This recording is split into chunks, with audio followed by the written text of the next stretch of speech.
Are you ready? Yeah. Below the dawn. It's Fergie.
Spent the last year learning how to love myself. New heights, new lows, lots of feeling overwhelmed. Welcoming blessings and welcoming lessons. Head in the clouds and feet on the ground. Long way to go, I'm coming around. But I have to reconcile with my jealousy. 10, 9, 8, 7, 6, 5, 4, 3, 2, and 1. Hi guys, hello, hi, everybody.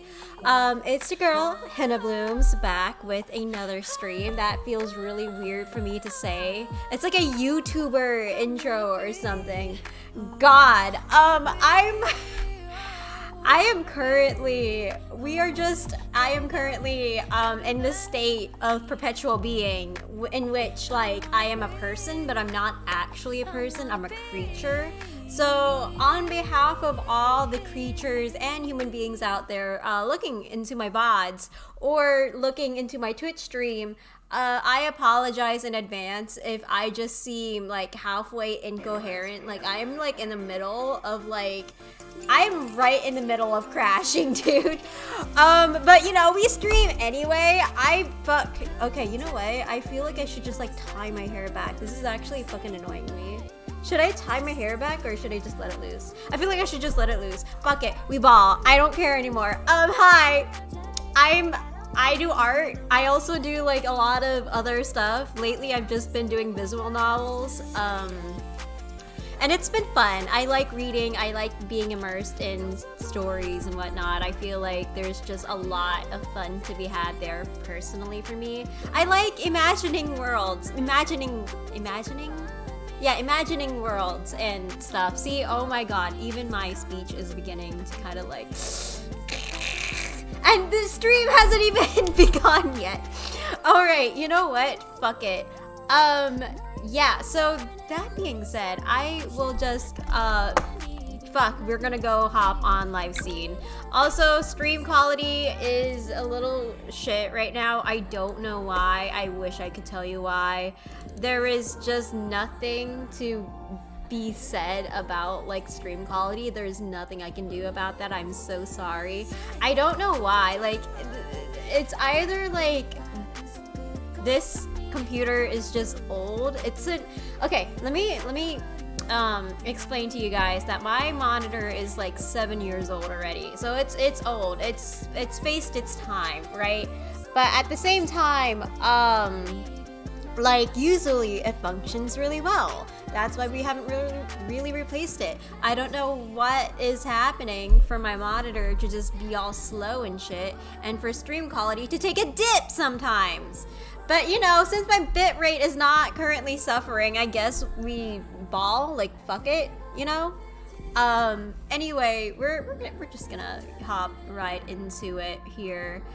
I'm currently in the middle of trying to make this higher quality than it actually is. Like, I'm pretty sure the original person who commissioned this piece was like, oh yeah, you know, I am very content with the piece that you made me. And I'm like, yeah, but I'm not. So I'm just deciding to kind of like do the thing in which like I just hyperfixate on this fucking thing, you know? Like, I'm gonna try to hyperfixate on this piece real quick and hope for the best, because fuck knives. Knives are... I'm a mess right now. Can you tell? I'm a little bit like exhausted, but that's okay. Because I can just grit my teeth and go, fuck it. We are going to have fun regardless. And besides, I've been needing to stream. It's been like, well, I streamed Thursday, and Thursday was like a really chill stream. Tuesday was, I didn't stream at all whatsoever during those days. Oh, okay. Hold up.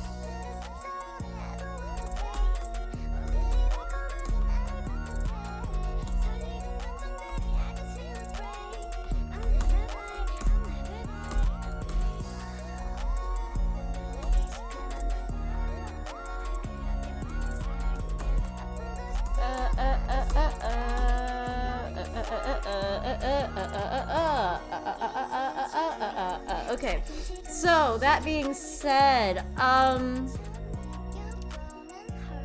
my god, I don't know where to start, guys. This week has been a week. I will just say that. The whole month in general, because it's like only what, 7 days? Hold on. 7 or 8 days until. Wait, 31, right? So 23. 31 minus 23, that would equal 8.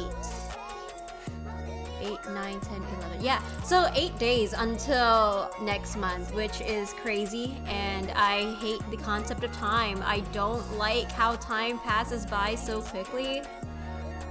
Because guess what? It's gonna be February. It's gonna be February soon enough, and I don't think anybody is quite ready for any of that yet. Also, I've just realized I am going without reference for a goddamn knife.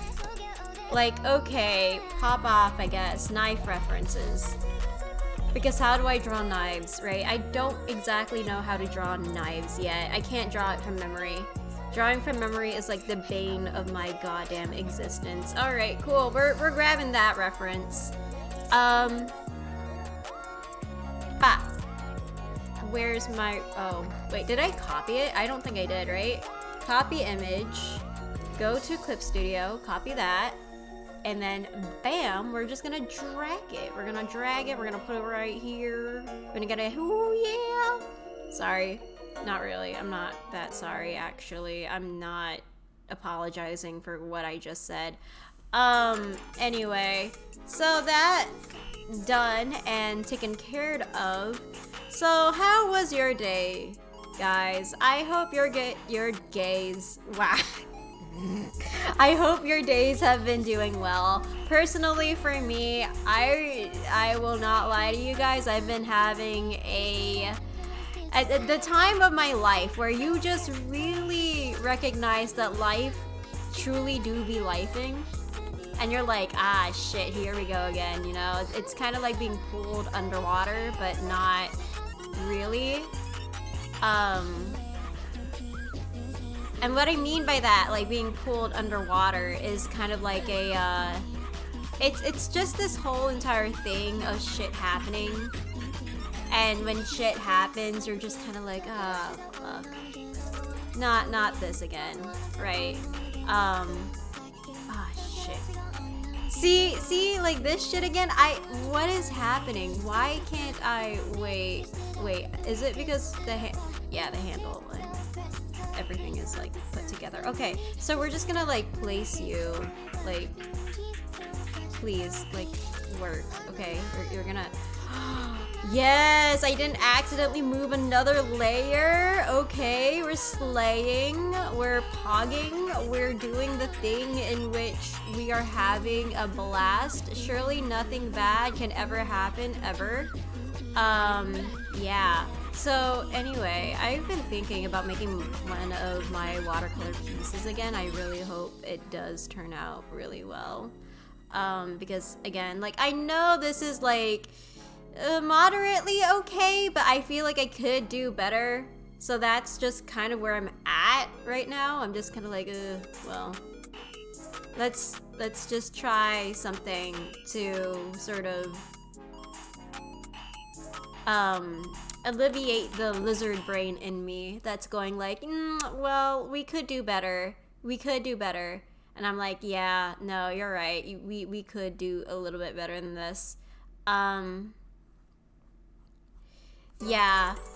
I'm also a little bit like all over the place. So if I just happen to kind of be rambling or going silent and nothing in between, I apologize in advance, although it is my stream. So like, if you don't like my stream, you can happily fuck off.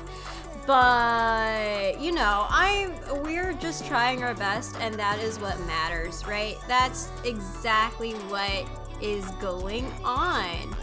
Okay? Otherwise, I think everything is just like, aside from shit happening, right? I am doing my best to take care of myself, and I hope you guys are doing your best to take care of yourself. It is okay not to be okay.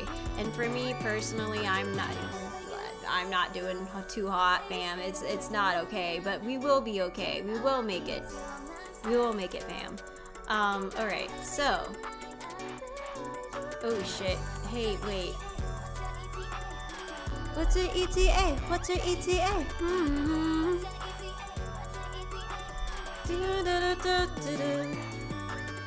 Okay, wait. I'm thinking to myself right now. Do I use that white outline or do I? Yeah, no. We're gonna use the white outline. I don't care. Yeah. Fuck. Clean lines. We do sketchy lines.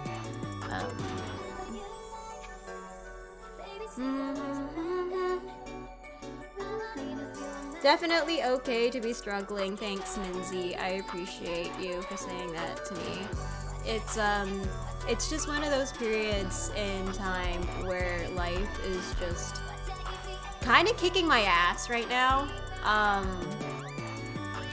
But you know, when is life not kicking ass, right? I mean, like, I don't mean it in a pessimistic way, like, oh my god, life will always suck, because it's not. I can take solace in the fact that it's not permanent. That's the thing.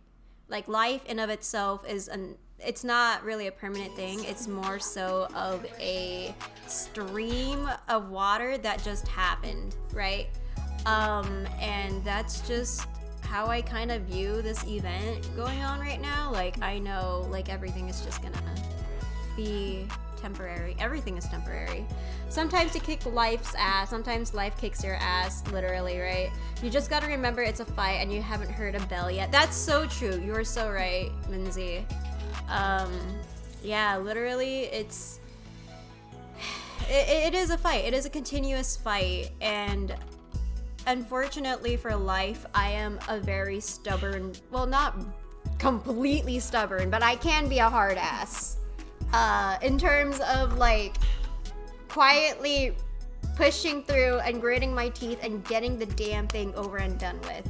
No matter how long that's gonna take me. I can play the long game if it needs me to, for fuck's sake, right?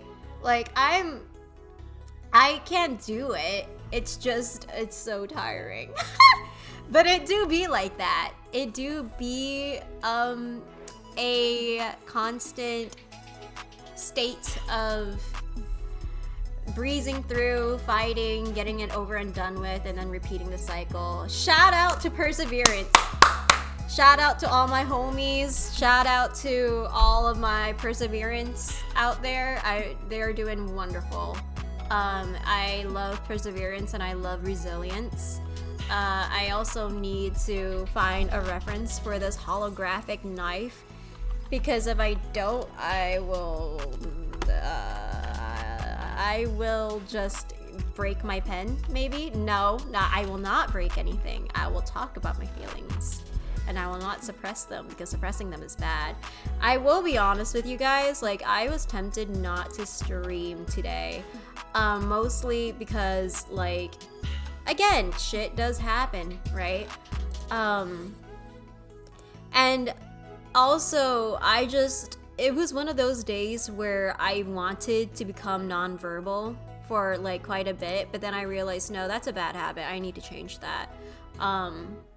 Because there are periods of times where, like, there are days where I just don't speak. I go completely without, like, speaking or, like, you know, using my voice. Like, even if I do, it's very minimal. And so I'm trying to change that because, number one, my voice will deteriorate. Like, it has deteriorated before, and it's not fun. Number two is that, like, expressing your feelings is not inherently bad at all. You gotta express your feelings in order to, you know, you gotta express it to survive in the world. Also, what the fuck? Huh? Why is this reference picture so long? Sorry, so long, so big. Excuse me? Excuse me? I'm looking for something a little more smaller. It's like a little more smaller. Okay, I can work with this. It's fine. But yeah, no, like, it's literally just a continuous effort. And it's a lot. It's a lot. I think I should just not keep myself shut up. I shouldn't, like, you know, repress shit that will potentially harm me in the long run if I'm not willing to. Sorry, I'm concentrating. No, I'm not sorry for concentrating. I got art stuff. Fuck, what was I about to say? Yeah, no, it's just like a continuous battle between just giving in to the non-verbal shit shenanigans that I want to take and finding something actually healthy. And, you know, why not use this? Why not use Twitch as an outlet for healthiness and expression and whatnot? Because we need to express ourselves somehow. And if we're not expressing ourselves, then, like, fuck. You know? Sometimes it's a nice thing to be heard, alright? Sometimes you want to be heard. Okay? Anyway, we're moving on. So how are you, Minzy? How has life been for you? Hopefully not as turbulent. It's good to have a homie or two who can handle this venting. Who can handle you venting. Not being rude, but my autistic friends are great for this. Oh, no, it's not rude at all. I think you're, like, completely valid for that. They can listen, but don't take on your emotions, literally, right? I think that's what I value in, like, people who can actually listen objectively and not really take on your emotions as much. Like, especially when you're trying to look into a objective standpoint as well. Like, I will be honest with you, I don't know if I'm like... Sorry, I'm trying to find a way to... So personally, I'm undiagnosed. I have been described as someone who deals with very light symptoms of autism. Still, I am undiagnosed because, you know, it's really hard to kind of find it with women. Because the symptoms are different, right? Like, they're very...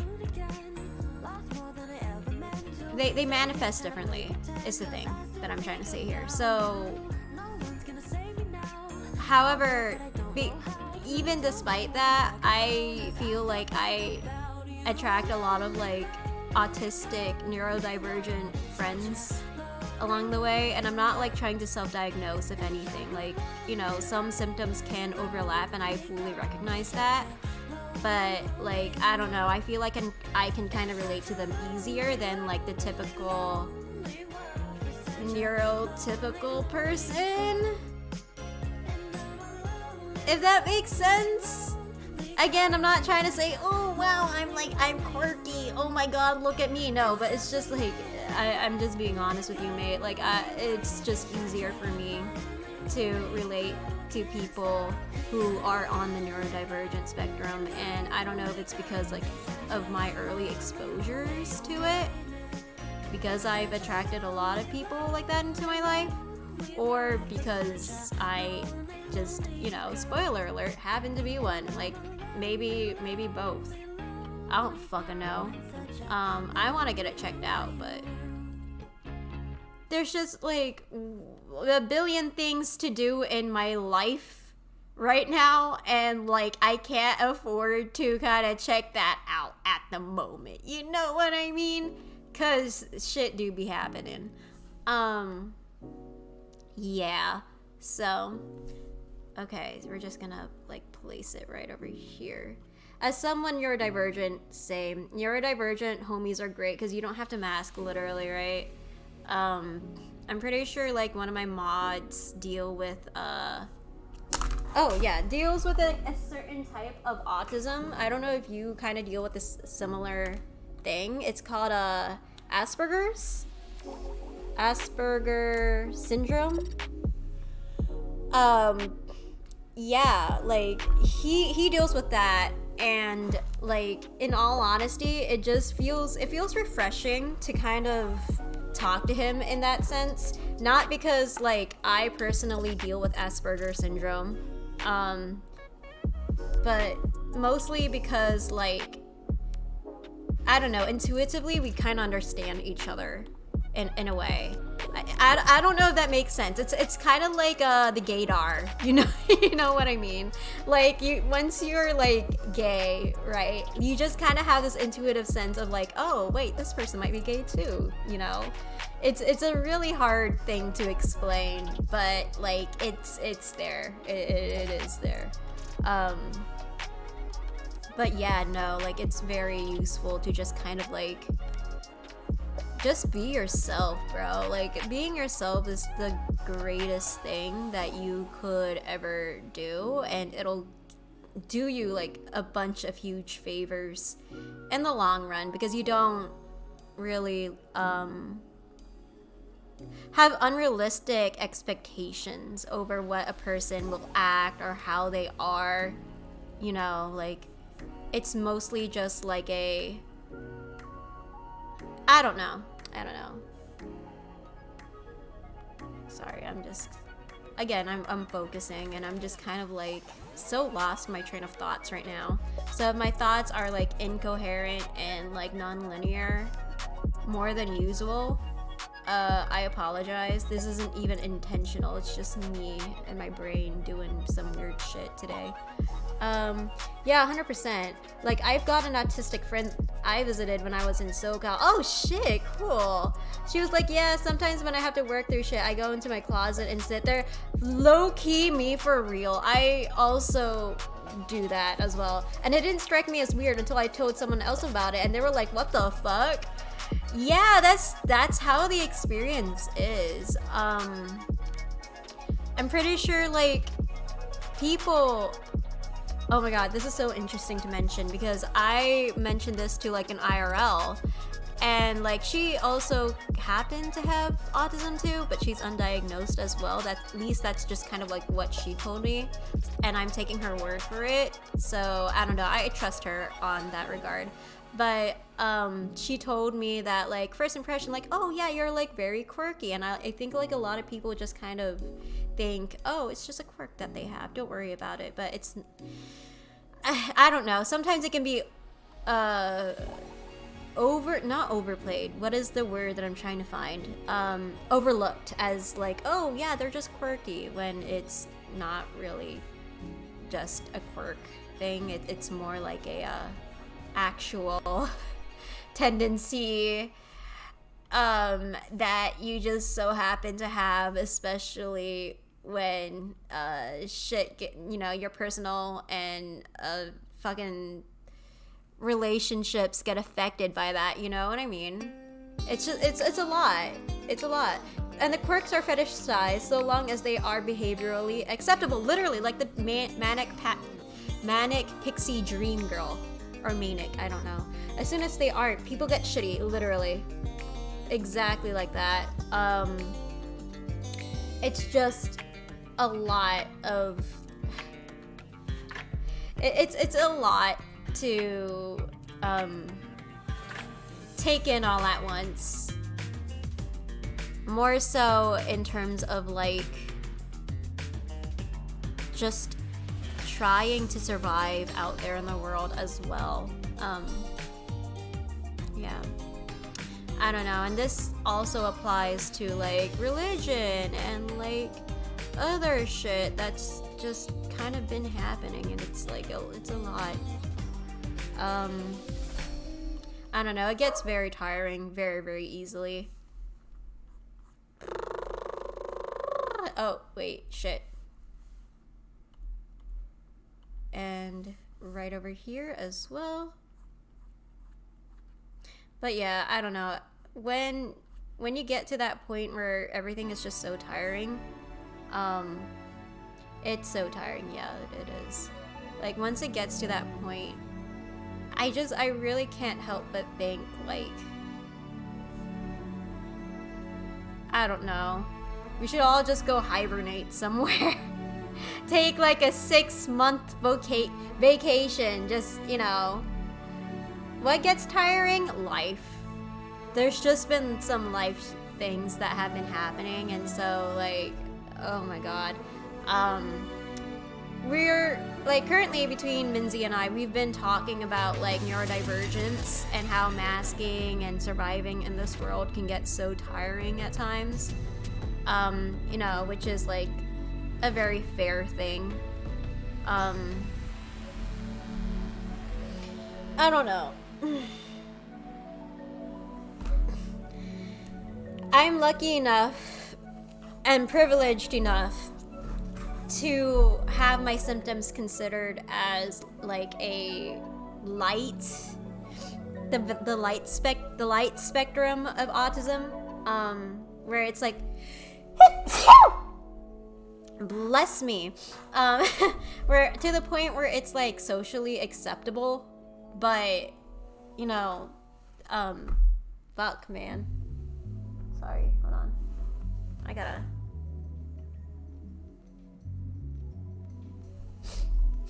Okay, I'm literally just trying not to have a fucking, I don't know. Give me a second. I need to blow my nose.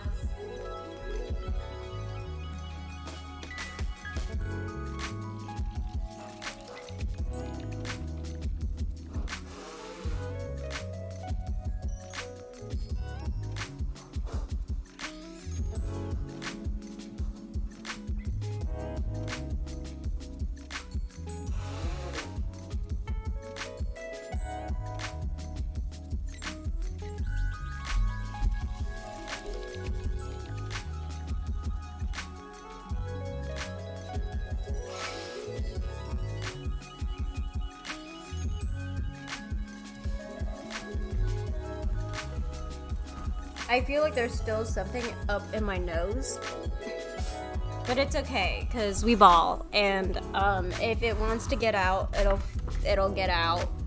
I can't even like muster the energy to just kind of like blow my fucking nose like a goddamn elephant, bro. God, I do want to pick my nose though. Like, I genuinely do want to pick my nose. This is irritating me. Actually, let me just go to the restroom. Let me just figure this out. Hold up.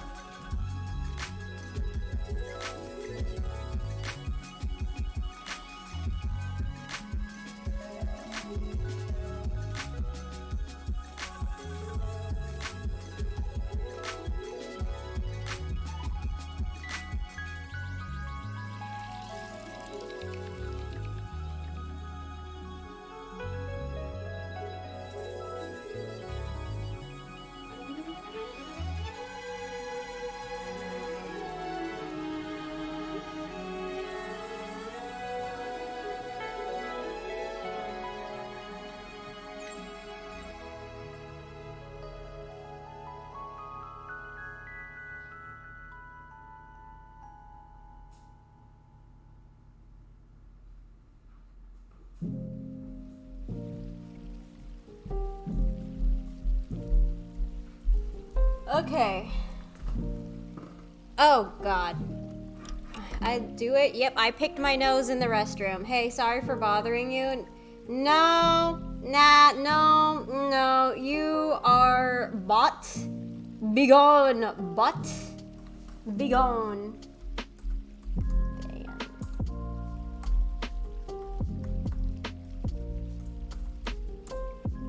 Begone. Alright, cool. So what, discarding whatever the fuck went on, I successfully picked my nose, and it felt wonderful. Thank you for asking. Anyway, so, moving on.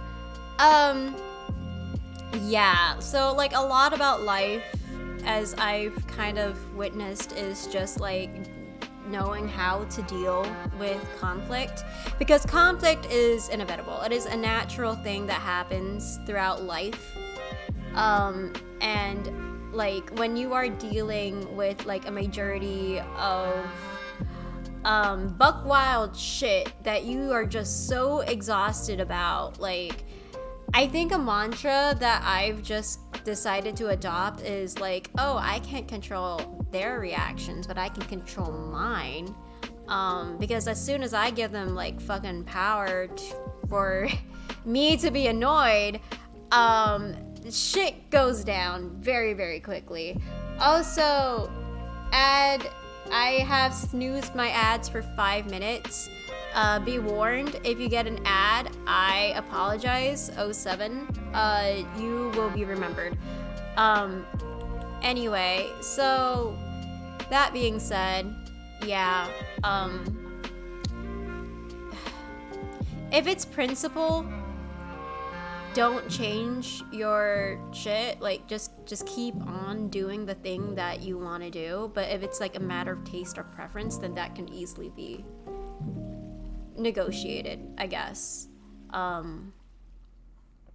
Is also like a thing that I've really been learning as of the recent, and yeah. So let's see. I think dark purple is like a really nice tone that I should probably just kind of like there we go.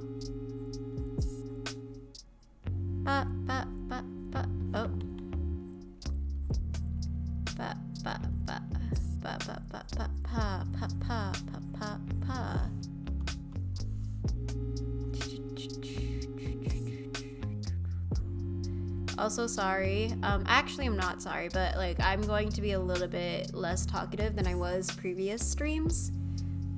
Just like a little bit, not a lot, but it's not like I'll completely be nonverbal again. Like I'm trying to change that.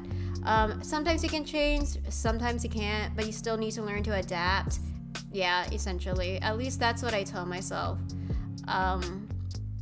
Yeah, it really just depends on the context on which what life throws at you, because you never really know. Not even like you never really know, but also like it's a survival mechanism. Like us humans in general are meant to change. We are meant to adapt to the circumstances that we have, otherwise we die. And change is naturally like a very scary thing. I completely get it.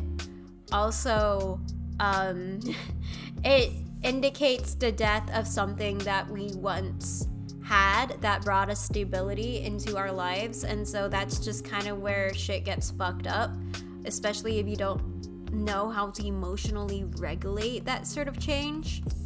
And adaptation will come naturally. It's just going to take some time for us to sort of like really accept that it's happening and to not really judge the process, even though it's very tempting to do that because I don't know.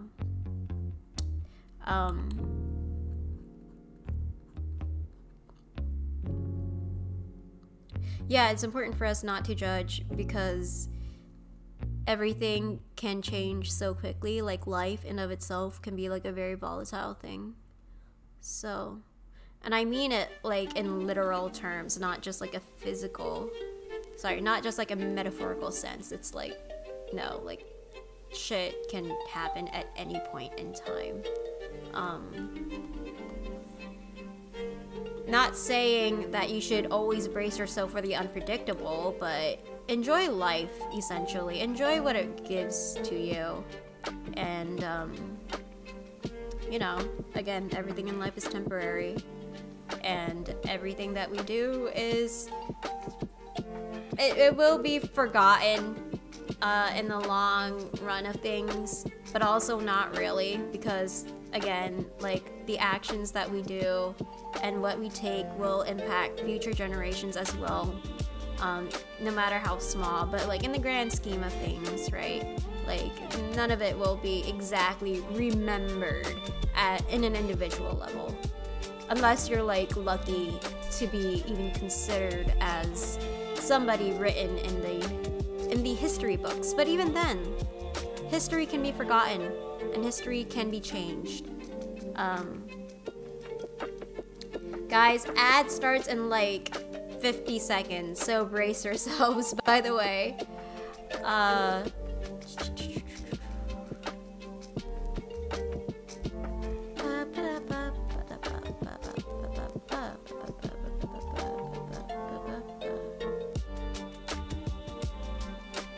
There's this poem that I read earlier, actually today, about how, like,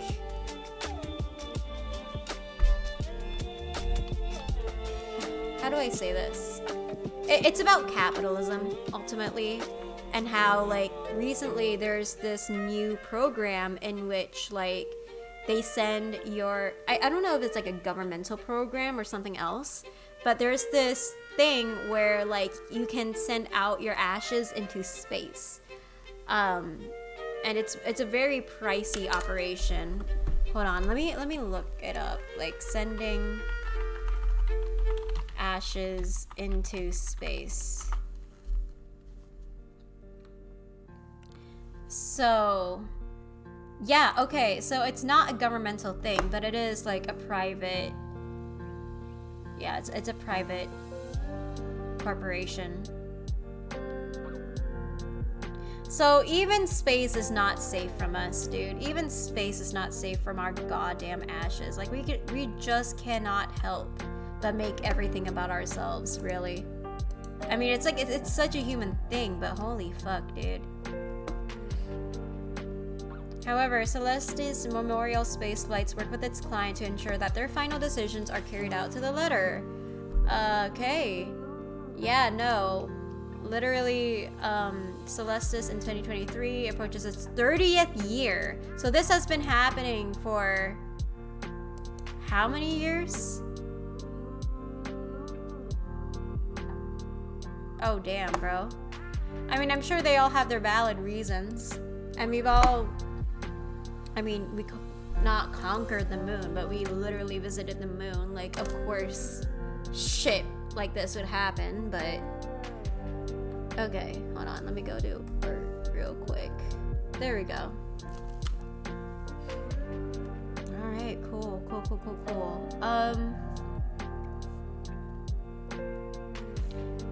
Let's put that down, and bam. Just kind of like so.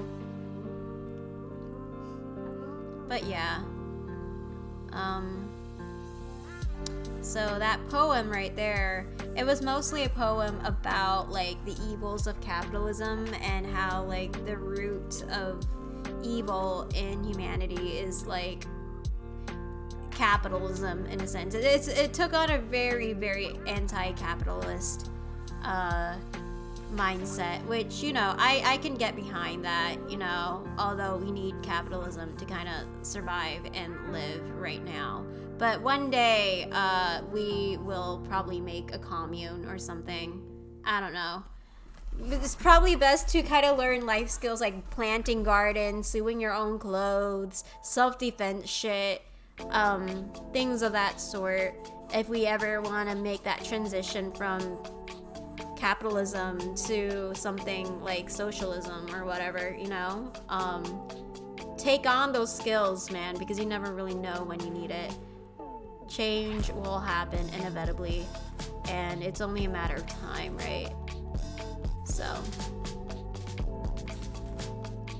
not to put you guys into a state of existential crisis, but, well, I'm hoping AI ushers in economic changes that leads to a Star Trek-style post-scarcity world. Post-scarcity world, but I'm idealistic. Honestly, though, you never really know. Like, who knows? Maybe that'll happen. Maybe it won't. I don't really... See, that's the thing about AI as well. Like, we don't know what's gonna happen with AI either. Because, like, when we look into AI, I think the last thing the last generation expected was AI art to be, like, a thing. Like, I think they expected, like, oh, flying cars, AI butlers and shit like that. I'm pretty sure the last thing they expected was art, out of all things, to be taken over by AI, as well as like voices, which is really fucking weird, but you know, it really speaks to the greed happening at some point. Man, where the hell is my flying car? Honestly, bro, I don't know. I hope we all get flying cars one day. While I get some concerns about AI, do you feel like sometimes there's a little too much fear? Some people treat the name as the boogeyman. It really does depend. Like, I'm not saying that we should all have like a state of mass hysteria about AI. I definitely agree that there are like a lot of like hysteria, especially on Twitter right now. And I know someone very dear to me has like tendencies to doom scroll on Twitter, which is like, okay, bro, a lot of shit happens there. But like realistically, right? Yes, AI can be a threat, especially when it is taking over your field, like art, for example. When you're an artist, when you're a game designer, when you're a voice actor too, like that type of shit is being threatened right now, and some people's lives are genuinely being affected by AI, which is like a totally valid thing. But in terms of like other fields that, you know, like corporations, law firms, you know, that type of stuff, even like human labor, I feel like that's not human labor. I mean, what I mean by human labor, I mean like stuff like the customer service is being like, AI is definitely taking over there, but it's not really like more so as a like, oh, I'm definitely going to steal all of your jobs. Like there's still demand for labor there. It's just, you know, it's just really emphasized that this hysteria, this fear, which is very valid, by the way, is just emphasized on Twitter because there's a lot of like artists there, and a lot of, again, awareness being spread as well. But it's very fueled by a lot of emotion, and very quickly it can lead to something else. Do you get what I mean? Twitter equals doom scrolling. Yeah, essentially. This is why you really need like frequent breaks from Twitter, because I have been sort of like popping in a lot more often, and I'm like, okay, well, there are good sides of Twitter in which I can recognize that they're bringing, you know, stuff up that I never really would be concerned about until recently. It's good to have like a decent sense of awareness based off on that. It's also good to kind of like, you know, find out some educational articles, read all about it, but like just to figure it out solely from like the threads on Twitter, or to have your primary source be from that website in of itself is very bad for lack of better term. So like any social media, it's definitely a double-edged sword. It's just Twitter has more chances to stab you in the back, you know what I mean? Again, it's not like I've been kind of using Twitter. I've just been popping into shit and ghosting around just to see what's up. So that's what I gotta say about it.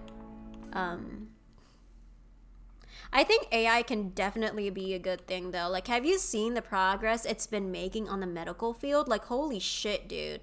People are getting creative with AI in the medical field, in which, like, you know, people who didn't really speak before, who had a very hard time speaking, like, AI can detect the brainwaves of, like, what is happening in the person's, like, the mute person's brainwaves, and give off what the mute person wants to say based on like the activity of that brainwave.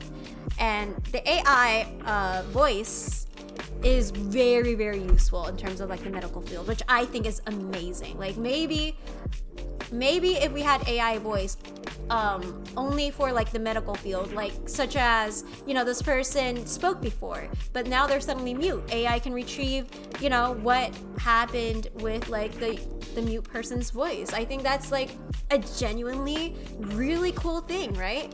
Twitter is good for challenging yourself too. Exactly. Sometimes it's good to read an opposing opinion. It's good, yeah. I try to kind of, lately I've been trying to get like a 360 view on stuff. Also to just not fall into this common pit trap of like, oh, all of Twitter is bad and we should all just like avoid it and whatnot. Like, no, there are some good things that can happen from Twitter. It is a ticking time bomb though, and I don't know how or why it's still up. If I'm gonna be honest with you, like, Elon Musk, what is happening to you and what is happening to your company? This is fucking weird. Otherwise, like, no. You really gotta be intentional with your use with Twitter though. That's the thing. You can't just mindlessly scroll. It's like TikTok, you know? TikTok, but text-based, I guess. So, essentially, yeah, just be intentional about your use over there. Go fuck yourself, grown-ass man. Yeah, I mean, a lot of people do say go fuck yourself too. Like, it's just kind of, yeah. And the joys of internet arguments and the joys of seeing how shit goes down is amazing. I love seeing the chaos happen there. Spoiler alert, I actually don't. I don't enjoy like genuine conflict over there, because they don't know. People very rarely can handle conflict in a productive manner. Like, nobody on Twitter that I've actually have seen can really get to a point where they can settle on a discussion peacefully. At least the content that I've just seen so far in general, right? I've only seen it in like very niche sites. I've seen it in a YouTube comment section too, but like Twitter is, I'm still just sort of like on the edge of like, people still can't discuss and get to a middle ground about issues. Oh fuck, because there's this thing called nuance, and there's also this thing called, say it with me folks, say it with me, equal standpoints with different perspectives. There we go. Yep. It's the same issue. You guys just have different approaches about that. And you guys just need to figure out how to handle that fucking difference, you know? Tulips. Tulips? What was the context behind that? Say it with me, folks. Tulips? Like, sorry? Ooh, yeah, totally. Yeah, you totally understood my point. Absolutely. But yeah, I don't know. Just don't fall into a pit hole, and you will be okay. You will be a-okay. I think the main moral to take away from this is essentially just please protect your peace. Like, your peace should be prioritized first and foremost. And I'm not trying to say that should be equalized to comfort. Inevitably, you're going to be uncomfortable with what you see, and that is a perfectly normal thing, especially when you want to expand your horizons and like get to know what is going on around you. But you need to be able to recognize when you are getting to a point in time where like you want to do something, but your circumstances are not allowing you to do it. And it's like not necessarily like a taste thing nor a preference thing, it's like a necessity thing for you to survive, right? Do not sacrifice your survival or your peace for others, for the general good of the collective. Like, you want to be able to find yourself a foundation, a stability where you can actually provide based off on what you currently have, and you want to be able to give based off on that. Otherwise, you are going to entertain a dynamic that you can't effectively sustain in the long run, and it's going to be a bad time for you if you keep entertaining said dynamic. That is what I will say about Twitter in a sense. So yeah, that's that. Okay, so this knife right here, it's a little bit of a thing. Yeah, I really wish people would just talk to each other, literally, not just on social media, but like IRL too.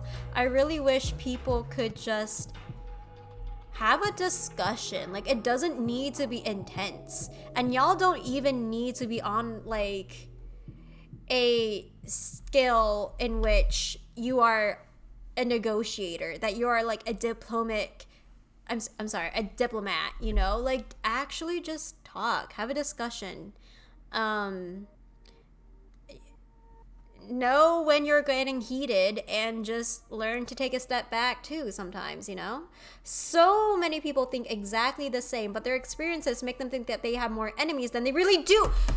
You got that point nailed to a T. I think learned helplessness is a very, very common thing nowadays. Said learned helplessness. Like, no, buddy, you still have reins and you still have control over your life, bro. Like, you got this. It's just, who is going to win? Your thoughts or the person running the show, aka you know? I mean, I understand people have mental disorders, so like, obviously, it's going to be tougher. The battle's tougher, but you still sort of have a responsibility nevertheless, right? I feel like Twitter is like my way or the highway. That, or someone will come out of the woodwork to twist your words around. It's an us versus them mentality. Both sides. This applies to both sides, and trust me, seeing the worst from both sides is horrible. It is horrible, not just for the people involved, but for the people watching it, aka me. I have been watching and ghosting. Well, not ghosting, but like, you know what I mean. I've just been watching and seeing everything that's been happening, and I'm like, y'all need to touch some grass. I'm not gonna lie. Like, have you seen parents in the supermarkets? Have you seen families just trying to order Popeyes, bro? Like, not everything is necessarily the quote-unquote right way. There is no such thing as a single set of a right way to do stuff. It's a very American. This is like a first world country issue. You know what I mean? This is like, it's very hard to explain, but this is like such an American thing that's been happening, and I love living in America and watching everything that's been playing out from A to Z.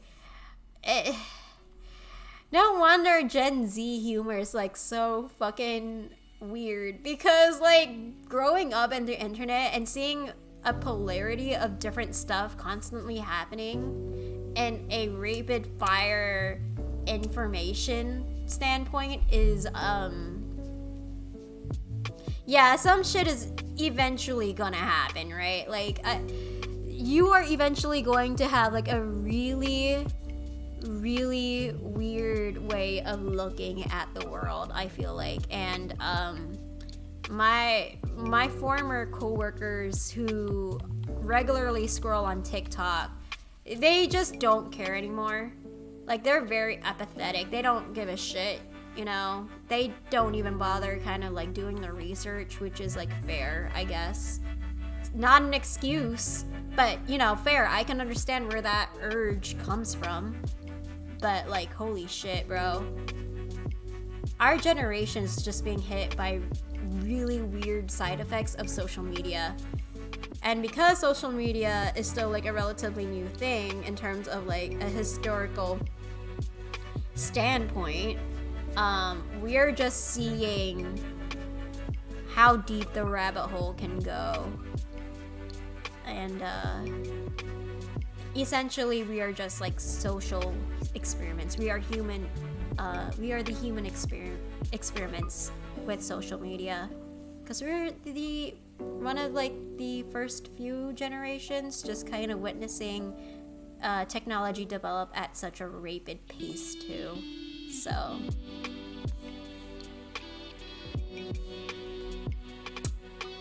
I don't know, what if we all just kind of lived in a world where we can just read books and drink coffee and then take a nap? How good does that sound, guys? What if we just like put our phones away, go outside, it's 9 p.m., you know, like, fuck, you know, like, you just go outside, 9 p.m., have some good food, talk about how your auntie makes like really bad crumpets or something. I don't fucking know. Yo, I'm old, right? It's weird that the world I grew up in is nothing that like the world that exists now. Really weird. No, I get that. I seriously get that. It's just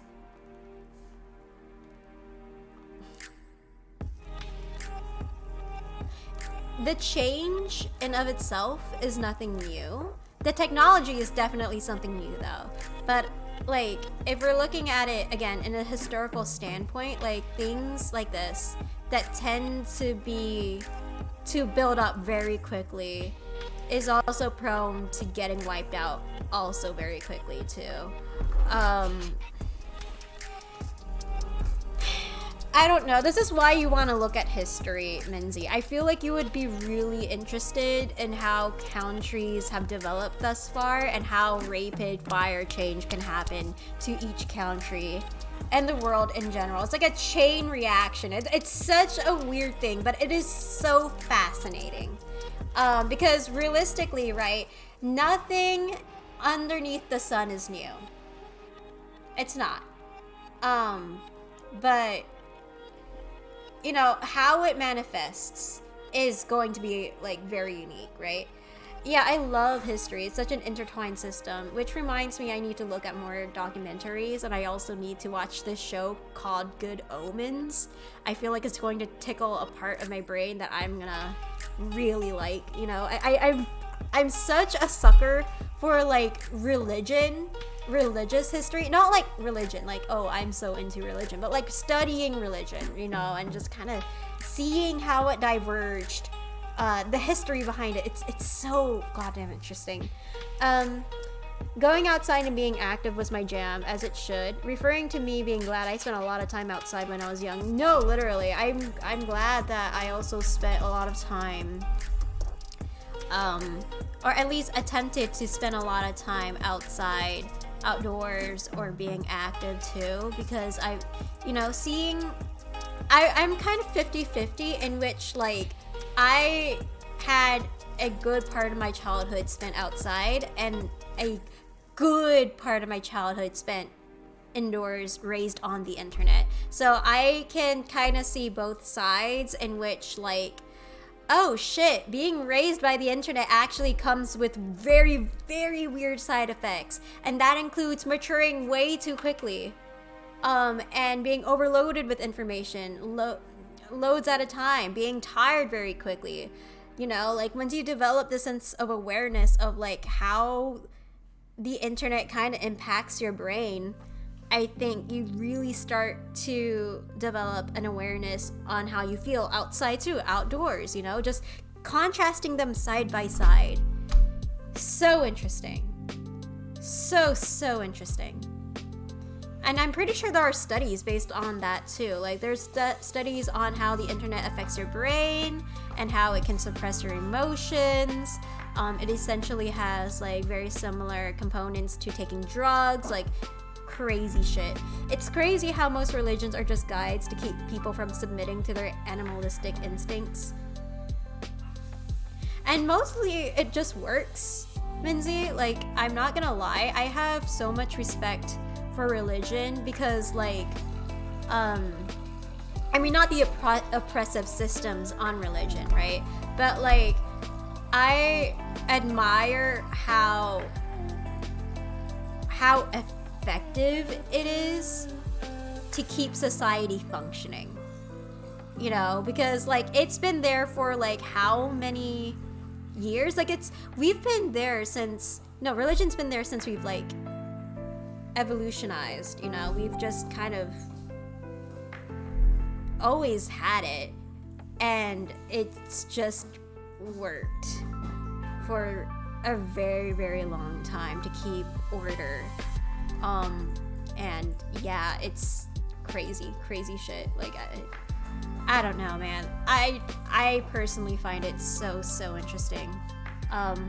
Do you agree with the Gen Alpha, current gen videos that say this current gen of kids is doomed because of social media instincts?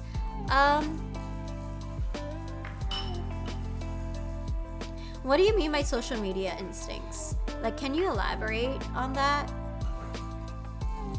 Because in all honesty, this current generation is not doomed. I can say that for sure. Like, yes, they have a lot of hard work set out for them, for us actually, and there's also like a lot of responsibilities weighed upon the current generation's shoulders. You know, we just have a different way of coping with it. And that's not a bad thing, right? Like, we're not doomed. We will always stay adaptable and resilient, no matter how miserable we may be. And I feel like we don't necessarily give enough credit to the resilience of the human spirit.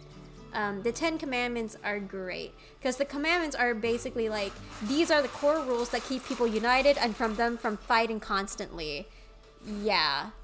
Right? Like, the adultery one is just, Becky, I swear to God, stop cheating. You are making everyone miserable. Literally, right? I honestly, polyamory and polygamy used to be a huge thing back then, but it's never really ended well. You know, at least I'm speaking from like a personal view standpoint. Like, I've never really seen it end well, so like, I don't know. Live your life, I guess, but I'm just stating what I've observed. Oops, social media addiction. I have seen a lot of YouTube videos and such lately saying that the current generation of kids growing up and being addicted to social media are doomed. Doomed is a very strong word. Addicted to social media, huge issue, I agree. But doomed? Not really. Addictions, like all things, are addictions, right? Like, of course it's gonna fuck you up, and it's gonna fuck like the current generation up too, in a sense. But I wouldn't say doomed, because again, I am a strong believer of the human spirit, and I'm also a very strong believer of, like, if people want to change, they are going to want to fucking change, and there is no stopping said change. So, like, yeah, no, I don't think they're doomed. I think the kids are doing, they're going through it, but they're going to be all right. They have no choice but to be all right. You know what I mean? Because, like, as with everything is temporary. Nothing is permanent. Shit is gonna come and go. And being addicted to social media will probably be one of them. Because, again, like, you never really know. A lot of generations change. Millennials change. Generation Z changes. The silent generation changed. The silent generation, what? Came out of was it the silent generation or something else? I don't know. The generation before them, maybe? they were in a war, and like people thought that they were fucked over, but people lived on, people lived their lives, you know. Sure, they were addicted to a lot of shit and they had their own issues, but as with everything, there are good sides to it. Well, quote unquote, what you'd perceive as good, right? Such as, like, you know, the art that came from it, the awareness that, you know, war is hell, you know, like, and in essence, letting people grieve. I think grieving is a very powerful process, and like, Silent Generation was after the Greatest Generation, which fought World War II. Yeah. Okay, so like the Greatest Generation and the Silent Generation basically taught us all that it was okay to grieve, and also kind of united us for at least for a temporary time that like we don't want war anymore, which is pretty great. Polyamory takes a lot of work that a lot of people are not ready for. Exactly. A lot of people who try polyamory would fail at monogamy, in my opinion. Yeah, literally. And also, not to mention, it's very easy to lose yourself in relationships too. So I can't imagine how tough it's gonna be with like 2 or 3 people in there, or maybe even more. Like, I'm sorry, but that's it. I don't know, man. I don't know.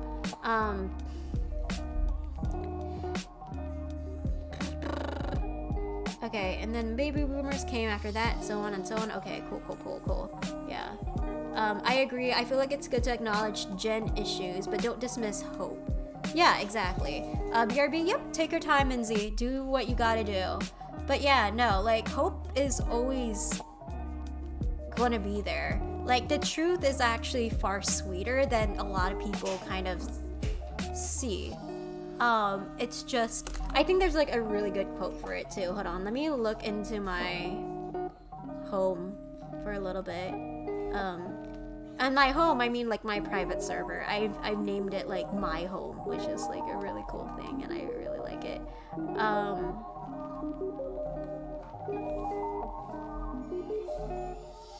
Okay, so I'm going to quote this. This is literally like a love yourself quote, but I think this generally applies to the thing that we're talking about. So it's not that, quote unquote, no one will love you until you love yourself.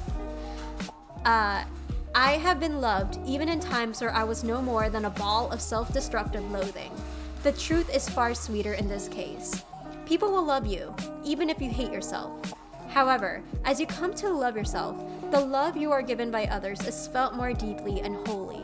You were loved to begin with, but now that you've opened the door, love is finally in the room with you. So there was always hope. It's just that you need to open the door to let hope in and to perceive that hope is there and that it'll always be there. You just kind of need to see it.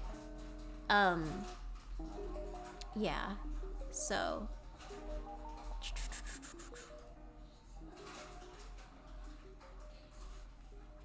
people can change, generations can change, a lot of things can change, and I'm not scared of change, actually. It's scary, and of course there's bound to be like a lot of instability based off on said change, but I believe in us. What was the quote? Ads got in the way. Oh shit, sorry fam. Let me repeat that again. It's not that, quote unquote, no one will love you until you love yourself. I have been loved even in times where I was no more than a ball of self-destructive loathing. The truth is far sweeter in this case. People will love you, even if you hate yourself. However, as you come to love yourself, the love you are given by others is felt more deeply and wholly. You were loved to begin with, but now that you've opened the door, love is finally in the room with you. So again, as I've said prior, that applies to hope. When you allow hope to come in, because it's always been there, the more that you can feel it more deeply, you know? Because hope is always an option. You just kind of need to look. You need to find the right places inside of you to look. Okay. Right over here. it's a tragedy. There's a lot of heavy stuff going around the world, but survivors will always hope. They don't have the option to be depressed. They don't have the option. I'm sorry, like, you can be depressed. I'm not saying like, oh, you should suck it up and you know, fucking stop being depressed. Like, I'm not saying that at all. But I am saying that, like, survivors often go through life with a sense of hope. And even if they don't necessarily, like, feel it, it's not like a flowery language where you look at a sunset and start hoping. No, it's literally like balling your hands into a fist to the point where your nails dig into the flesh to the point where it bleeds, right? And gritting your teeth and like marching on, just keeping your stride going, even if you low-key feel like you want to die, you know what I mean? That's kind of how I view hope in that essence. Hope is not a frail thing. Hope is a very, very strong and resilient thing. Yeah, so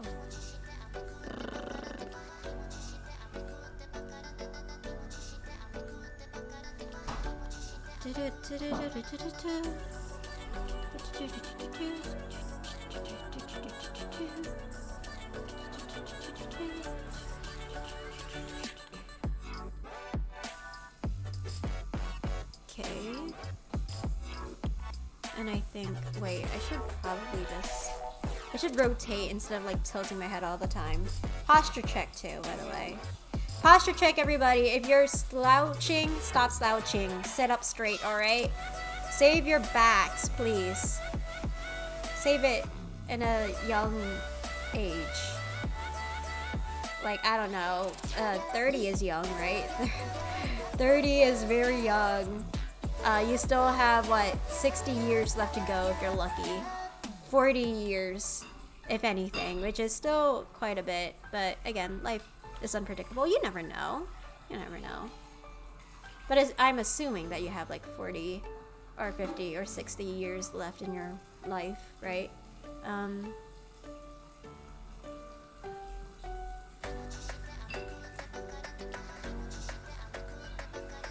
Okay.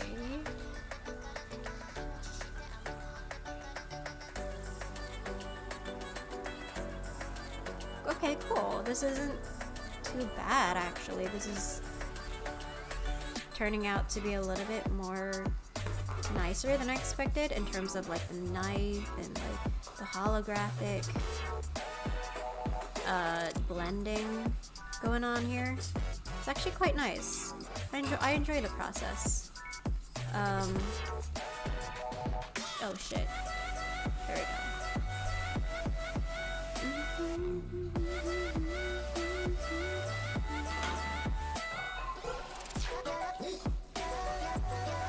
Okay, and then like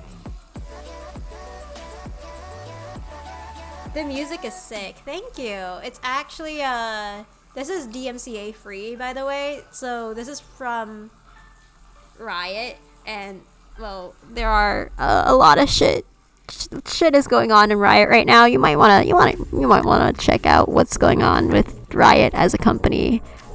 Because it shit's fucked up. Shit's fucked up, fam. A lot of shit is happening. Yeah, lots of people are being laid off, but that's for you to kind of figure out. The music, though.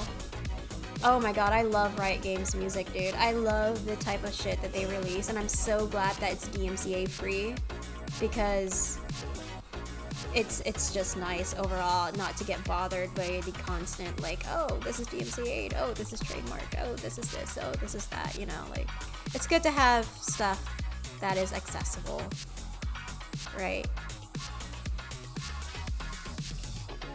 Okay, cool.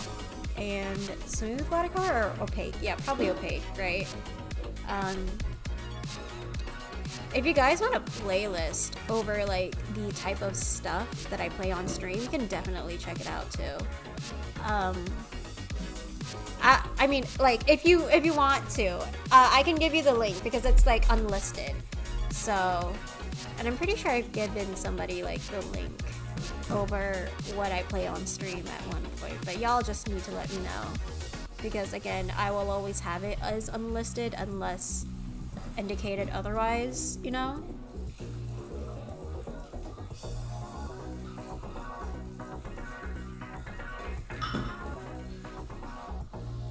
Oh shit, I still have opaque watercolor. Whoopsie daisy. Okay. And right over here.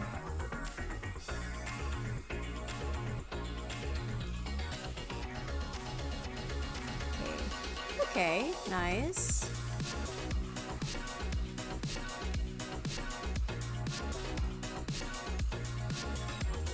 This is like a holographic knife too. It's okay, cause guess what, guys? Oh my god. Yo, that level of rendering is low-key kind of sick though. Okay, guess what, guys? I am going to do this amazing thing called liquefying, right? In which I will just simply start to Photoshop, photo edit the knife because I can't be asked to draw it correctly. And this is like the one good thing that I am good at. So, you know, Photoshop is wonderful and I love Photoshop. I love the liquefy tool. I think it's wonderful. I think it saves me from countless of days tearing up. Okay, cool. So, I'm gonna erase you now. I'm deleting you. Wait, did it affect the knife? No, it did not. It did not affect the knife. In fact, the knife is saved. The knife is good. Hell yeah. Alright, cool. I'm saving that now.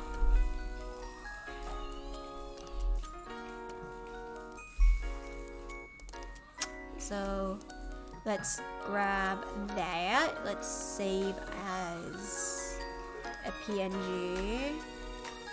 Smoke PNG. Save. Yes! Let me save it! Yes! Okay, there we go. And then I'm gonna go and create another thing. Because I wanna do my own thing, bro. I wanna draw I'm gonna draw more emotes, probably.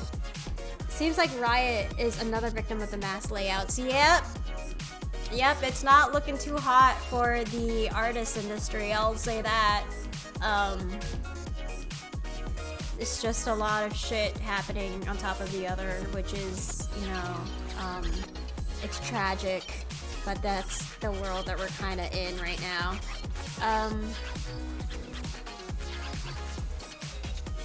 I said that I would be drawing emotes, so... Oh yeah, the Pran of Pringles, right? Pran of Pringles is essentially my energy. I don't know if you guys saw this one video though. Pran of Kingles guy. Okay, y'all are gonna see this meme. It's a great meme. I don't know how to start this. Wait, hold on. I bought a pran. Okay, hold on. Artist industry? Oh, wait, sorry. Did Riot lay off gaming or art? Both. Both. They laid out a lot of people. I bought a pran of Kingles. One more time. I don't know how to start this. I bought a pran of Kingles. Me for real. I'm like that. That is me when I'm trying to like enunciate a lot of my shit and trying to make it coherent. Like, yeah, no, good luck with that, I guess. Pran of Kringles it is. Right? Okay, so we're just gonna grab our handy dandy brush. Let's just go with red. I don't give a shit. Alright, cool. Pran of Kingles emotes.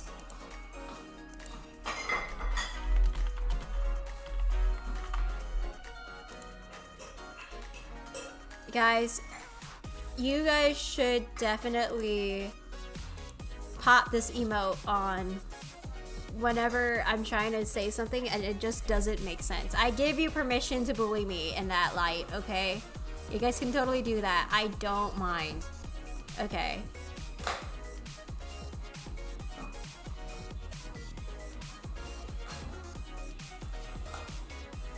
Okay, cool. Bam. Bam.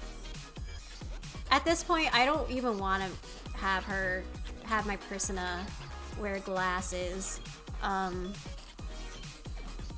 No glasses for her, thank you very much. Okay. Cool, and then we're just gonna go with the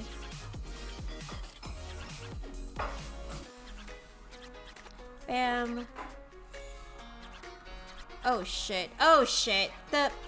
This goddamn reference picture is on the same layer. I can never learn from my mistakes, can I? No, I can. I can learn from my mistakes. What am I saying? I can definitely learn from my mistakes. Absolutely.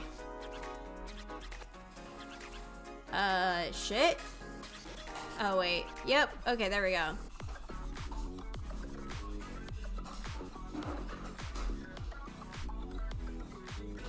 Cool. Alright, now we got that layer. Yay. Yay me.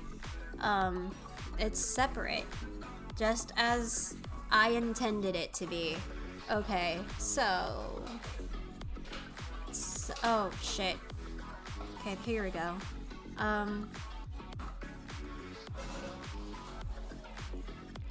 I got this. I can draw in one long stroke. No, I cannot. Not online. Not here. Not in digital art, bro. I can't do straight lines. Like very much like me, who I can't draw straight. I can't straight. Sorry. Yeah. Anyway, we're moving on. Yeah. So, how are you guys? Are you guys hydrating? I hope you guys are doing well. Go hydrate. Go take care of yourselves. Do what you gotta do, man. Don't skip your meals. Do not be like me, in which I have not really eaten anything today, mostly because, I don't know, my brain's just kind of like, no, let's not right now. I'm like, oh, okay. Yeah, I can work with that. So anyway,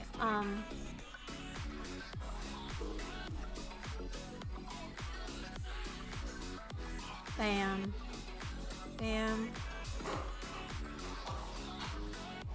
Okay, cool, and then one more.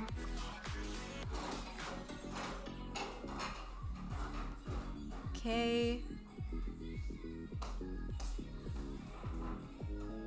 I can draw cylinders.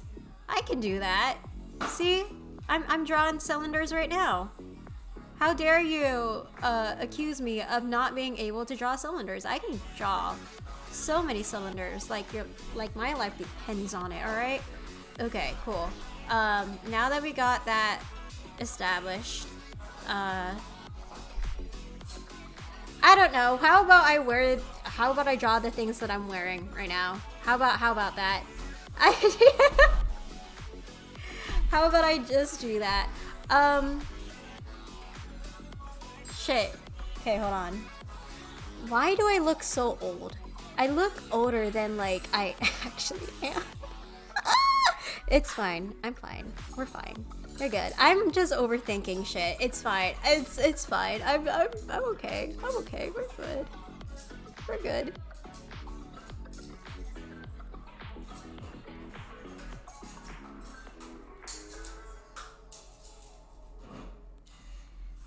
Oh wait. Wait. Have we skipped over? There we go. This is the thing that I wanted to play. Okay. I think, this right here. 3D, what? Yeah, Side to Side by 3D Blast. Oh, such a good song. I recommend it. It's so great when you want to vibe. Highly recommend it. For sure, for sure. Okay. So, oh.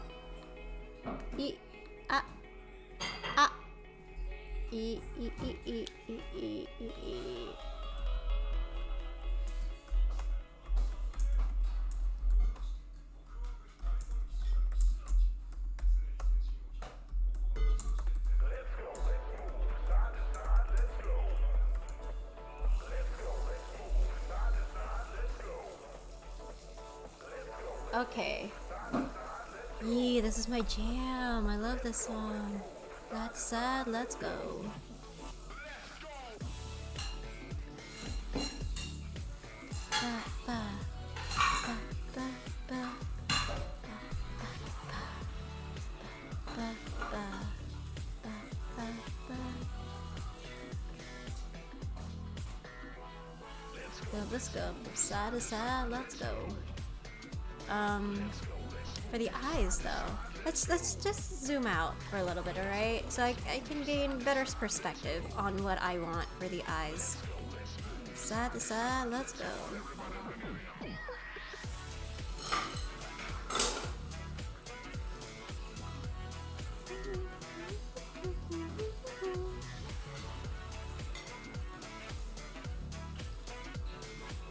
Okay, there we go.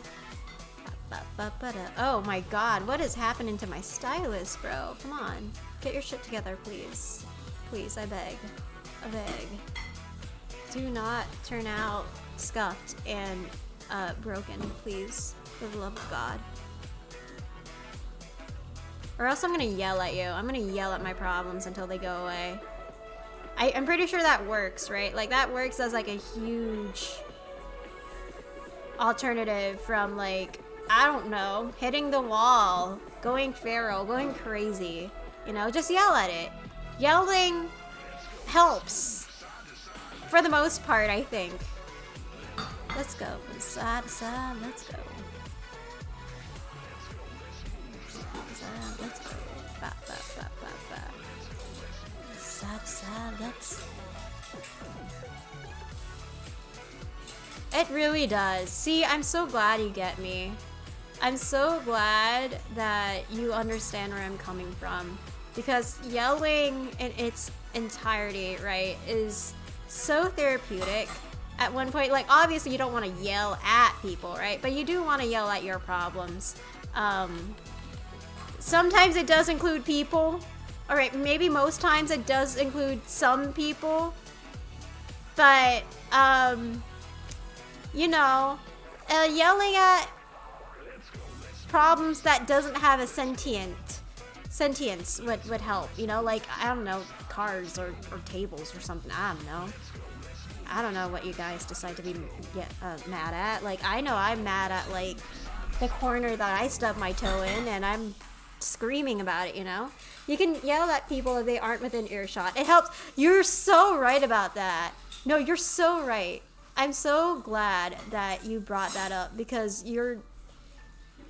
I knew that I could count on you for some, like, solid advice. That's totally fair, right?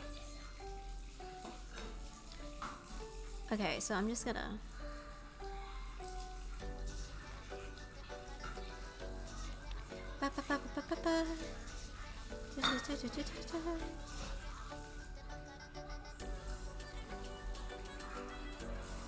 Okay, and then just kind of like... Because her nose is like a little broad on the broader side. I need advice from you. Okay, give the thing, give the problem king. Hopefully I can help out, and if my advice potentially ruins your life, I take no responsibility for that. Where did I leave my nail clipper? Good question. Have you looked up your butt for it? /J/JK/JK JK. It's probably not up your butthole. Well, I don't know, like, where... this is such a cliche question, and it's overused, but, like, where did you last see it, bro? And is it possible it could mayhaps be in your restroom? Whoa, yeah, I don't put things there. Well, you see, it doesn't hurt to ask, you know, because you never really know the things that some people pull off, you know. Yeah, I'm not elaborating on that, by the way. That's it. That's all you're gonna hear from me. I got ADHD. I don't remember where I left it last, and it's not in my bathroom.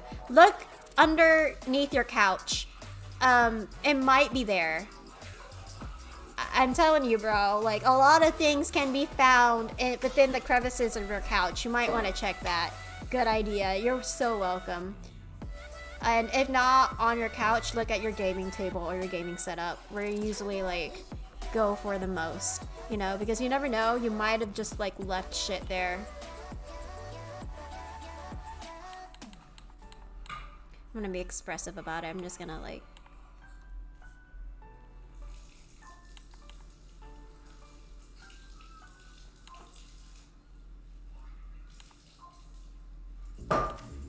fuck.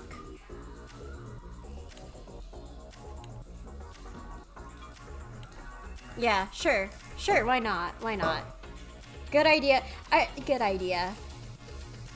I can't believe I read that like twice.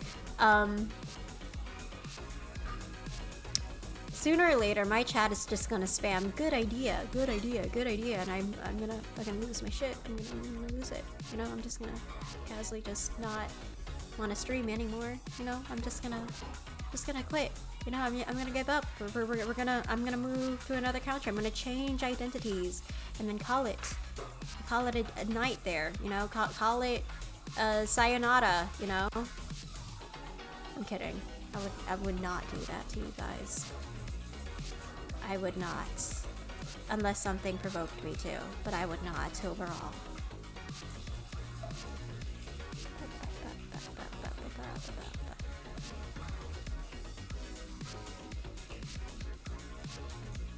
Okay, cool. And then like right over here as well is where I kind of want to just sort of draw the general eyelids right over here. And then like strong brows over here. Just the hopelessness that this guy radiates, I want her to also radiate that, like, just this sense of dead. Like this 1,000-mile stare that this guy has. His dead eyes. Man, what hurt him? What hurt him like that, bro? Okay, hold on.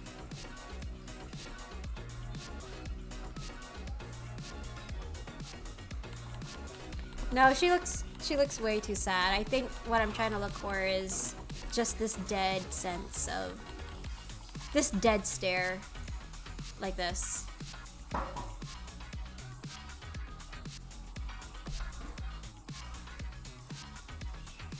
Right over here.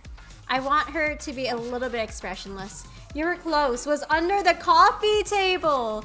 Yo, hey, you know what? Benefits of being an energy worker. Let's go, okay? At least I was close, right?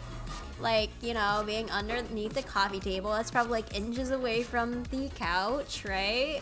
Let's fucking go. Love that for us. By the way, Menzi, now that I really think about it, what is your thoughts about spirituality as a whole?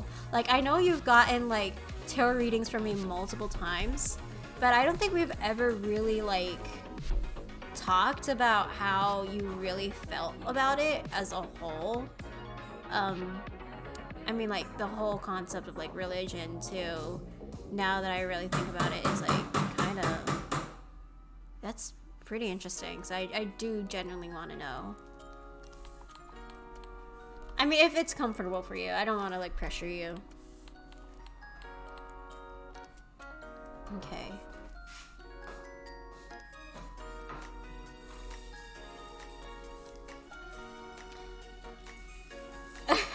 This is funnier if I just left it like this. Just like this. This slow sense of realization that, oh fuck, I said something wrong. Oh god, why did I do that? It's very funny. I'll leave it like that.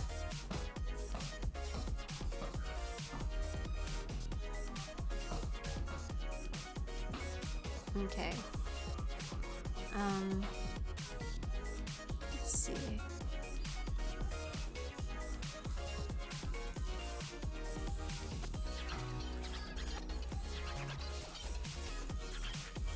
Okay.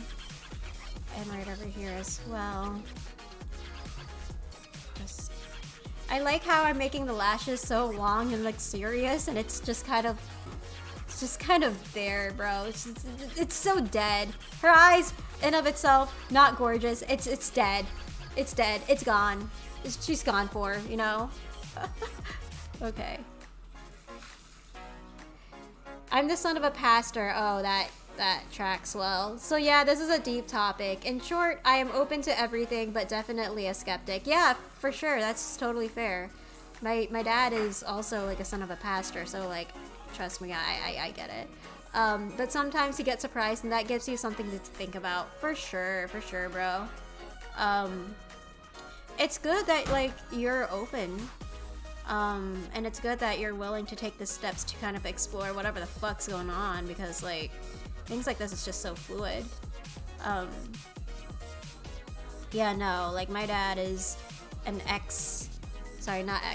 he's the son of a pastor as well, along with like his brothers. His brothers all became pastors, but I think he's the one that just did not become a pastor, which is, you know, fair. He wanted to become a security guard actually, which is, you know, pop off, you know? Like, go live your goddamn life, I suppose. But yeah,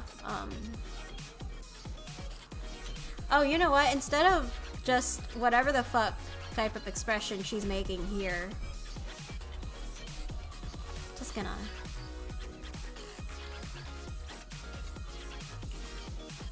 Wait. Yep, there we go. Just this slow death. This very tired expression on her face. We gotta love that for her.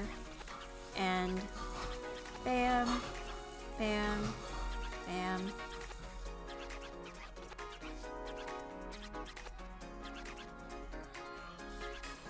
Okay, cool. And then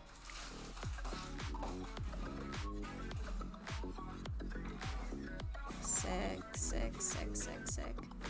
You know what I've been noticing about myself? Oh, it's weird being so close to religion, but it's still a privilege too. Yeah, in a lot of ways, it's like really interesting to be able to have such a close, observant view of religion, being so close to it, and knowing it intimately, especially since like you're a son of a pastor, right? And, you know, a lot of that knowledge is, in a sense, very interesting to look at, is what I'll say. Like, especially since if you're, like, open to it, too, and figuring shit out spiritually, I feel like that knowledge is pretty valuable, actually. So, pop off, King. Find your truth. Okay.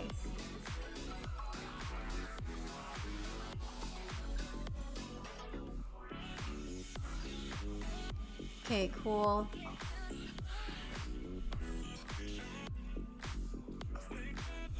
And right over here as well, like I just want to make this, like, just want to emphasize it. Just this bigger look of dread.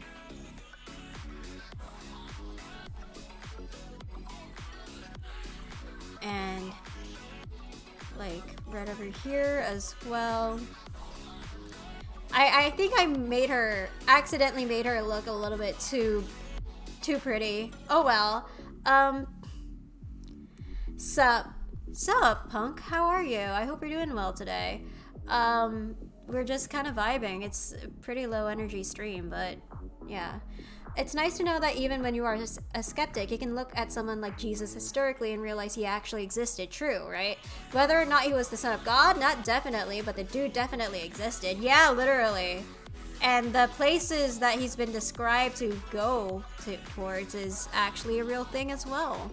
And so it's just like all ultimately part of a bigger rabbit hole, which is really crazy to look at for sure. I think it's, yeah, you really just gotta do your research and due diligence, just seeing the shit that's been popping up. Like, it's crazy.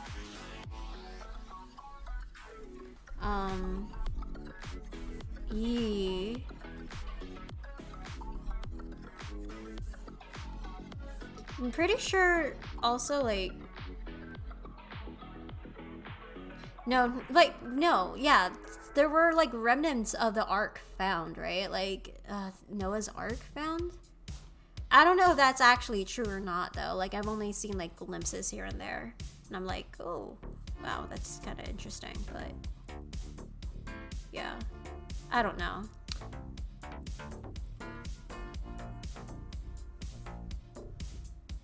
God, I made her a little bit too pretty for her own good, guys. I don't know what to do. Oh well, I guess we ball, probably. Oh well. Facial hair. No facial hair. I don't want her to become moist critical. This is for a goddamn emote, brother. It's for an emote, bro. Please. Please. Spare her. Okay.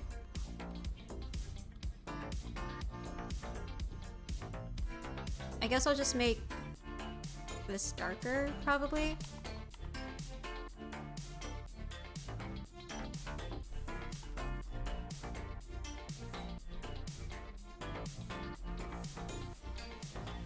I'm not sure about that, but there are Christians in India who were baptized by one of Jesus' disciples. People have been practicing since the beginning. Yeah, right. I briefly heard about that like a while ago, but I think I forgot until you told me about it, and now that I know, I'm kind of like, wow, yeah, it's been there since a very early age.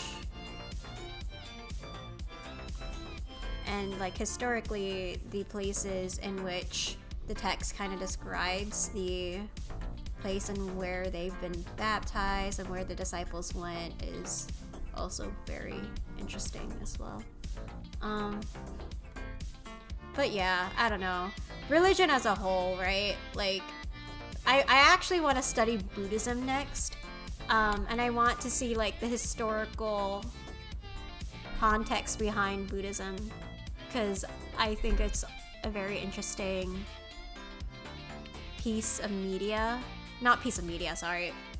religion that's been popping up for me personally, in terms of me like hearing about its doctrines and whatnot, and I definitely do want to go take a look at that, you know?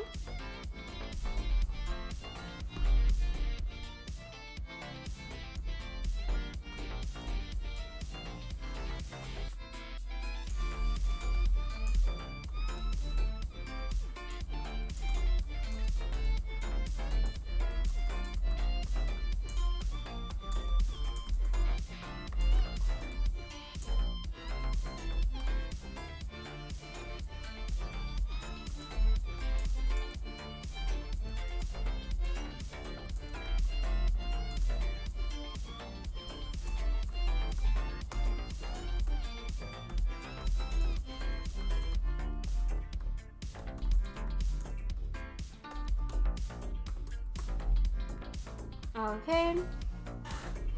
That is an interesting topic too. Let me know what you find out. I'd be curious to hear. For sure. I'll definitely be taking notes of the different things that I find in Buddhism. Right now, I've been really into like discovering Hellenistic practices and what people thought about like the Greek gods, you know? I think it's like a really cool topic that I definitely want to dive into. Like, Find a Buddhist buddy. A Buddha buddy. A buddy. I get it. I get the pun. I get the pun. Yeah, I think it shouldn't give me too... Yeah, no, I think I know one. I'll just have to like have a proper conversation at some point with them about it, because I know that they practice a lot of its like philosophies, and I'm just, I don't know, whenever they're not busy doing the adulting, you know?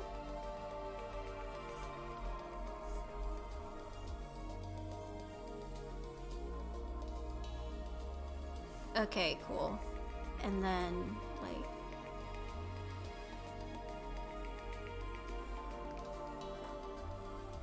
But I'm probably gonna draw it a little bit longer, because guess what? My hair has been growing pretty long as of the recent. It is no longer at its low-key bangs state. Ooh.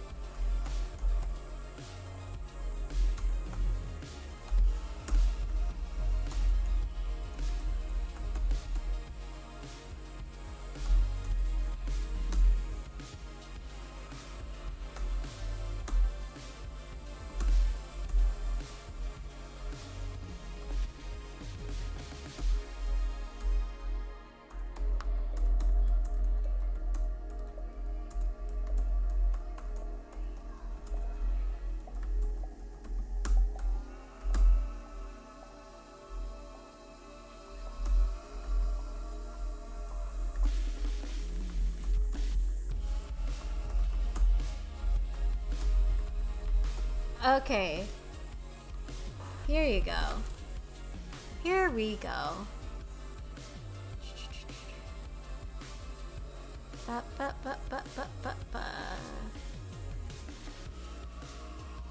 KKK. I think I'm getting somewhere. Once again, we're always going somewhere with my art pieces. You may not know where, you may not know when, but it's someplace. It's definitely a place that you can visit, mayhaps. Okay, here we go.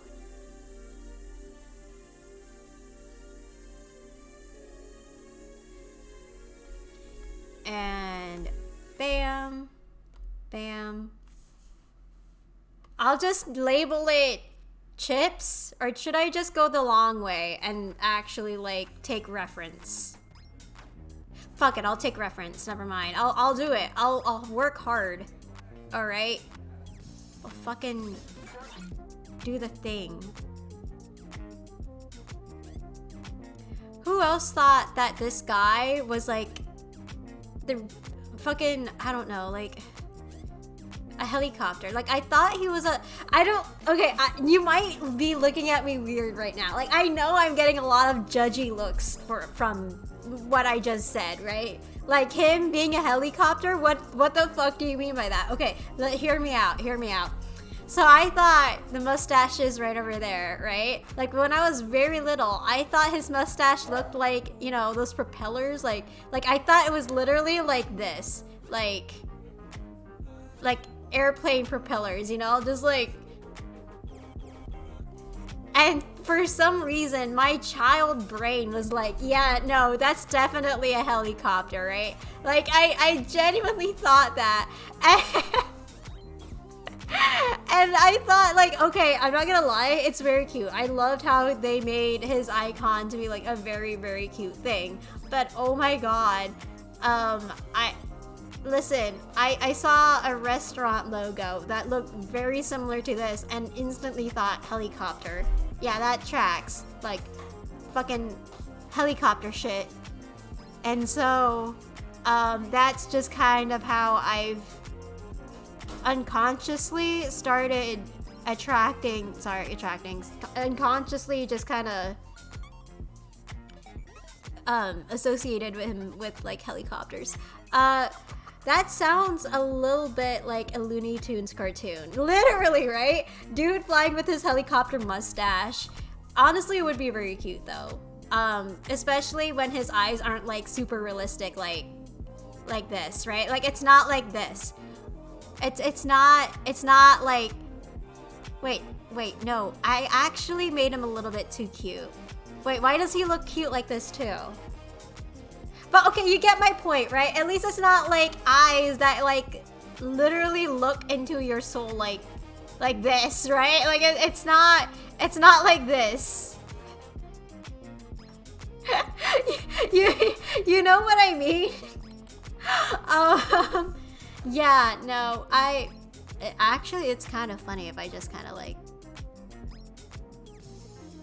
if he looked equally as miserable. I'm not gonna lie, it's kind of funny. It's kind of fucked up though, but it's funny. I'll be putting that in there, and then I'll just like fucking make eye bags off of this guy. He's exhausted, bro. Like let this guy have a break.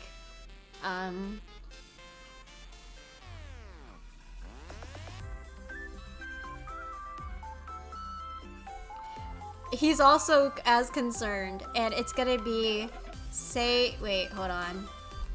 Ave.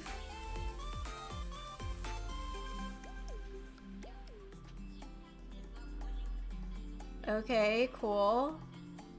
We're drawing this. I can't believe this is turning out smoothly though. What the fuck? I thought this would be trash. Hello? Okay.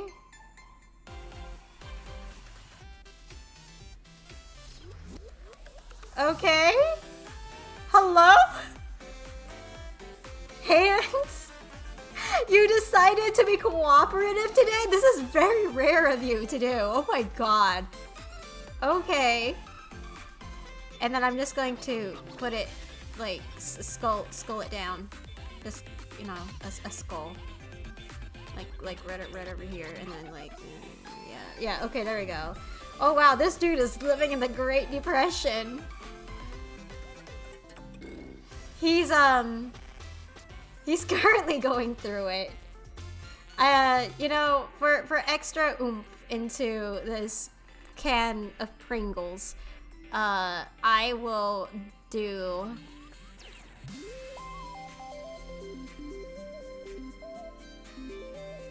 Okay, there we go. And nobody can see it. Nobody can see it. Cool. New raster layer. Let's fucking go. Okay. I'm just gonna have her G-penned. No dense watercolor right now, at the very least. Just a G-pen. Just a very light G-pen. Okay. Just gonna merge that in there and... Oh, that's a little bit too... There we go. I think this one's better, right? And then I can easily just, like, shade things and shit. It'll be fine. It'll be great. Trust me, guys. I know what I'm doing.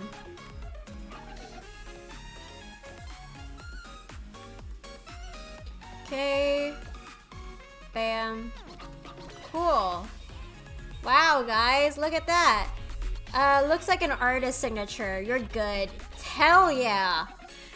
I love sneaking subtle unhinged shit into my art. It's great. I love it. It's the great joys of making shit. Okay, cool. Sick. We're okay.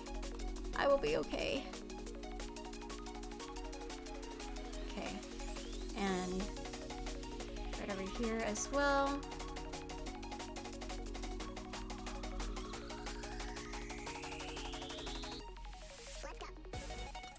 Bam, bam, bam.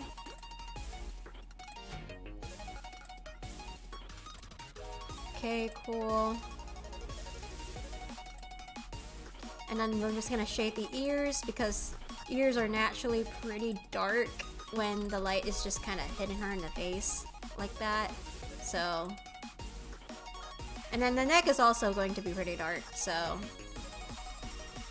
because she's looking at us, right? She's currently just staring dead-eyed into the camera, which is wonderful.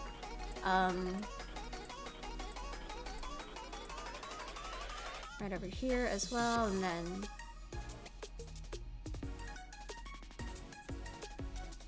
cool.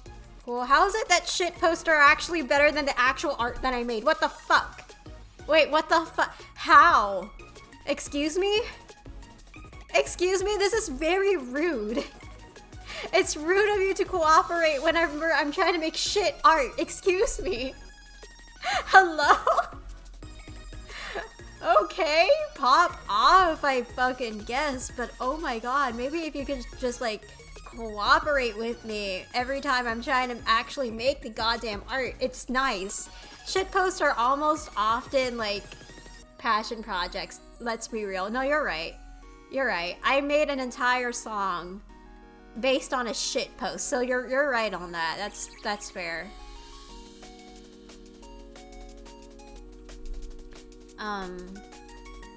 Yeah, no, like shitposts are almost often like one of those things where surprisingly it turns out really good for no goddamn reason, whereas like the thing that you actually put effort into is bad.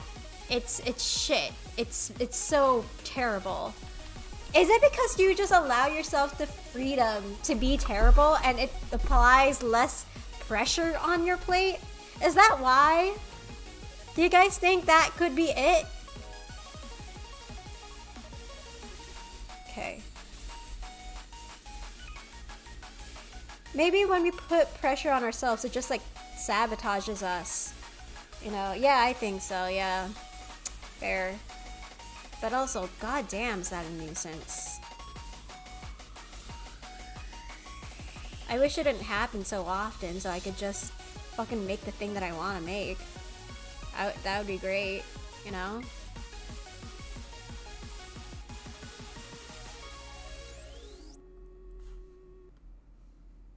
Okay, cool. And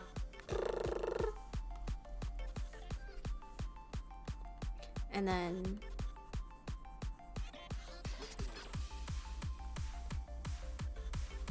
it's fine because it's just a lighter shade of this.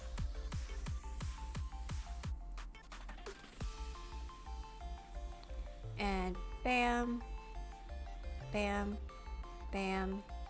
Oh wait, it's like her collarbone's like right over here.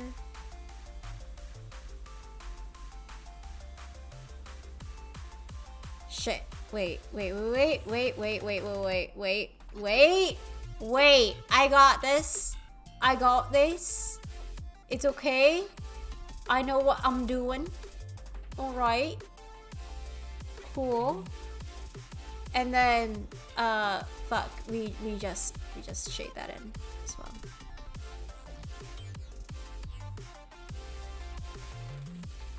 Okay. Nice. Alright. God. And then what? The eyes? No, the eyes are fine. The eyes are good. They're okay. I will leave them as it is. The lips though, I think this can be dense watercolor for this specific thing.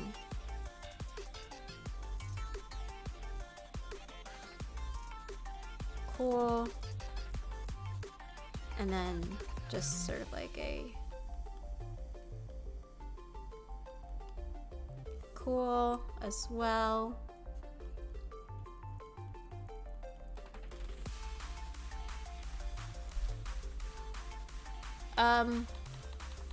Let's not put it there actually.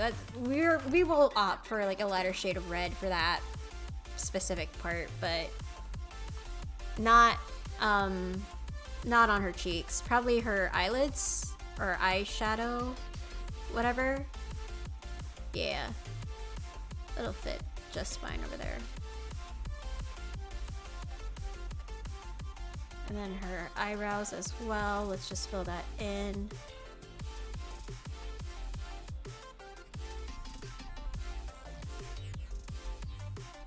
Now, for her cheeks, right? I think we're gonna go with like this shade right over here. Fuck, not that shade either. I'm gonna have to go light then. There we go.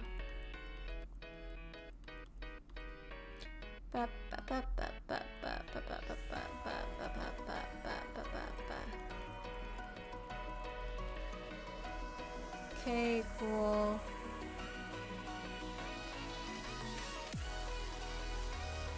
And sick. Okay.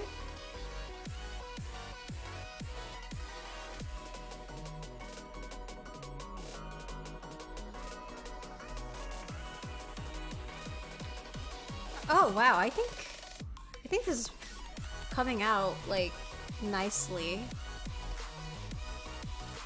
Right over here. And then like right over here as well, just like on the bridge of the nose would be nice. Oh, and you know what would be really cool, right? If I could just by the way, this is all gonna be on one layer and I'm not gonna regret it. I feel like those are like my famous last words, by the way. That is like going to be my Achilles heel, but I want to see if I can manage it, okay, guys? Let me see if I can manage it first.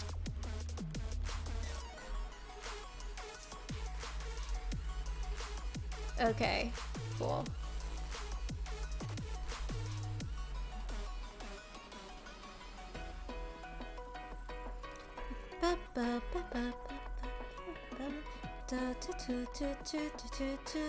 Oh my god, I just realized I've been on dense watercolor the whole time and not G-Pen. Whoopsie daisies, I guess.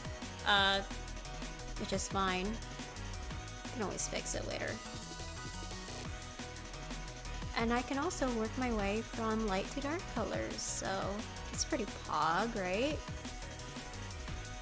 And the dense watercolor, that's what I want to use when I'm like around the ears, because I don't want to ruin what I have. Like, I know I seem like a little bit too cool to say this, but I actually kind of cherish my art, you know? I don't want it to burn into a fire. I think I'm pretty cool on that regard, right? I'm pretty casual when it comes to not wanting to burn my goddamn art. I think that would be really nice. Okay. Ah, shit. I made a mistake. Okay, there we go.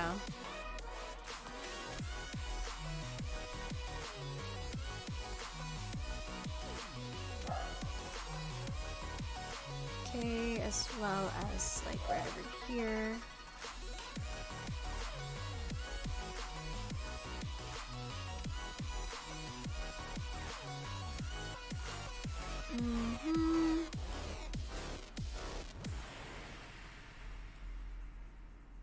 Sick. Okay. And then, right? And then, oh shit, nope, not there. All your music sounds like this one song I used to listen to. Do you know it? It's Bubble Tea Dark Cat. Yes! Yes, that used to be my jam back in the day. Oh my god, I love Bubble Tea by Dark Cat. I remember Milk Tea by Dark Cat as well. Hold on, let me play that song. It's such a good song, and I love Dark Cat. Like Dark Cat, Milk. I think it's Crazy Milk, right? I also listen to that too. That used to be like my bop back in the day, right? I'll listen to Bubble Tea first before like listening to Crazy Milk. But yeah, no, I'm very familiar with Bubble Tea. I loved Bubble Tea at some point. I still love it, by the way. I've just decided to move on with my music taste, but I will listen to this real quick. Please load. Like, I know it's very hard for you to stream while doing shit, but please load.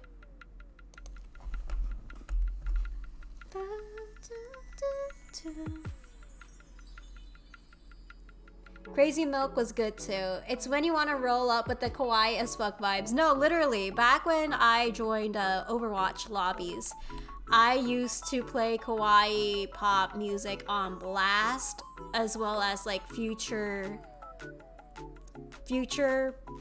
bass music, I believe is what it's called.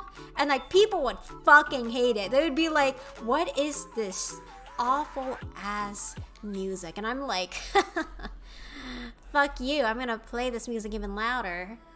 Let's go to see the stars on the moon.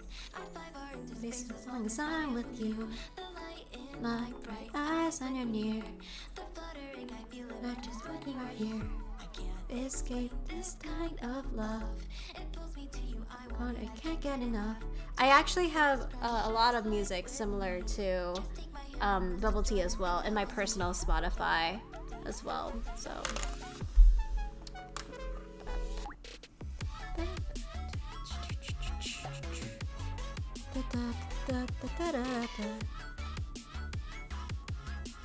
Okay, and then I can't wait to get really up and roll into the nursing home. Really old. Oh, okay, I misread that. Really old and start blasting the nursing home with that. No, fair. As you should, in all honesty. If you blast that into the nursing home, I'm joining you. Like, bro, let me pull up too. Like, I can't be alone while you're playing kawaii pop music, all right? Let me join. Let me have a taste in this as well.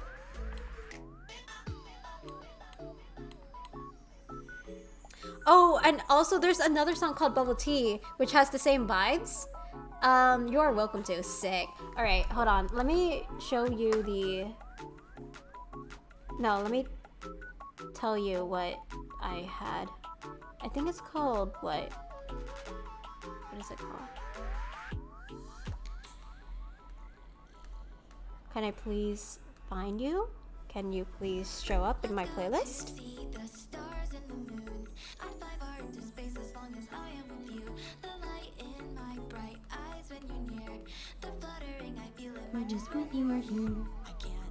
Oh, there it is. It's called, it's the same title, Bubble Tea by Zamir and Mark Indigo. Let me just...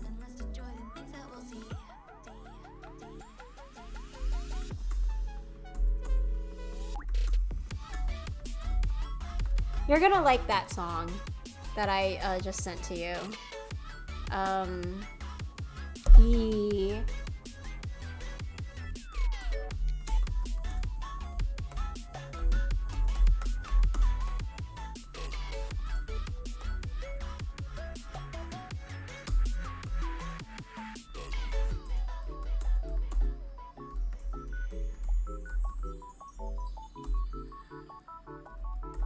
Okay.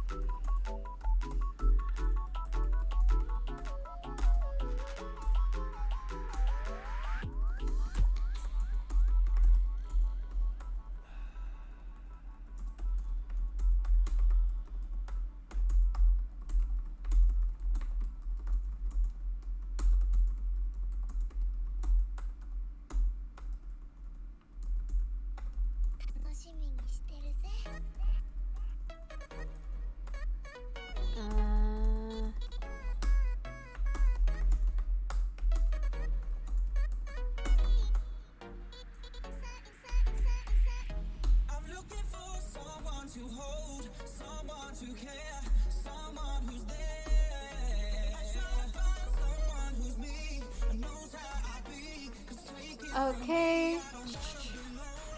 Yeah, I know this song. I think the algorithm synced for us at some point. Probably it did. It probably did, because back in the day, oh my god.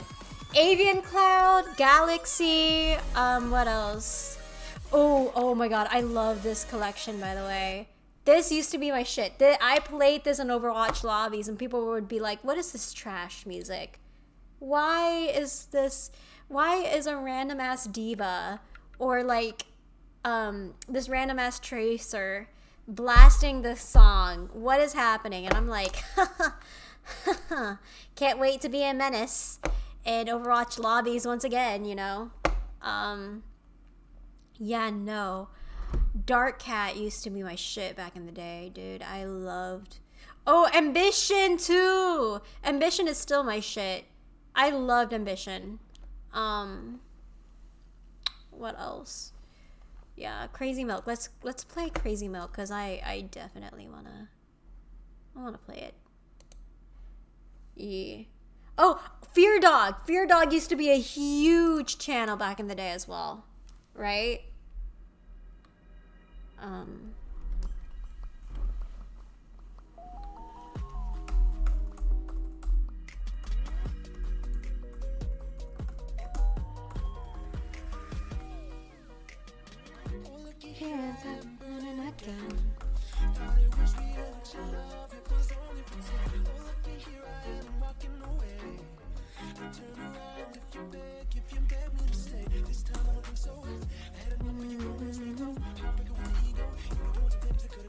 Dark Cat. Oh, Crazy Milk. I love... Wait, can I have this on loop a little bit? Let me have this on loop a little bit. It doesn't hurt to just kind of have that there running in the background while I'm doing work things.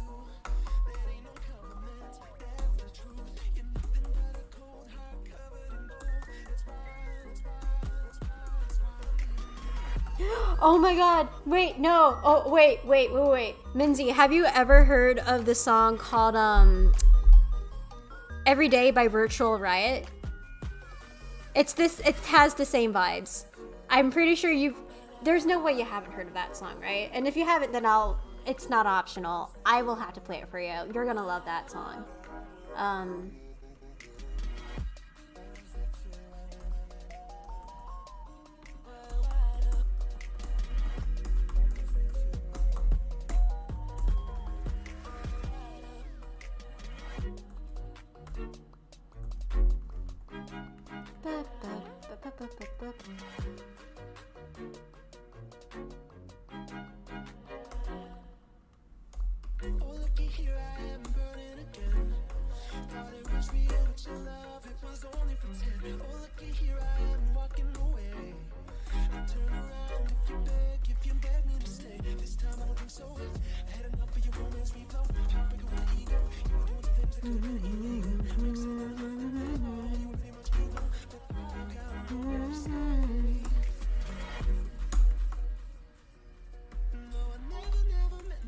Nobody like you, that ain't a compliment, that's the truth.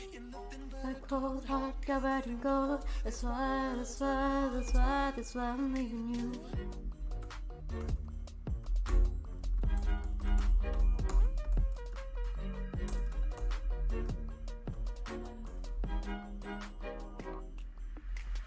Yo, Sai, welcome in. Yo, oh my god. Wait, that's so late.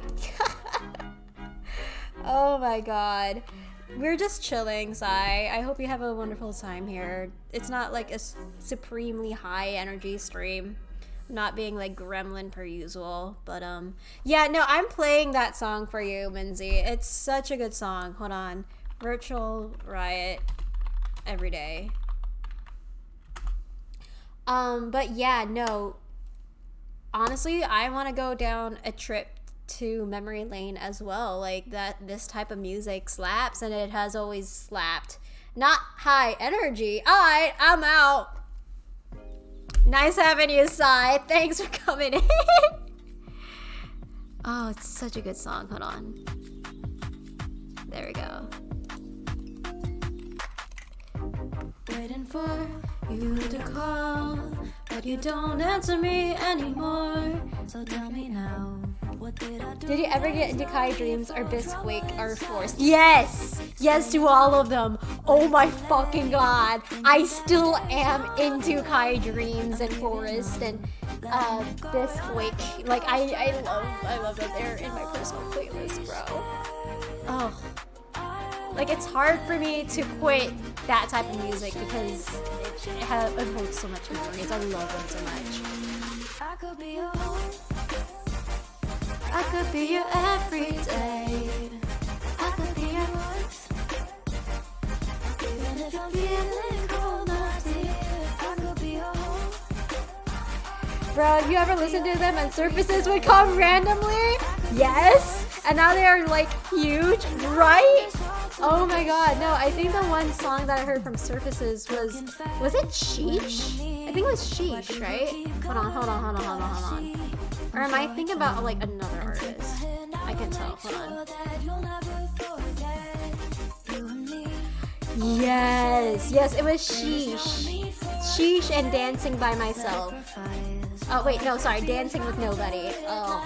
Oh, those two songs were like my jam, and I love them so much. Oh.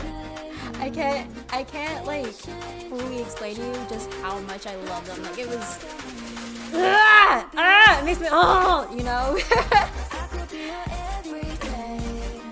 I could be your worst. Even if you're feeling Oh my dear, I could be your home. I could be your everyday. I could be your worst. And I don't want this all to disappear. I could be your home.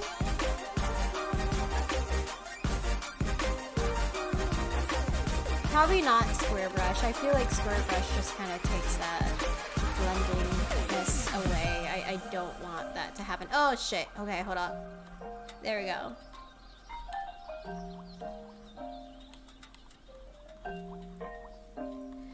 I could be your hope. I could be your everyday. I could be your warmth. I could be your cold, my dear. I could be your home. I could be your everyday. I could give you warmth. Y'all are making me want to like pull up my kawaii pop music that I absolutely do have and like play it full blast. Even if it's DMCA'd, which I have done before, but like I really want to push my boundaries here and see what I can do now. Oh my god.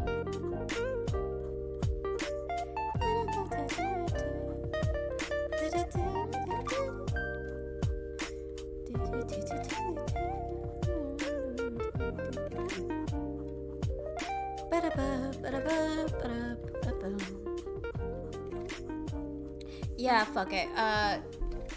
Shit. Oh, you guys heard of Don't Wanna Fall in Love by Kyle? Has the same vibe. Yeah, you guys would love Don't Wanna Fall in Love by Kyle. It's a bop. It's a certified bop. Fuck. Okay, there we go. Okay. Man, such good tunes. Like, do you attach experiences to this genre? Yes. Like, I imagine I'm in the park relaxing and goofing off when these songs come on. Literally, yes. Literally, I do that all the time whenever I play these different type of songs. Like, I always pretend like I'm, you know, at a public school and like, you know, it's late at night, you know, it's like probably 3 a.m. and I'm like in a public school just vibing to these songs, you know? Or like out with friends and honestly having the time of my life just playing these songs, you know? Like I love just being able to have the nightlife, like, you know, like, okay, you know what? I'm gonna give you guys a pinboard so you guys know what I'm talking about because I don't have the words to describe it. It's like the 3 a.m. experiences when you and your friend is having like such a goddamn time. Like it's so It's nice, essentially. It's like the night scenery. Stuff essentially like this shit. Like you're blasting this music on and you're going to so many places. You're hanging out 3 a.m. You're going to gas stations. You're eating snacks. And it just lasts until probably 6 a.m., 7 a.m., you know? Like this, or this as well. Taking the bus, going to different places, having a grand old time, you know? It's just a nightlife, essentially. And no alcohol. Well, I mean, like, yeah, maybe you guys would want to drink, but, like, personally for me, like, yeah, no alcohol needs to be there. It's just mostly, like, really fucking wholesome in a way. Yo, 1000%, you're still chilling in the city, letting the lights hypnotize you. Yes! Yes, that is my jam! And have it wrapped up with the Waffle House, yes? You get the vibe. You get that. You get it. Like, it's impeccable, right? Like, I can't explain to you enough how much I love those vibes while you're blasting this music on. Or R&B music, in all honesty. Like, I am a personal sucker for R&B.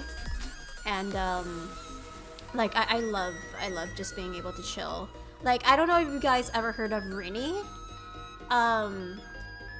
Rini has such good bops though, and if you haven't heard him out, I definitely do recommend if you want to like change your music taste for a little bit, you know, just like you want to experience something new instead of the same old, fucking cast Rini on, you know, like Rini is perfect for those 3 a.m. travel vibes where you just want to chill. Who?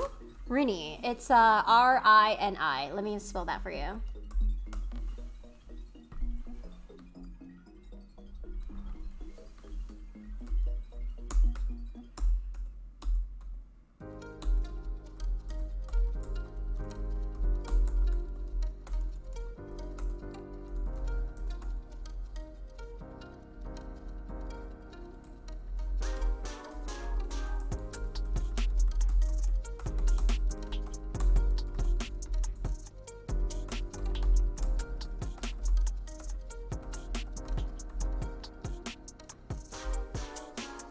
Okay.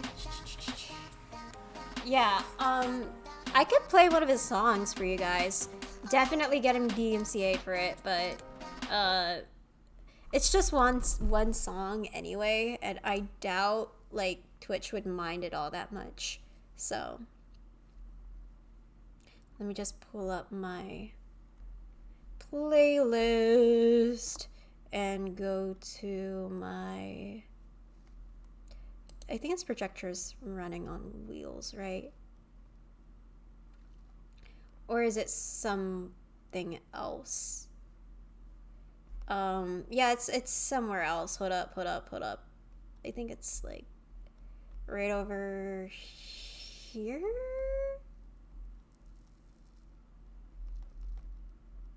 Let me go to... It's not like Kawaii Pop is the thing. It's like more of a laid back, chill vibe.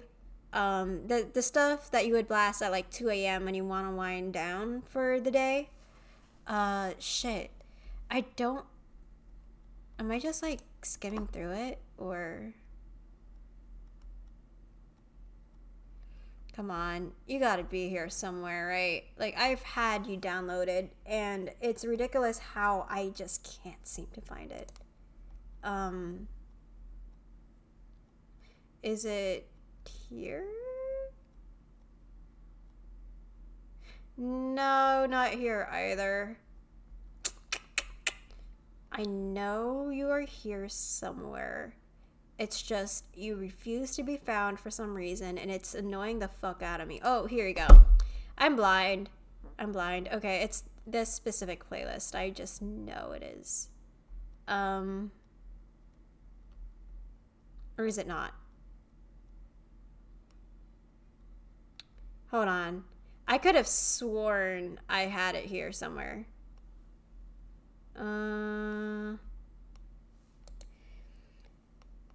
Yeah, I fuck with Rini. He got that relax your soul sound. It's either relax your soul or intimate coffee house vibes. Both are very welcome. Those are vibes that I welcome like 24/7. I love those vibes and I wish to keep it with me. Always, actually. You know what? Fuck it. Oh, Rini's Carefree is like my favorite song. Like it is my top song. Carefree. This one is what I fuck with. Because if I was sipping on something saucy or having a vulnerable conversation, this being on the background would 100% set the mood. Yeah, essentially. Rini is like my favorite clothes. Carefree. I'm pretty sure there is the song called Vulnerable by DHUV. Hold on. It has the same vibes as Carefree. I'm pretty sure you would welcome that too.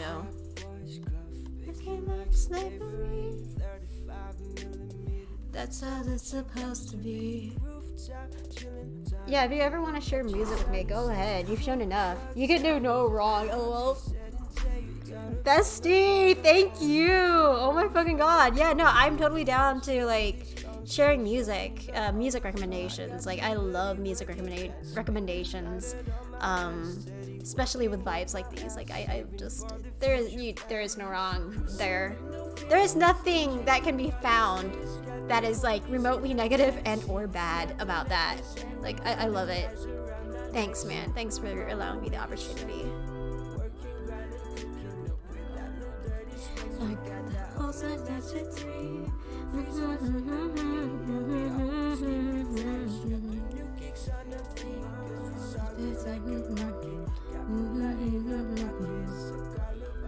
I'm gonna go a little bit more dark with her.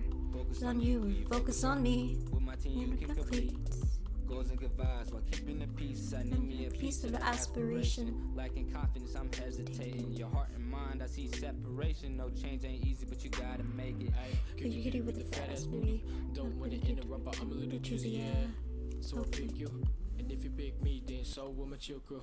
Going for longest drives. Never lead, no homies behind. Gonna never ever stand in line. Now watch your street, we stealing signs. Always be pulling the triggers just to get us everywhere. Driving and shooting. Okay, cool. And right over here, a little bit darker, right? Hey, there we go. Always be fighting with your friends, seeing who got them right. Cruising with the friends. Never let this say we got it nice around the next. On my way to second. Da da da da da da da da da da da da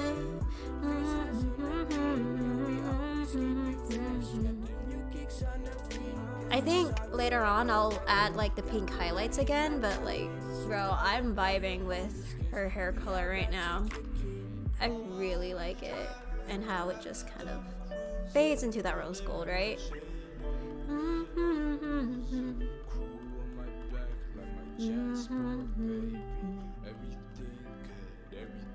Gone gravy.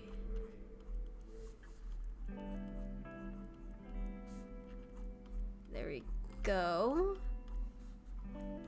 And right over here is just kind of where I want the darker colors to be as well. It's like bam. Wha-bam. Oh shit. There we go. I think, oh shit, nope, not there. Okay.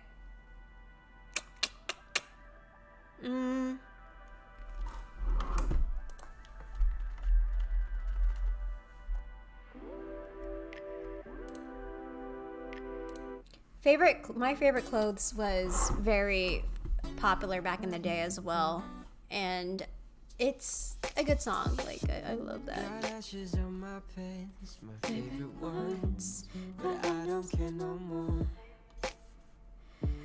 If you're not here with me, my favorite one, I might as well just go. I leave you in your room.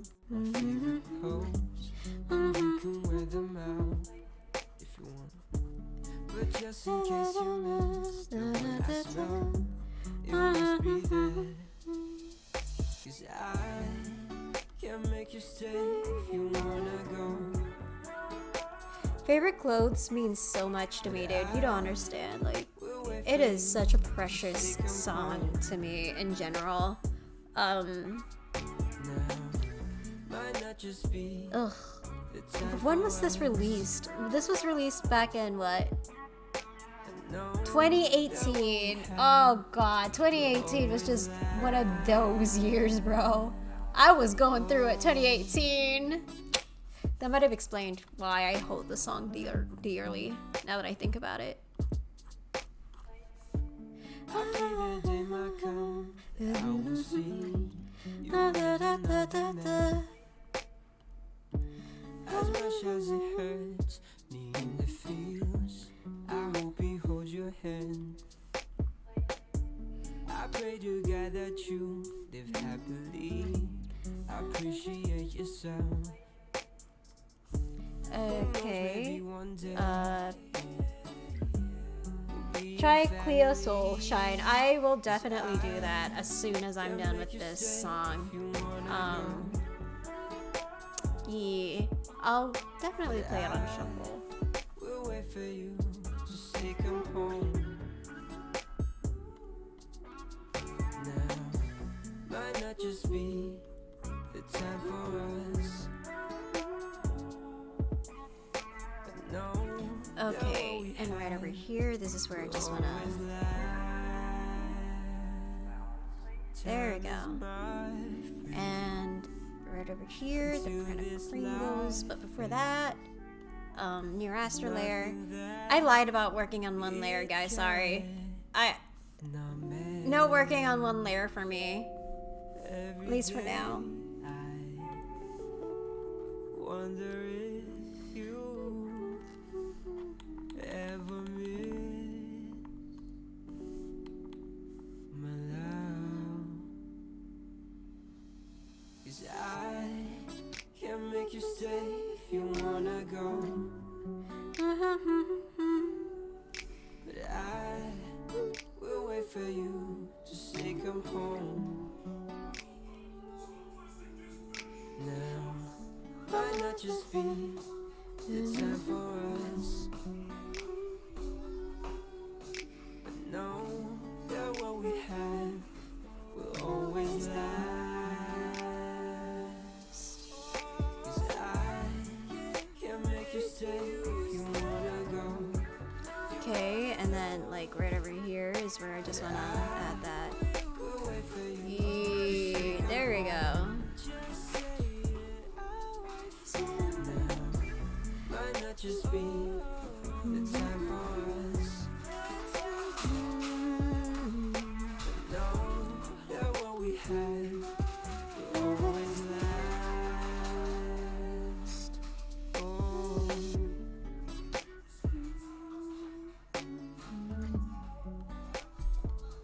Okay, so Cleo Soul Shine.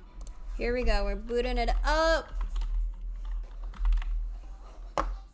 Ooh, I already love her aesthetics.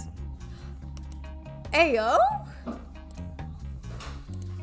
Wait, this song I'm saving. Wait, what the fuck? Hello?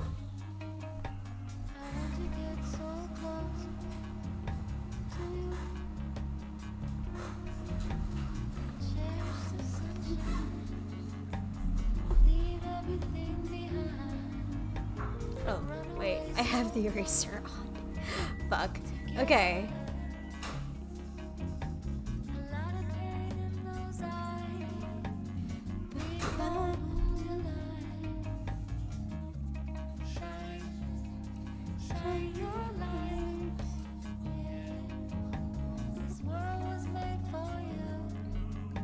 This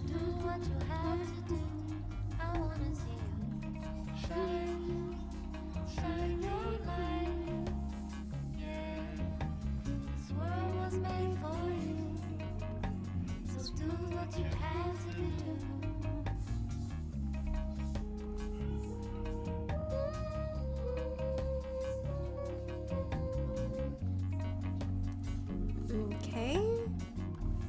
Then just put here as well. Cool. Nice. Okay, now this right here. I just need to add a stripe.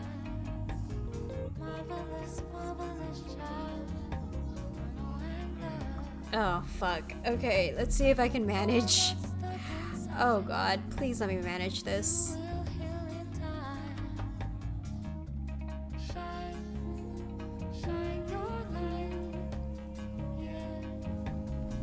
Okay, cool.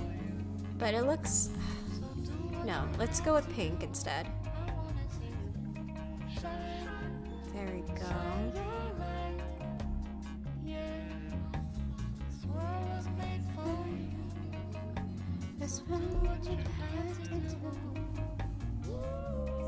And maybe like some white here as like a streak, maybe?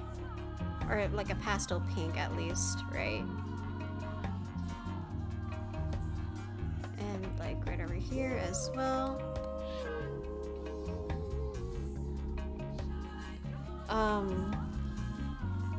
Okay, and like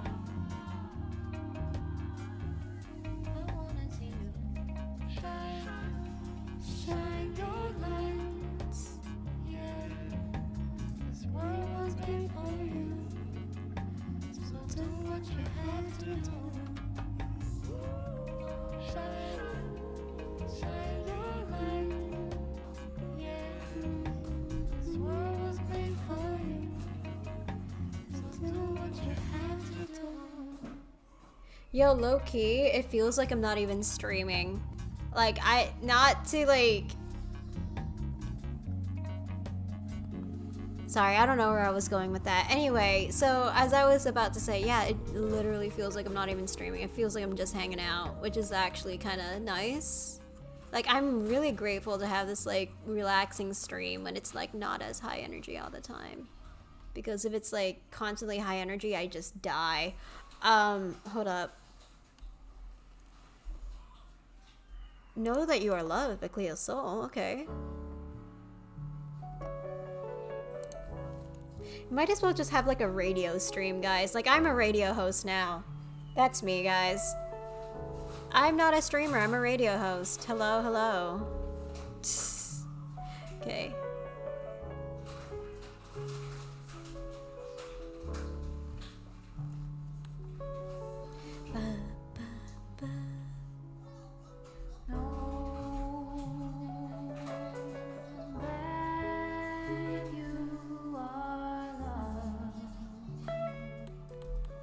Okay, cool. And like, even if you don't love yourself.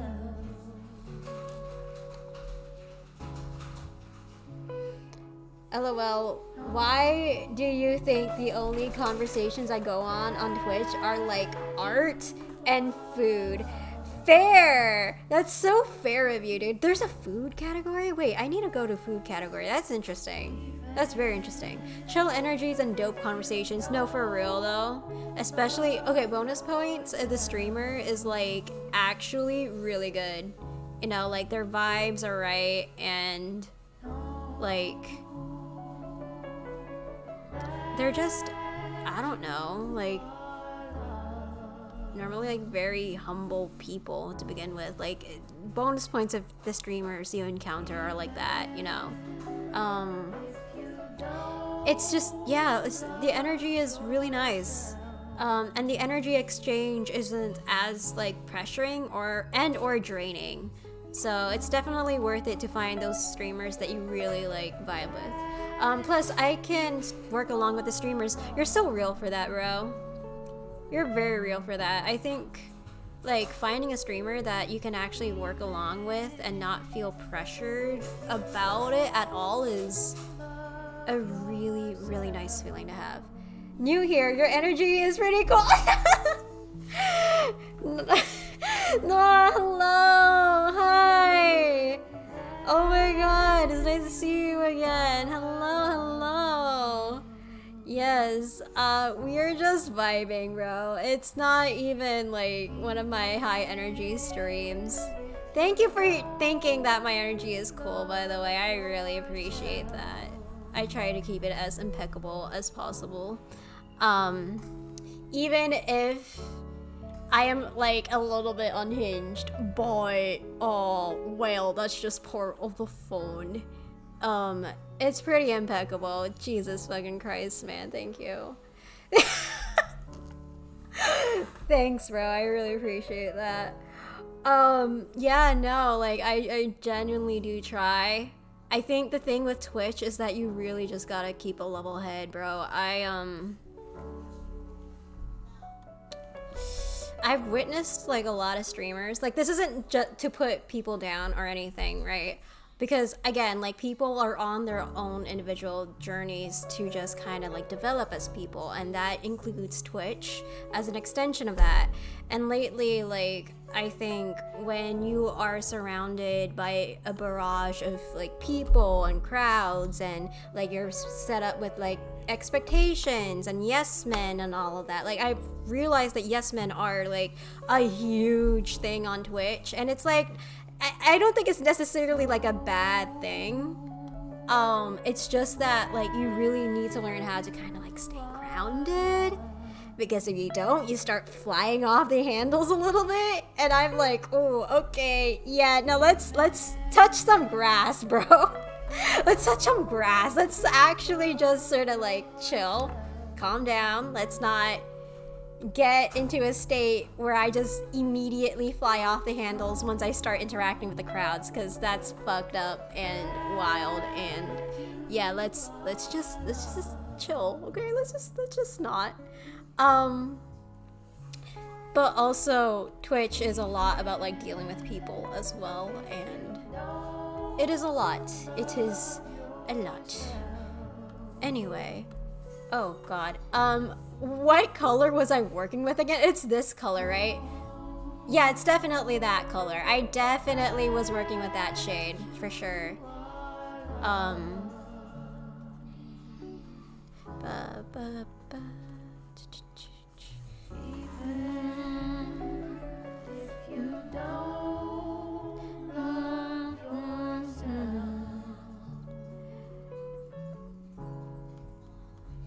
Okay, and then like, would I put an emblem there or what? I feel like I should. It feels empty if there is no emblem there. It would feel very empty, but hold on. Let me just like decorate the zipper section real quick, because it's really nice to just kind of like just add that accent in there. Anyway, so basically, guys, the moral of the story is that if I ever call myself an influencer, know that it is not me. It is a imposter version of me. And if I say it without, if I say it ironically,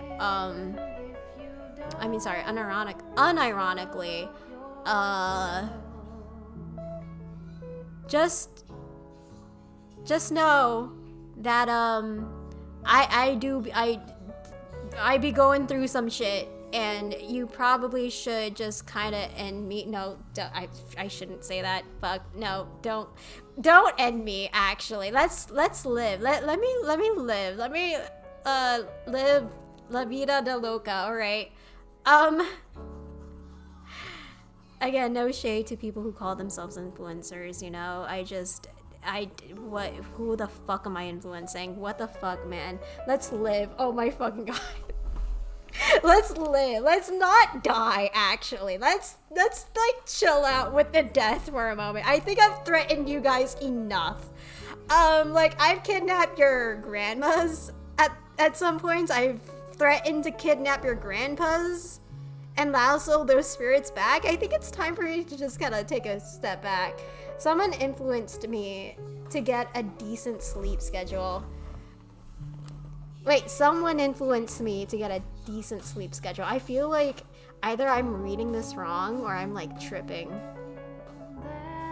Like someone influenced you, or like are you pleading for someone to influence You. If you kidnap my grandma, she will verbally assault you so badly, you will return her. Yeah, I honestly, she low-key reminds me of my mom. I'm gonna be honest with you guys, like, my mom, she verbally assaults scammers for fun. And it is like, I literally wake up early in the morning, right? And I hear her yelling over the phone about how the scammers need to go get a fucking life, and she just kind of cusses them out. And that is the first thing I hear in the morning. Now I'm like, oh, excuse me? Bleeding. Okay, well, I don't know if I can influence you. I can support you, but like, no, I don't know if I can, I don't know if I can influence you. I'm sorry. I have a shitty sleep schedule myself. Oh my god. LOL, your mother is a beautiful woman. Thank you. Okay. Hyper focus on work, I'll be here. Wow, you're leaving that quickly? Oh my god. Work really is just that important for you, huh? No, I'm kidding. Go work. Oh, go work, please. Just go work. Go do your thing. I don't wanna let you stay and do unproductive shit if you can't. Fuck! Just go! Not the guilt trip. Shut the fuck up. Guys, that's it. Thanks for coming into stream. This has been real. It's been fun. It's been great. Fuck. Okay. Yeah. No. Just go focus on your goddamn work, bro. I'm tired. Go focus. LOL. Wait. Sorry. I was about to say about like, oh, your mother is a beautiful woman. My mother and I actually, like, we've received comments that we look alike. I personally do not see it. It's probably, number one, I'm shorter than her. All right. Number two, it's the facial features, I think. Like, maybe we are similar in a way, but, like, I don't think so. Like, the eyes are very, very different with my mother and I's eyes. And yeah, otherwise, like, that's just where the similarities kind of end.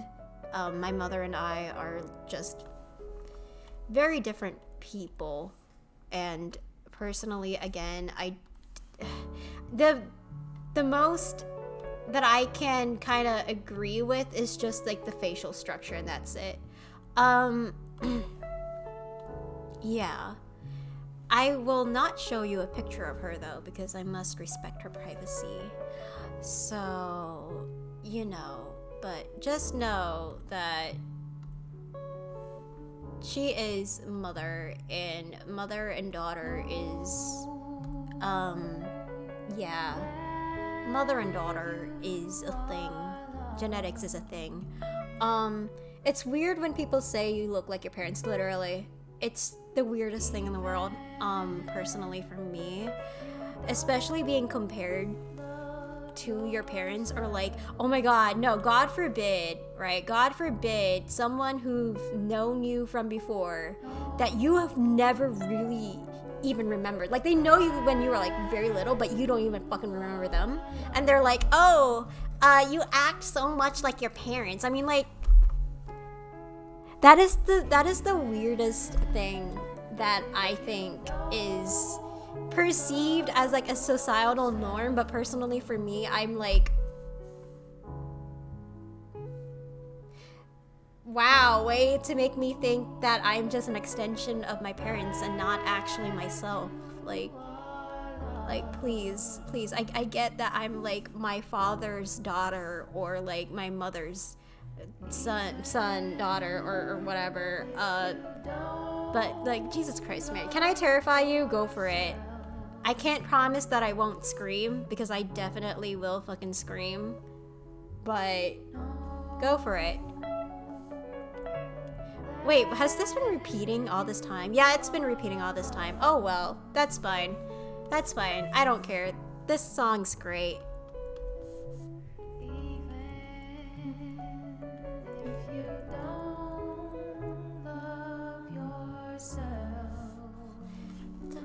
the older you get, the more you start to see your parents in you. You're so right about that. You're so right. You're great.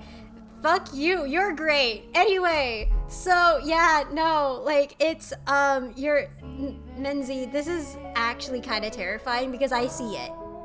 I see it. Like I'm recognizing that I am my father's daughter in like a lot of ways, and it's just it is the most cognitive dissonance. You guys know what that is. It's kind of, that's just how it feels when I start to realize that I am my father's daughter, and that there's a lot of traits in me that definitely is similar to my dad, and I'm like, oh my god, I'm my father's daughter. Are you fucking kidding me? It's like, yeah, the level of cognitive dissonance that you feel is like, ugh. But it's needed because, you know, it's just the adult experience, I guess. Like, dealing with your parents in general is always just, like, low-key a tricky thing unless you have a very healthy relationship with your parents, in which, like, number one, I envy you because I've had a rocky relationship with mine. But it's ultimately a really beautiful thing to just have a healthy and trusting relationship with your parents, and know that you are supported and loved throughout that time. I'm sure found family really helps though. Like found family is just also a option that you guys can definitely still find support in, because blood relations, right, as significant as they are, what is the saying?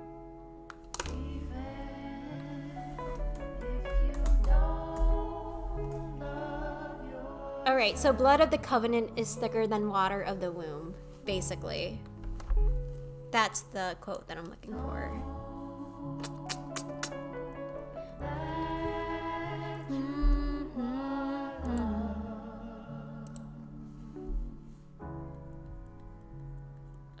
Okay. Don't love yourself. Sometimes my mom tells me shitty things my dad did, and all I see in his actions are the emotions that caused him to make those actions. It's crazy, lol. Yeah, no, for real. Like, I think part of the journey growing up is recognizing that your parents is human and not just like your parents. Like the projections that you've kind of put onto them when you were little starts to kind of dissipate as you grow older, because now you finally understand, oh, they made those actions because of X, Y, and Z. It's not just like a one-sided story. And it's insane. Like it's crazy how much of your perception can change from just a basic understanding of that. Also, I'm just going to try and get my lo-fi playlist on because I'm feeling lo-fi today.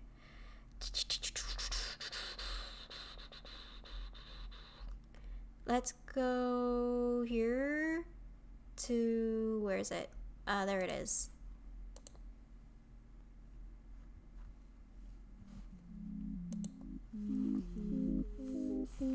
Okay, there we go.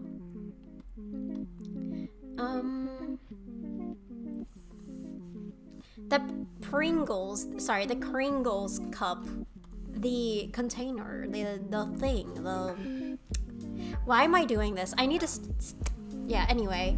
Yeah, I guess I'm just behind the curve, lol. I wouldn't say that. I'd say that you're just going on your own journey, and that's fine. That's a very normal thing.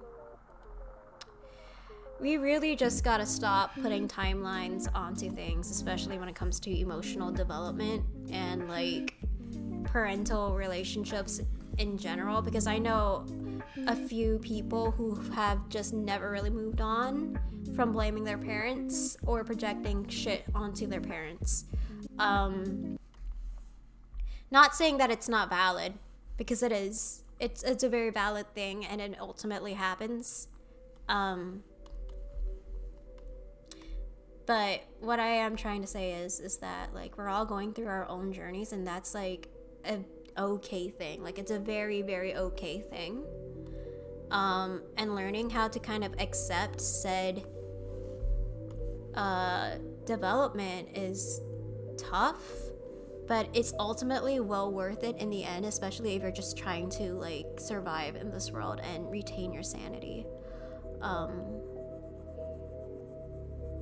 Like, it's okay to feel like you're lagging behind, but, like, it's also very unrealistic of people to ultimately set a timeline for teenagers who are still figuring their shit out to get it done by the time that they're fucking 30, bro. Like, I'm sorry, but teenagers are not doing so hot, you know? Like, they're currently going through a time where they're transitioning from childhood to adulthood, and you expect for them to set up their foundations in life when they are still kind of going through a crisis during that time? Yeah, I don't think so.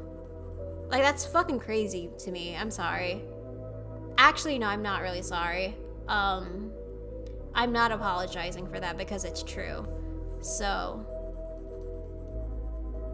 like, if anything, the point of this is don't feel pressured to go beyond what you know that you're capable of at this point. Like, just enjoy the journey. Yo, amazing. Hello, how are you? I hope you're doing great, bro. Hopefully this evening has found you pleasant and chill. I know personally for me, this is not like a high energy stream. It's more like a, oh, you know, we're just talking about life and shit stream. I don't know how long you've been here though. You've probably been here for a bit, but welcome. Jesus Christ. Skin color. Yeah, that's good advice. We all mature in different areas at different rates. It's about the journey, not the destination. Exactly. Just relax. You'll have your shit figured out. You have your entire life ahead of you with your shit figured out. Well, trying to figure shit out. And even then, even if you, I don't know, go into your 70s, right? Like, you're still figuring shit out, bro. Like, that's just life. You're constantly learning and evolving. I should be in bed 3 hours ago, bro. What are you doing here? And still need to brush my teeth before bed. Okay, good night. Go brush your goddamn teeth. Holy shit, dude. I appreciate you for coming in and stopping by, but oh my god, please go do your thing. Don't neglect yourself. Stop that. That's bad. Yeah, anyway, good night and sleep tight, and I hope you dream very pleasant things for you. Amazing. Very, very pleasant things. Have you guys ever, like, dreamed recently? I don't think I've been dreaming a lot often. Like, whenever I dream, I think I've always just sort of dreamt about, like, public school. Not that, like, it's been a hot while since I've been to public school, too. Like, it's been a very long while. But, like, I think I've had multiple dreams in one instances where I felt like I was lagging behind in public school. But it wasn't, like, just an ordinary public school, right? It was more so of, like, a school of life. It's like a life journey. Like, it's so weird for me to describe, but it's just kind of like a self-development school where, like, you get out of your physical body and you enter into this public school-ish space where, like, you're kind of like a spirit and you have like all of your memories intact. And my memories, I mean like past memories of like whatever the fuck you did so long ago, right? Were you homeschooled? Yes, I was. I was homeschooled for a very long time, since I believe first grade. First grade I was homeschooled, or was it first or second grade?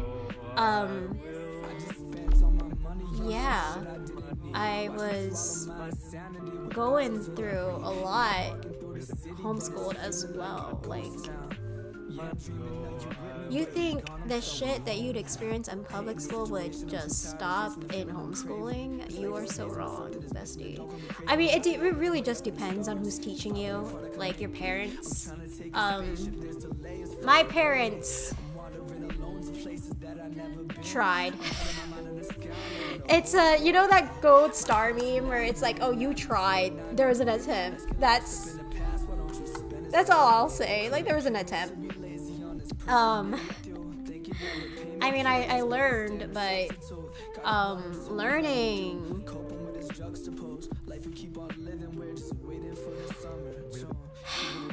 I will not lie to you, bro.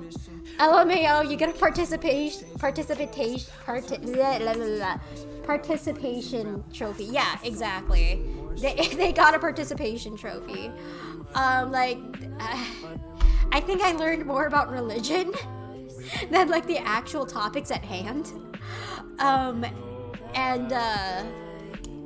Calculus. Oh my god, no, I learned nothing from calculus, bro. I did not learn anything going through calculus and like high school math. Like, I'm sorry. Nothing was drilled into me. I was a walking disaster. I don't know how I still passed, but I passed anyway. Yeah, and because of like, oh, I need a stretch, by the way. My legs are just kind of going through it, my kneecaps. But yeah, no, let me just go to part one real quick. Or should I just stay on this screen? I'll just stay on this screen, it's fine.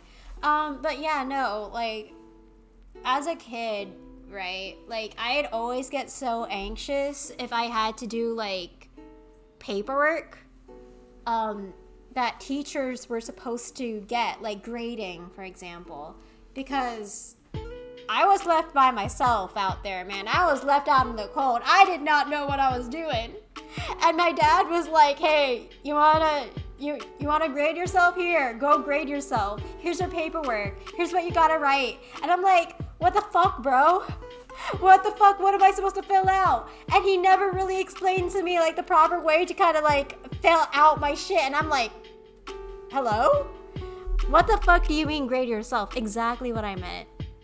Exactly what I meant. I was supposed to like grade myself using like the answers. Like, I remember I was like young. I was like in 5th grade, right? 5th to 6th grade.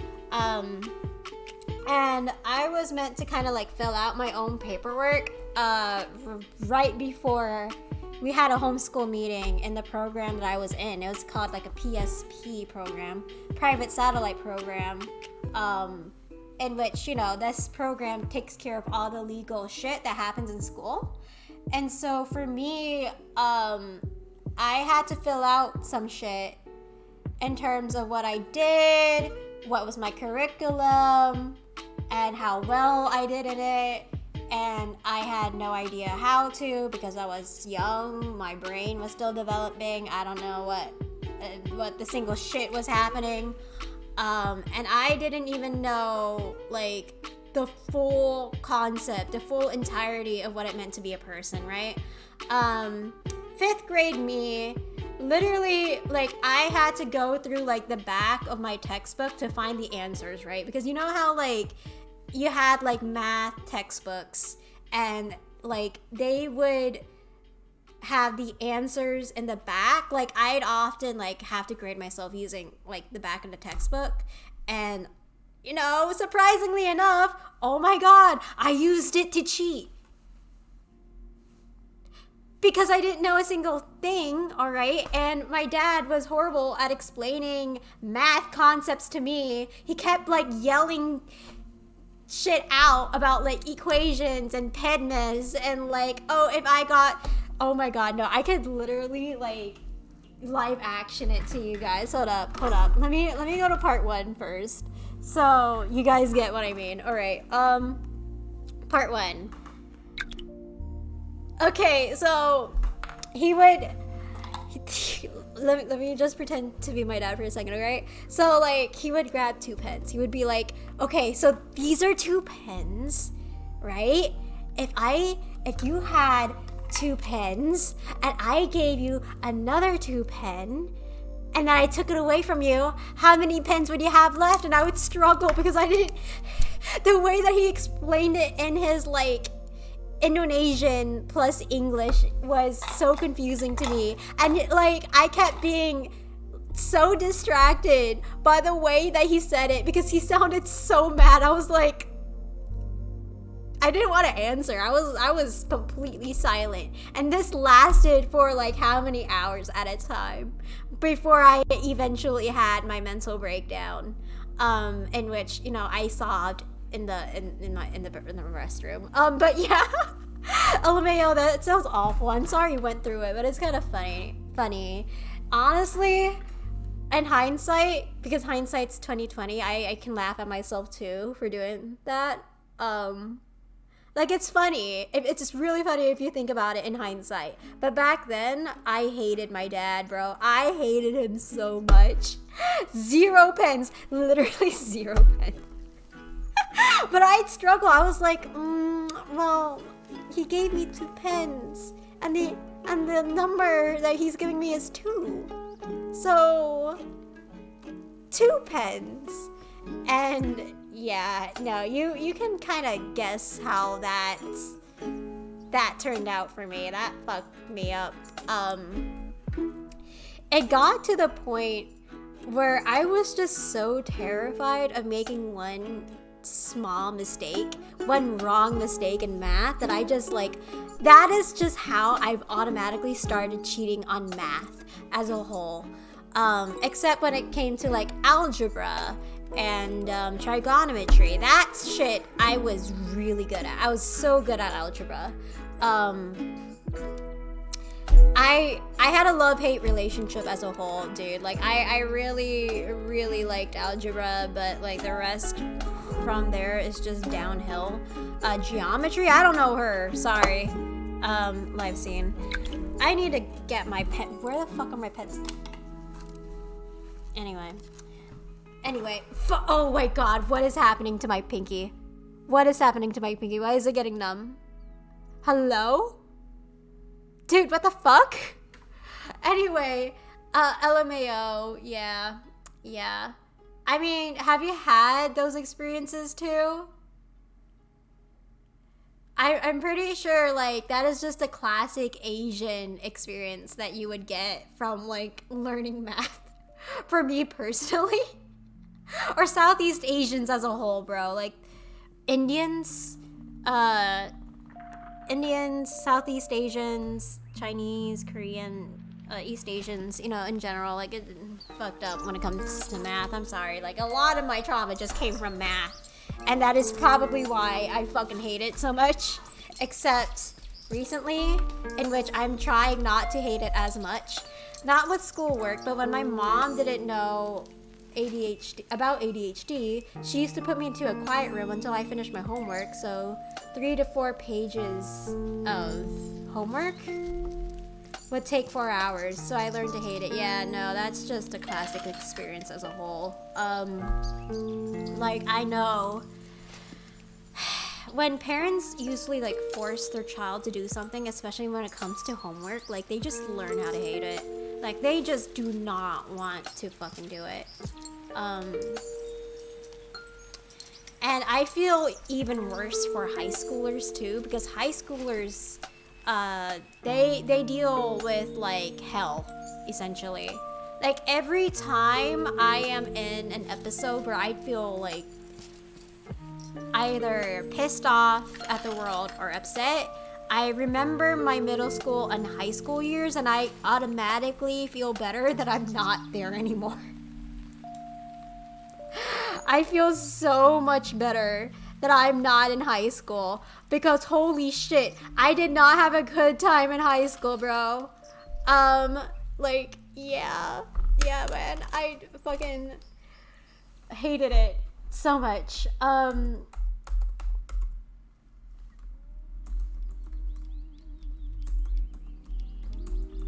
This couldn't happen again. This is that one.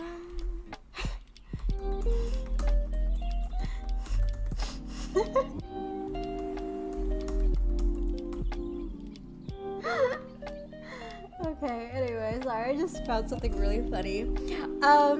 Me either. So I thought I did then. Then I learned about healthy relationships and was like, oh, never mind. You and I have like very similar experiences. Because literally, no, me too. Me too. When I saw healthy relationships between parent and child, especially in my taekwondo days, and I took it when I was like very young, by the way. I was so envious of like parents who actually came to look at their kids and plan events with their other parents. Like, are you fucking kidding me? I was so envious. Whoa, what belt are you? Black belt. 3rd-degree black belt, and then I stopped like 2019 or 2020. Probably 2020 I stopped.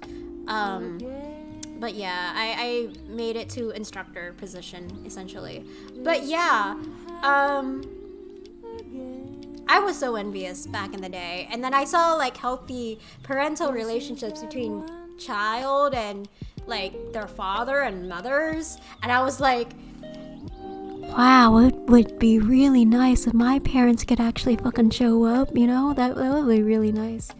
Wow, we might actually be twins. Oh, fucking shut up. Are you kidding me? Minzy, are you serious? Bro.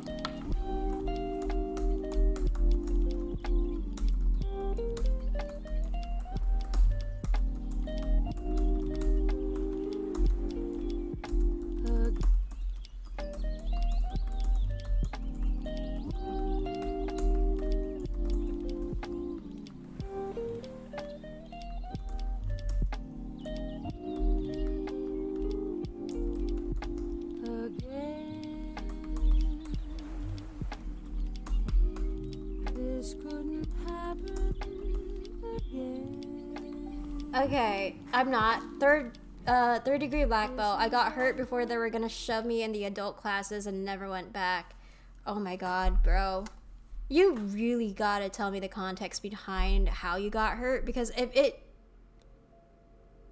if like you never came back, like is it because of like circumstances, or you just kind of just dropped out? Like, yeah, no, that's not. Like, is there like a lore behind that, Minzy, that you want to like disclose? Or it's totally fine if not, but I am curious.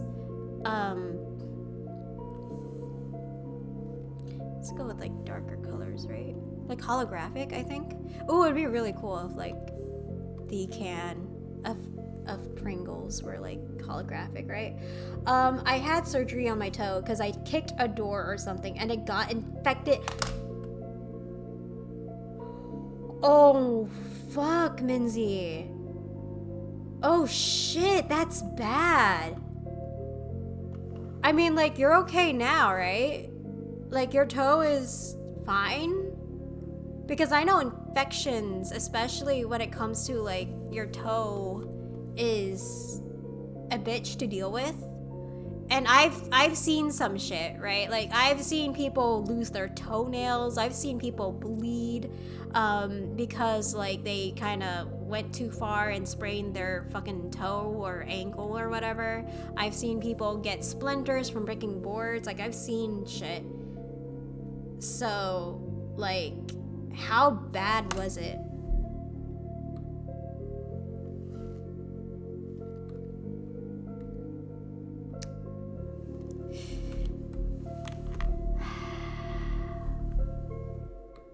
This motherfucker, bro.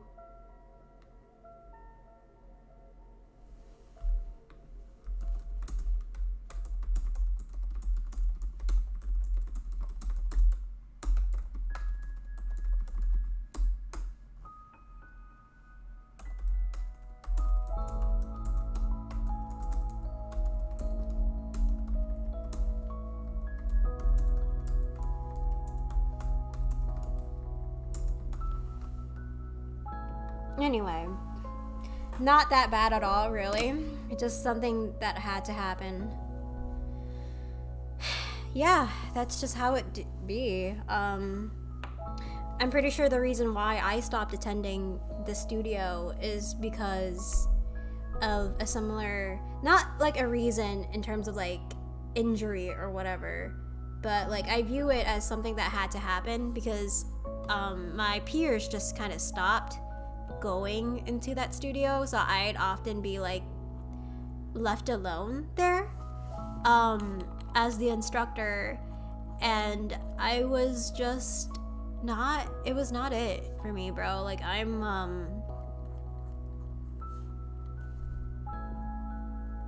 sorry.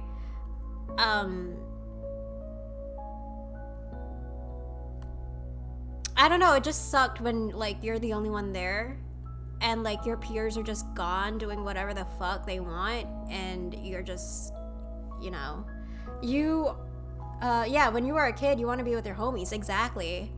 And when I was a kid, like I'd have a lot of trouble, like not necessarily relating to others, but I would often be very clingy because of my lack of interaction with others. Like I was very socially interactive, socially starved, basically.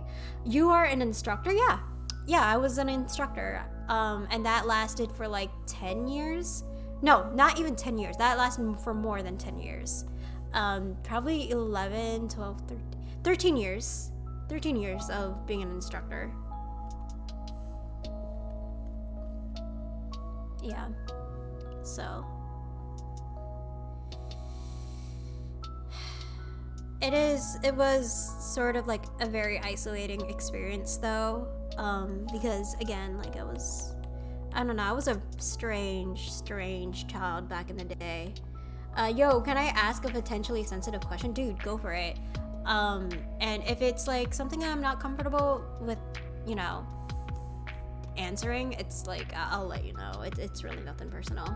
Growing up, did you ever get called annoying? Yes, absolutely. I was called annoying. I was called like very talkative, very loud. I was called a lot of things, and I think I took a lot of it to heart. Especially, I will never forget, my dad had, there's this girl, her name was Tamara. Tamara was older, she was 14, and she had to babysit me. And me being like very socially starved, I was pleading to my dad, like, please let me go play. And my dad accepted, and so, you know, Tamara kind of like babysat me low-key. And then when that was over, my dad asked Tamara how I was, and he asked if I was like annoying, and Tamara just kind of had this like look on her face. She paused and was like, yeah, she was like a little bit annoying. And then like I think afterwards, my dad and we had a talk in the car about that, and he told me to observe people's behaviors. And he also told me that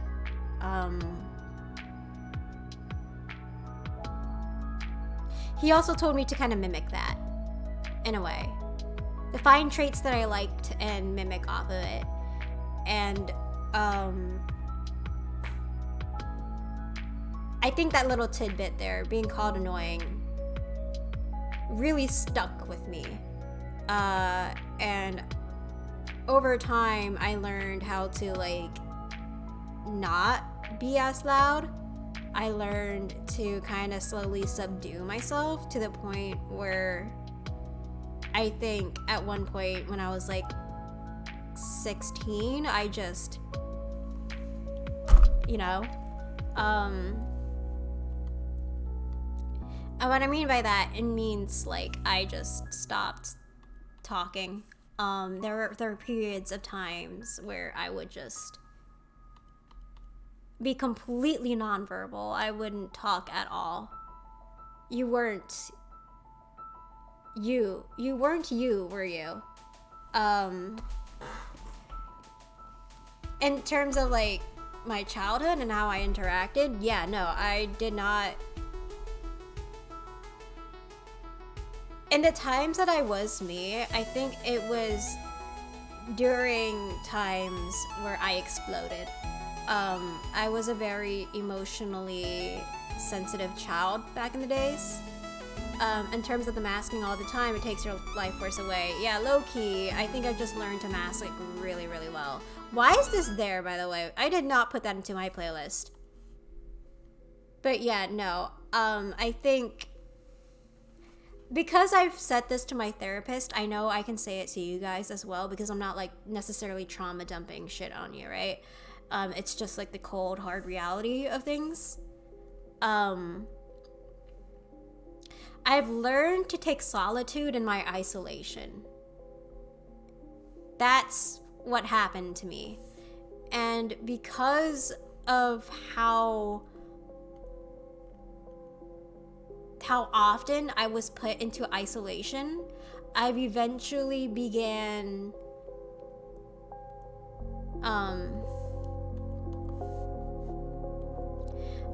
to only trust myself is the thing. And then, you know, on top of like being raised by the internet and having like a lot of shit just drop on me all the time, and me not knowing how to state my boundaries, then that fucked me up. Like that genuinely fucked me up to the point where like I had trust issues, and that still impacts me to this day. But I'm learning and I'm growing and I'm accepting that it's okay to trust people again. But stuff like that, right? It's not fun. Like it's just genuinely very fucked up. But yeah, no, I think that's just kind of how I learned to be like really good at masking as well. So, yeah, no, it's shit just genuinely happens. Like, this is not like, oh, I want you guys to feel like bad or whatever, or not. Like, again, I'm just stating like factually, this is just what happened. And like,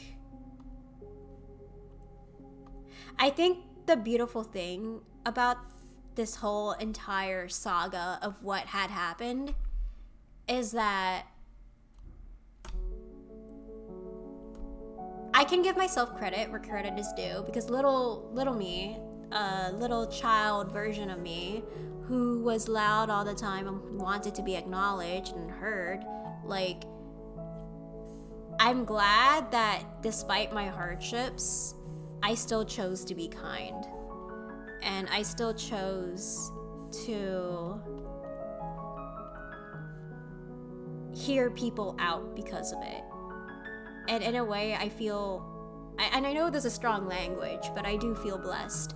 Not because of the trauma in of itself, but because I've gained a new perspective based off on it. And yeah, like it's not a bad thing to just learn from shit and grow. I understand more than you know, dude. Choosing kindness while enduring that shows your strength. It's strength that not many have, yeah, essentially. Learning how to kind of like hear people out, especially when they're just sort of like acting out and acting like, I don't know, strange, you know? I think it really does wonders.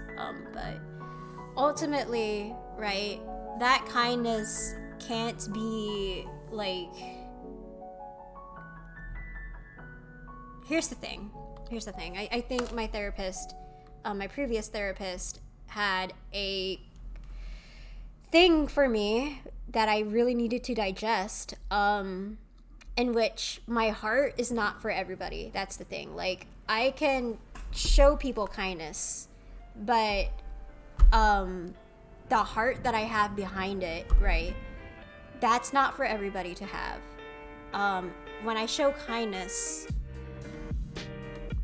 that's from a place of unconditional detachment, like a healthy sort of detachment. It's like giving away candy, right? Like, you know, or giving away a snack. Like, yes, it's really good for you if you had nothing good for fuck. How do I say this? How to English right now? It's really good when you've had nothing to eat throughout the whole entire day, right? But that can't be the source of their nutrition. At one point, they're gonna have to find something wholesome and sustainable for them. You, however, the one that's providing the snack, you can only just provide a snack at the end of the day. That's just like a detachment thing. You can't really come into it with like expectations unless you've like thoroughly communicated that to them. And even then, that kind of it's a different thing dynamic wise, really. But yeah, no.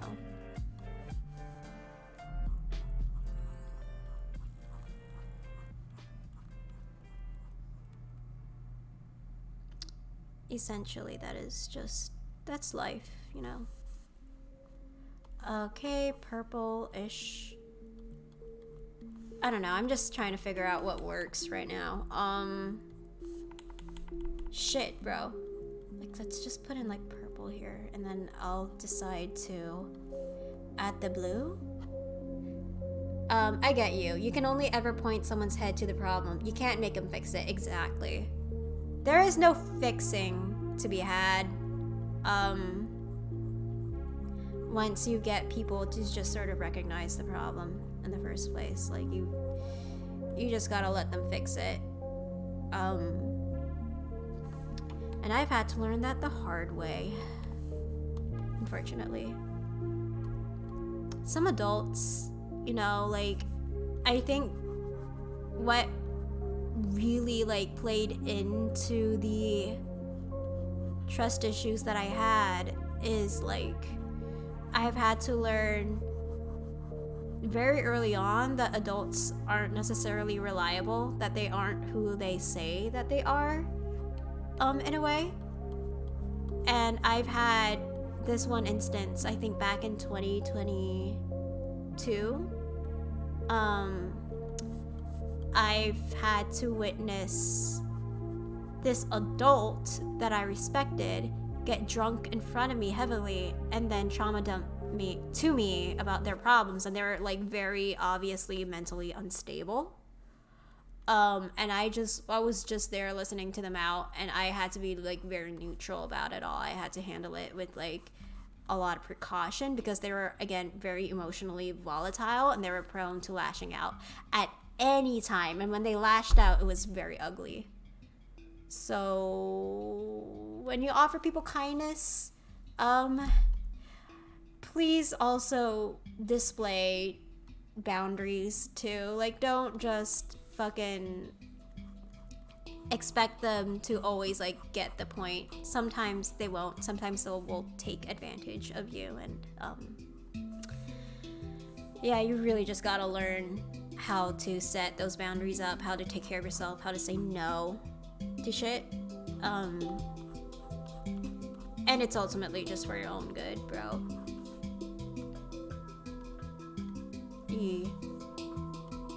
So that's that.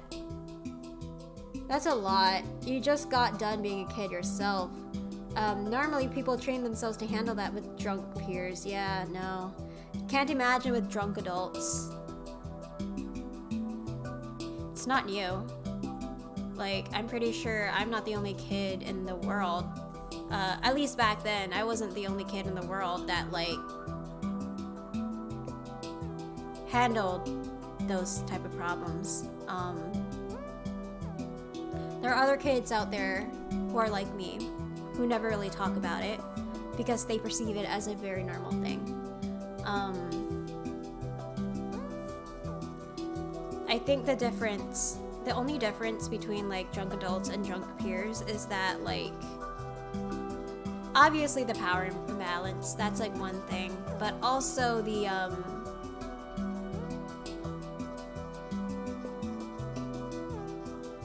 sorry, I'm thinking. The weight that it carries with you. I guess is what I'm trying to say.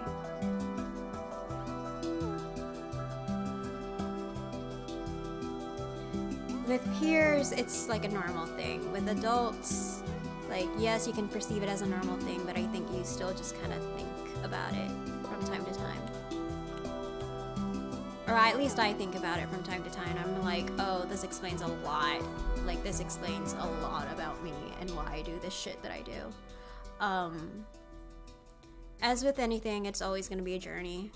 A lot of things in my life I will try to unwind and uncover, and I think that's like not necessarily a bad thing.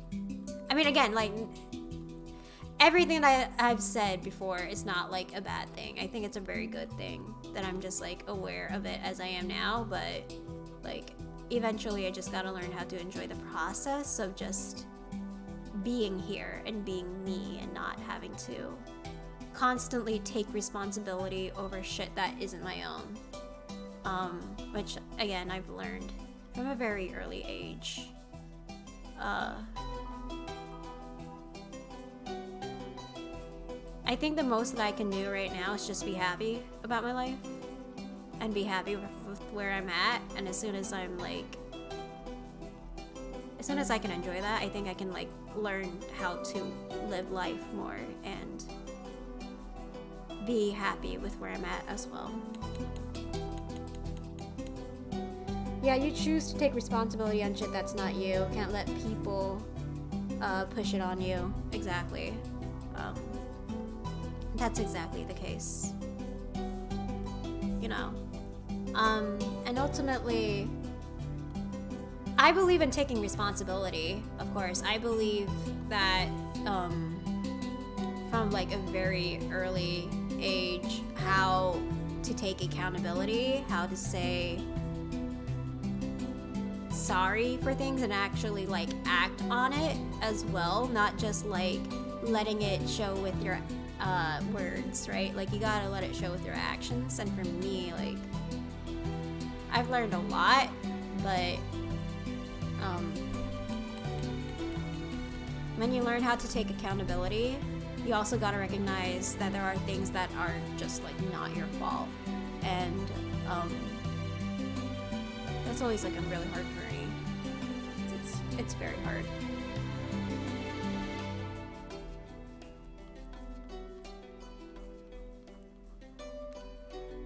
Especially if the behavior modeled to you was not the healthiest. That is all I'll say about that. So yeah.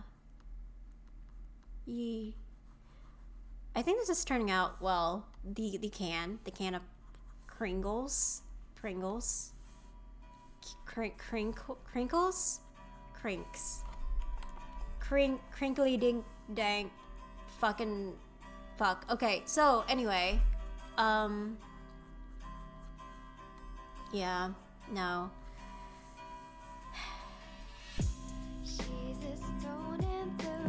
The best part. What is this song? I have not. Hey, can Smart Shuffle just not? Stop putting shit that I don't want into my playlist. God damn it. If I wanted to hear more, I would have just tuned in into radio or something. Don't give me that shit. Okay, anyway. Yeah, I get it. Thank you for sharing, dude. That's what's cool about understanding people more, right?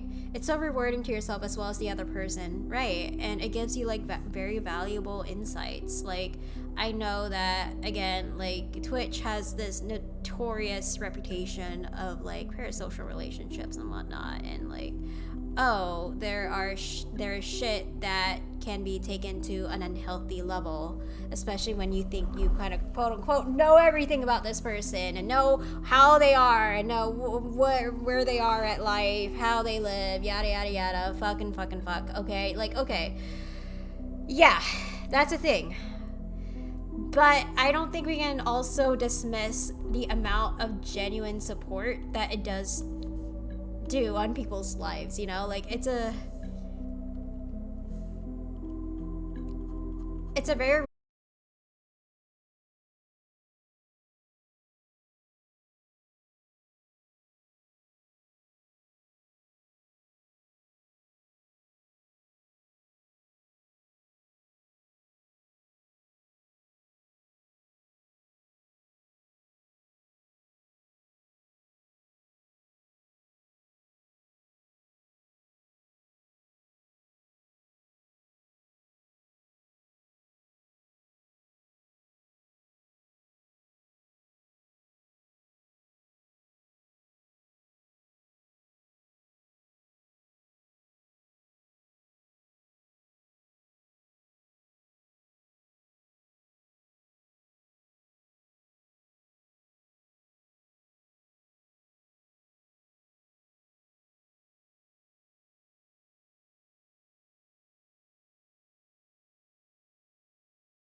weary of trusting people, and honestly valid because it's scary. It's a very scary experience.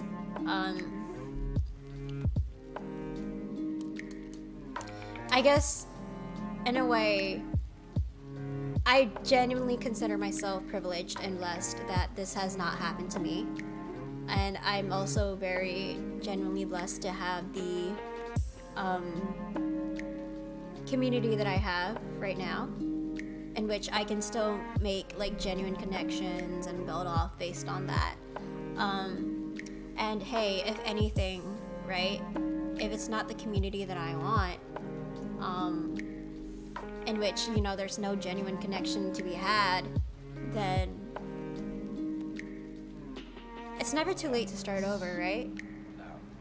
Yeah. I mean, that's like the beauty of life. Like, it's never too late to start over, to start anew, flip a new page in life, and start Good night.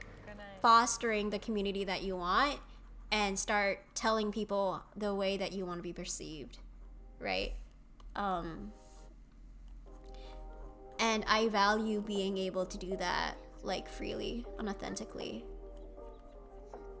because that's just how I stay true to myself despite everything.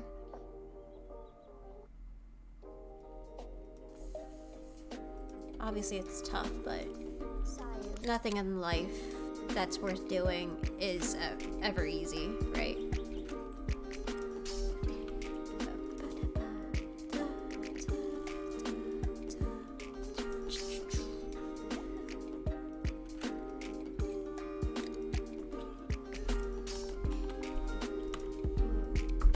Minzy, you've heard of Technoblade before, right? If so, I'm sure you've known playing on hard mode? No, we are the hard mode, literally. Well, actually, no, my community, like, y'all are actually very chill and respectful. Like, I'm blessed to have you guys here. Too old for Technoblade, Ella, that's fine. But I'm sure you've heard about his passing, right? His father had consoled the community, and I was there for it, and his father is like a very insightful man. Like, he had a lot of shit to say about grief, and he touched upon parasocial relationships that really like touched me very deeply, and I think it really explains the nature of parasocial relationships as a whole. Hold on.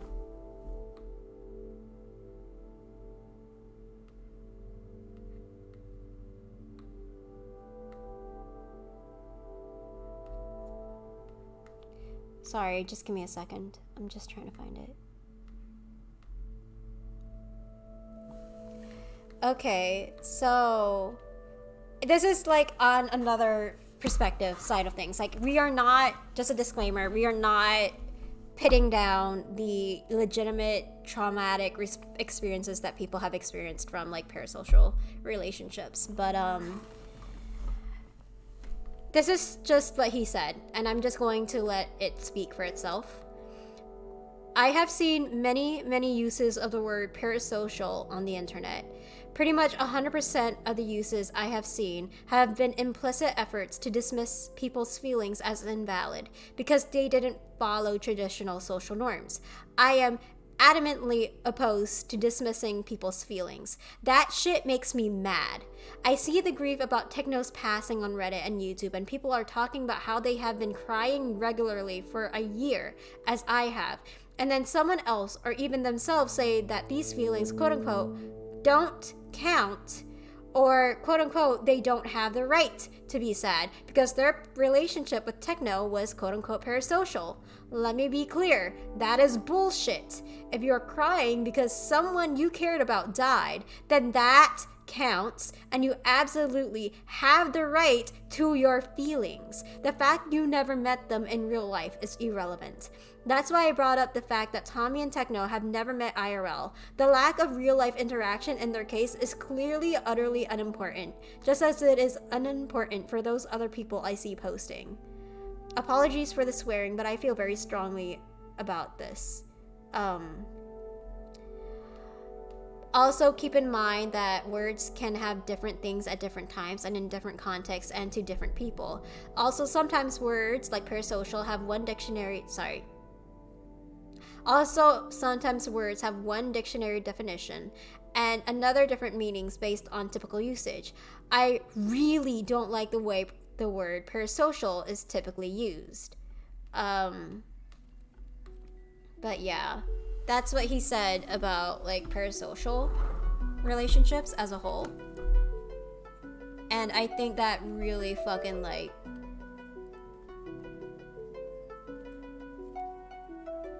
it really made me think, right? Like some people get it. Some people get it, LOL. Yeah. Yeah, literally. Like he gets it. He gets that like despite the nature of its relationship, it's still in many ways real. But it's just, again, as relationships are, it takes on many different dynamics and it takes on like very different natures depending on the different people, the different interactions that you have, the comfortability that you have with like people in general. It's that's why I'm so I'm so, what is the word for it? Anal about emphasizing nuance, because there's so much nuance to every situation, and like just consciously picking up on it is, ooh, oh my god. Guess the only person who can truly decide the barriers between the parasocial of content creator and community in that regard is the content creator themselves, literally, right? They have the power. Yeah, it can be easy to feel like your feelings matter to the creator, but whether or not the creator accepts them is ultimately up to them, literally. Am I making sense? Yeah, you absolutely are making sense. I view it a lot personally as like an energy exchange. Like, obviously, you guys know that I am a stranger on the internet. You guys are strangers on the internet. We're all just strangers on the internet rambling about life, and I think that's beautiful. Right? But ultimately, we still share a very common humanity, and it doesn't take away the genuine connection of how we felt at the time. Right? Right. Like, there's no real genuine friendship here. Just people messing around together. Yeah, low-key, yeah. Just like from a different viewpoint, if one of my friends' players growing up suddenly died, I would have some deep grief. Not because I knew them, but because that person is attached to profound happiness in my life, essentially. They are one of my heroes of my childhood, and that's something to mourn. In no way is that parasocial. Yeah, like it's, again, as he said before, the dad, he said about parasocial that like words can mean different things at different times and in different contexts and to different people. Also, sometimes words have one dictionary definition and other different meanings based on typical usage. So the term parasocial is just very, it's widely used, and it has like a variety of definitions at some points, and like people could like, I'm not saying that it is parasocial, but people could definitely make the statement, oh, it's parasocial, and be technically right about that because it's kind of like low-key one-sided, right? Yeah, it's like the word irony. Yeah, exactly. It's like the word irony. But yeah, ultimately, relationships are fluid, and nothing stays the same forever, guys. Like, I will be very clear on that. Like, nothing stays the same. They respect people's boundaries, though. Like, obviously, boundaries are, like, non-negotiable. Like, if person says that they're freaked out by you, and they want you to stop, and you view it as, like, a fluid thing, stop. Don't fucking do it. That's cringe as fuck. Don't do it. Like, I gotta put the disclaimer out there, guys. Fuck. Don't. Not that, like, I doubt that you guys would, because as far as I know, you guys are very respectful people. And again, I'm lucky enough to like have attracted these type of people into my life. Like it's fucking blessed, bro. But you're just putting a message out there. I get it. Yeah, literally. I'm just putting that out there to the general public. In essence though, like yeah. Twitch streaming, Twitch, the internet relationships. There's a lot to be studied from there on, guys. Like, it's just an interesting phenomenon. I really hope... Oh, you know what? Maybe later on tonight, I'll be researching about the nature of internet friendships. I think that's going to be very interesting. Just to see what comes up.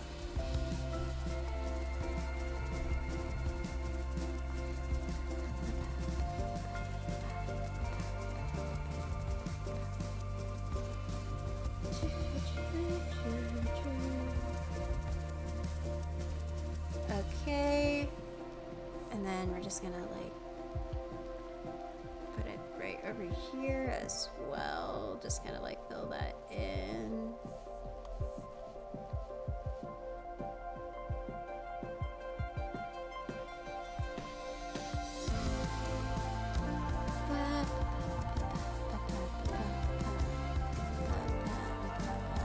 Oh my god, no, I just remembered what I was about to say earlier. I said something about like how a lot of it is like an energy exchange. Someone that I really respected, right, told me about how like in interactions and relationships like this,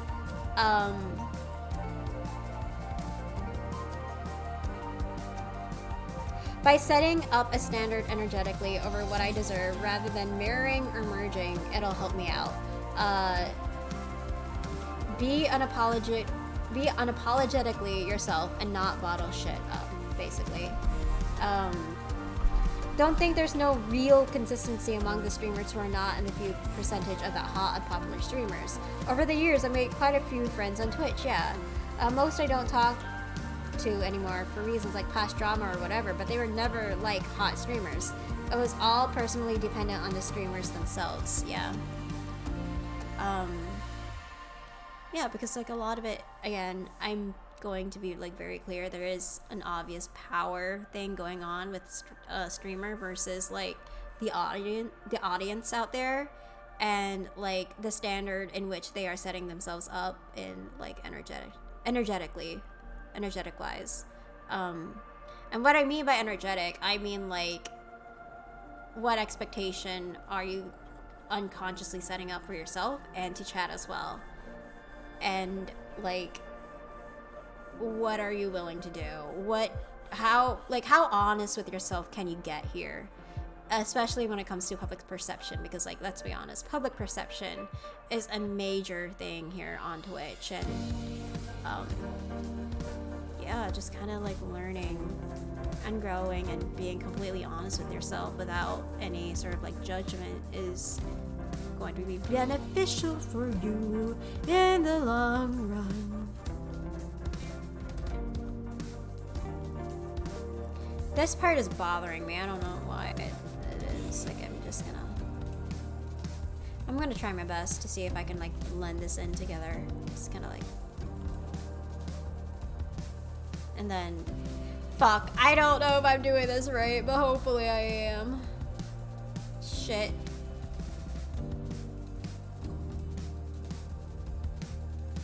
But yeah,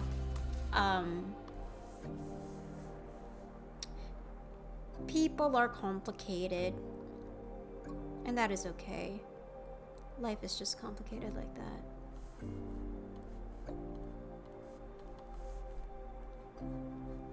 Okay, over here as well. I'm putting way too much effort on a fucking can of Pringles. Like, what? This is just... And... this is a needed amount of effort. Why am I putting so much effort into this? What the fuck? Anyway, I will make him more depressed. And not depressed, unhinged. Look, oh my god, LED, glow in the dark. Oh my god, look at this. Holy shit, wow, he's asking for help, guys. Pringles guys is asking for help. Will you give Kringle guys his help?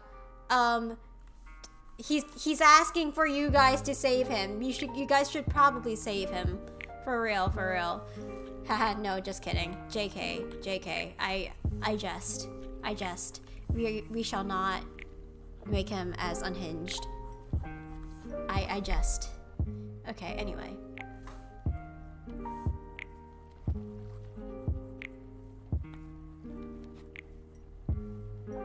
Wouldn't know how to help, honestly.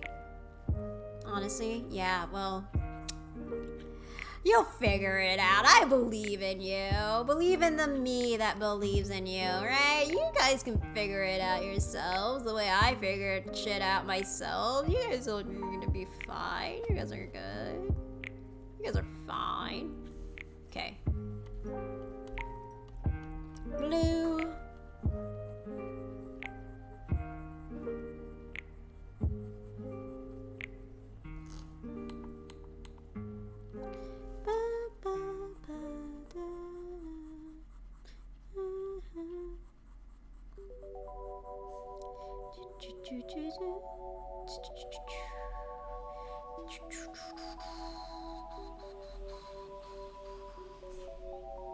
Okay, here we go.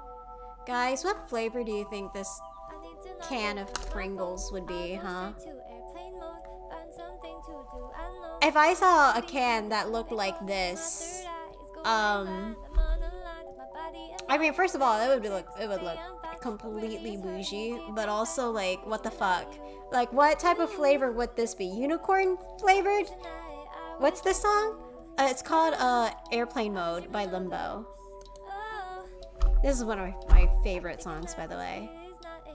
We're almost, but so gracias. De nada.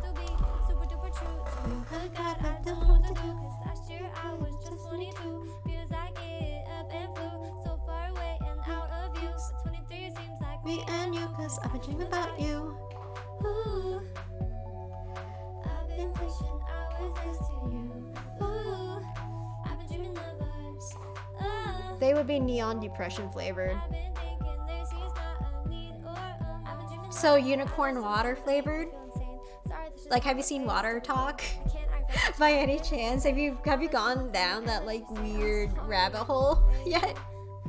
Because unicorn flavor is, in a sense, horrible. Do not recommend. Fuck, it is so hard. Being so damn hard. Are unicorns neon in your eyes? Yes. Yes, they are. They are very much a neon colored creature for me. You.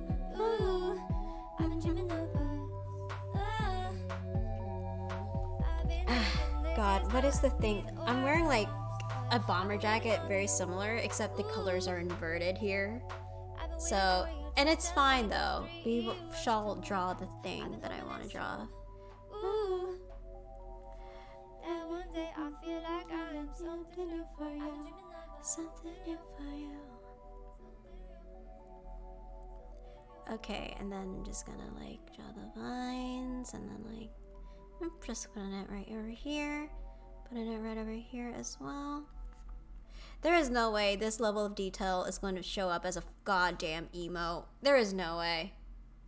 Huh, I bet that's a sight. Yeah. It's often a very traumatic sight, if I'm gonna be honest with you here. Like, these unicorns do not know how to chill.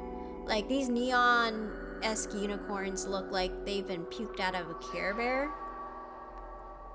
And, you know, I'd really prefer it if they just did not look like that, because, like, it's an assault to my eyes, and I'm not quite appreciating the amount of energy that they take to assault my eyes like that. It fucks me up. Yeah, I'm diagnosing you again. Okay, what diagnose do I have now, huh? On top of like the fucking trillion diagnoses that I have from chat. Just ADHD again. Fuck you, man. Oh, fuck you. Oh my god, bro. I mean, seriously, ADHD? Not something else? Neurotypicals don't talk about puking Care Bears. That's just us, LMAO. Oh, fuck. Ah, fuck. You may be right about that. You might be a little too right about that.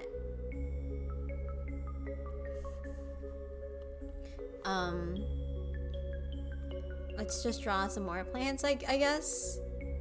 I don't know what I'm gonna do here, but I mean, fuck. If I don't have an eye for detail, then. But yeah, I mean, okay. But like, puking Care Bears, though, is becoming a mainstream thing, no? Like, we are slowly beginning to have that a actual goddamn thing. I mean, have you seen the I Am a Gummy Bear song? Like, that used to be huge back in the day.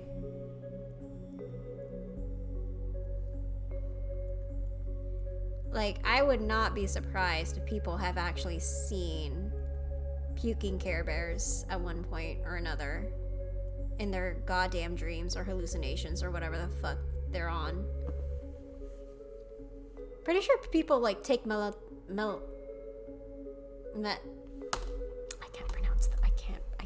can't pronounce the words. I can't do it. Melanin, I was nearly about to say melatonin. Is melatonin the right? Yeah, melatonin. Right. What am I saying? Melanin? Hello? Melanin. Oh my god. During my last job, this one woman called some Ariana Grande body spray strip purchase. I diagnosed her too. She confirmed she had it too. We stay in touch. Oh my god. Oh my god. That's hilarious. Ain't no way. Your predictions ended up being so goddamn accurate. That's crazy. That's crazy. I mean, I'm definitely some type of neurotypical. I just don't know. Like, sorry, neurotypical. Neurodivergent. I just don't know what. Like, my guess originally was, like, autism, but I don't know. I don't know at this point, man. Like, that's just the thing about being undiagnosed. You really don't know whatever the fuck you have going on inside that noggin of yours, and you're like, well,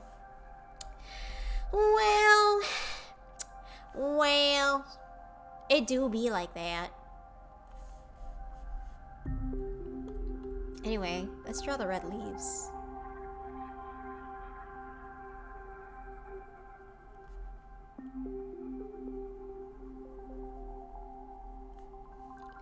A lot of ADHD traits look like autism. Not saying it's not autism, but I'm certain if it's ADHD. I'm certain it's ADHD. If you want resources about it, I got them. Please send resources so I can educate myself. Thank, fam. I'm not gonna lie, I'm kind of living for her jacket. It looks like autumn, and I fuck with autumn. I fuck with it so bad. I love autumn. I love its red leaves. I love how, like, the leaf just falls down and I can, like, crunch it. I fuck with it so hard, bro. Hell yeah, thanks for the resource. I got it from here.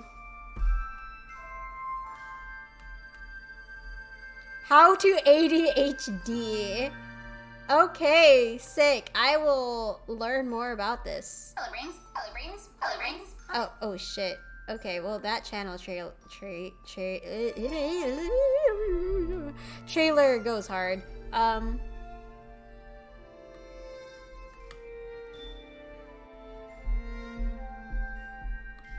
No. Oh shit. Oh shit! Hello? Window, please? Okay.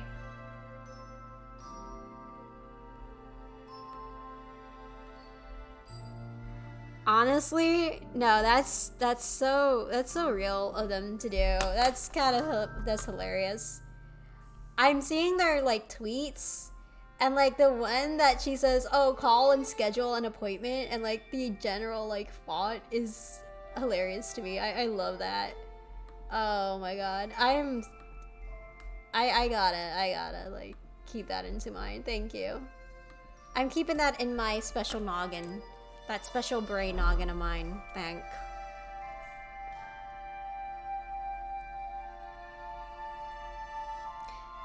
This should not have like so much effort poured into it. Why is there so much effort put into this shit, bro? I only wanted to make a shit post, but now I'm actually doing the goddamn art. Hello? I gotta do something different with the rest of my night. No, it's not a problem. Go ahead, man. It's been nice talking to you. Remember, if you got dope music, just share. Fuck, I guess I will. You can do no wrong. Oh my fucking god, that means a lot. Yeah, no, bro. Take care of yourself. Stay safe. And stay hydrated, you know, like, I hope that you find the rest of your day pleasant, and I'm also hoping that, like, you've had a genuinely good time talking. I mean, I'm sure you have, like, you wouldn't be here otherwise if you didn't have, like, a great time talking to me, but, yeah, in all honesty, thank you for showing up, and thank you for, like, vibing, honestly. Don't know why I said the things I said to you. Caught up in the moment, I was ignorant. I thought I had to make you see things from my side. Laying down my pride, I need to tell you how much I need you now. Baby, you were right. Come around, let me change your mind. Oh, I can't believe it. Oh, don't leave me hanging. Oh, can you hear what I'm saying? Oh, if I could go back in time again, I would be better and gentle and different. I would. If I could make you believe again, I would. I would take back all the things I said. I would. Okay, we're slaying. Alright. And now we just merged that all in together. Oh, wait, I can't miss the classic trademark of painting this. Sorry, airbrushing this red. Like, oh shit. Oh shit, hold up.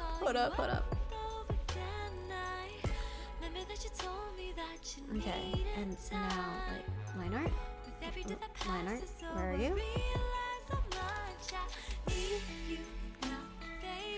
Don't tell me, oh my god. It's in that layer. It's in that layer, of course. Out of everything, I forgot to fucking, I give up. Alright, no, the line art stays. I can't do the classic airbrush of brushing it red with the thing that I want, but oh well. Alright. Fine, I guess. I'll just fuck it, we ball it, you know? Then I'm sorry. How do you want it? How do we say it? How do I let you know? Here it is, this is it. I just wanna make it right, yeah. Here it is, this is it. Whatever it takes, it's fine, yeah. I know it better than giving up. You and I both know that we're not done. We got that something that everyone wants. So I keep telling you that if I could go back in time again, I would. Be better, Okay, cool. different. I would. Oh, if I could make you believe again, I would. Yo, I think I got this down. It's just,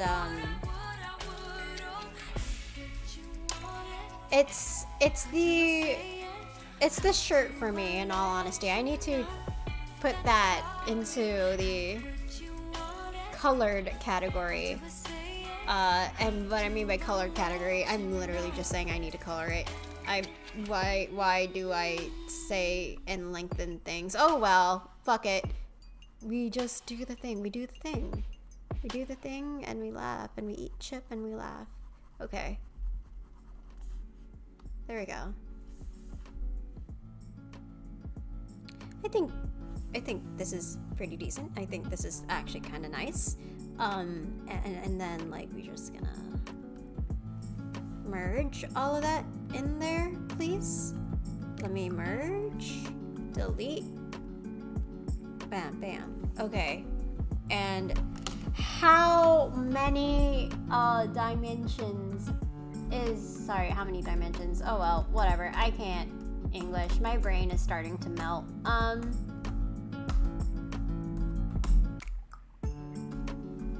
What is the size for the emojis on Twitch? Guys, I swear to God, I'm normal. I'm so normal right now. I'm so normal. I have had like 2 cups of coffee and I'm very normal right now. I promise you guys. I promise you guys I'm not crashing right now. I'm good. I don't know what you're talking about. Okay. What is the size? What is this size, Twitch? Please tell me. Okay, there we go. How to create beautiful Twitch banners and emotes. Well, I've already made my banner, so I'm good. I just gotta...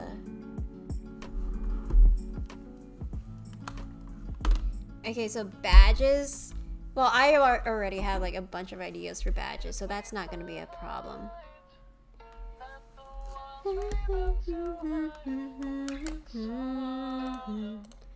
Going solo. Let's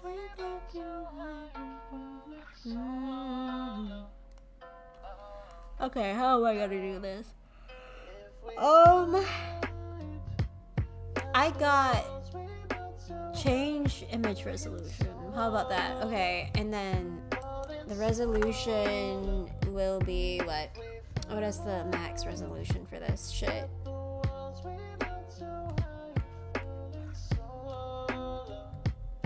Hate linearity. All my homies and I hate linearity.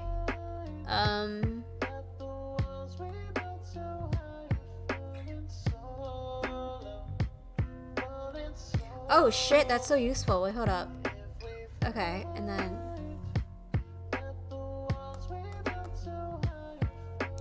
okay, on 1256, blah blah blah blah.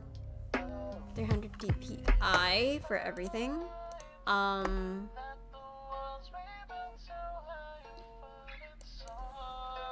me go. Okay, so I have gone like 500 for this.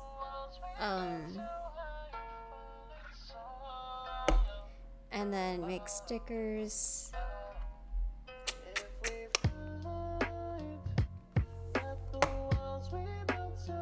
I mean, this is 112 DPI, so this should be good.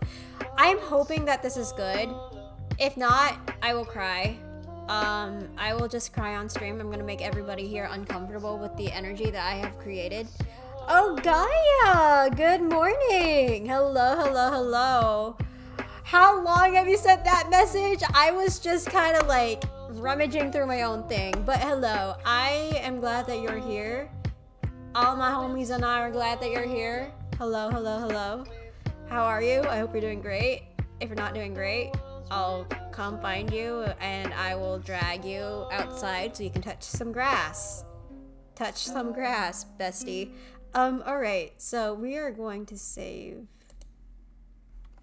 Oh fuck, please let this work as an emoji.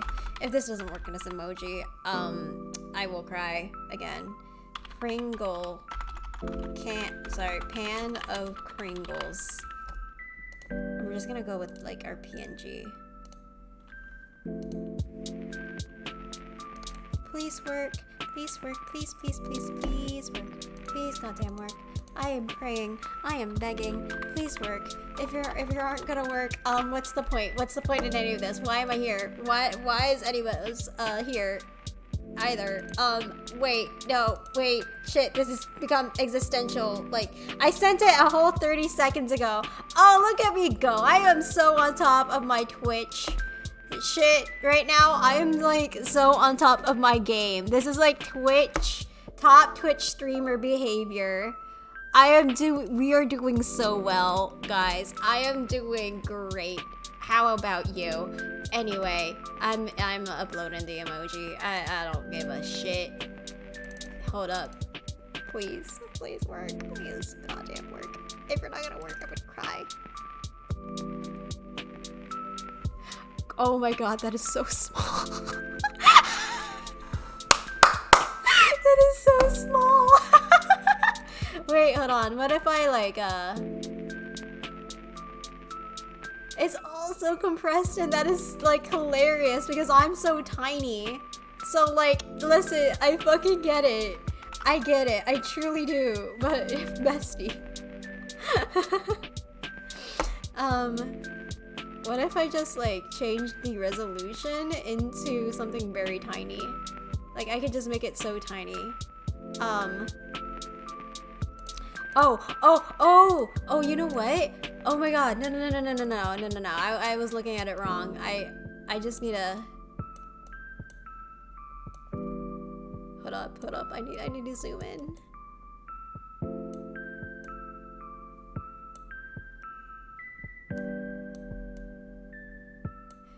It would be so funny if it just got like cut off out of the blue, right?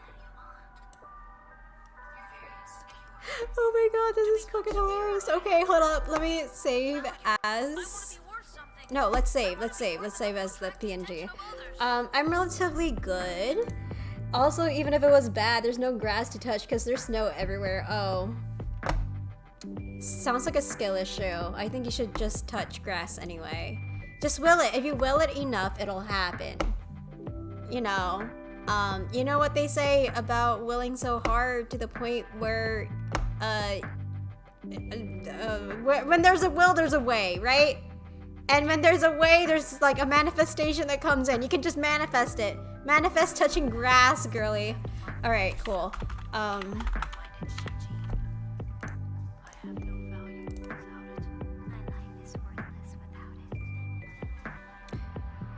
I mean, it's something. What if I just said Henna be oh god? Henna be oh god. No, wait. Yeah, oh god. Oh god seems to be appropriate.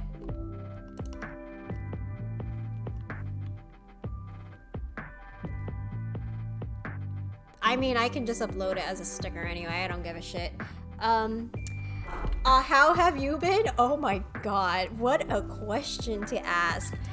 I'm doing better though. I'm doing better than I was like 4 days ago, 4 to 5 days ago. I've been here the whole time. In fact, one might even say that I've just been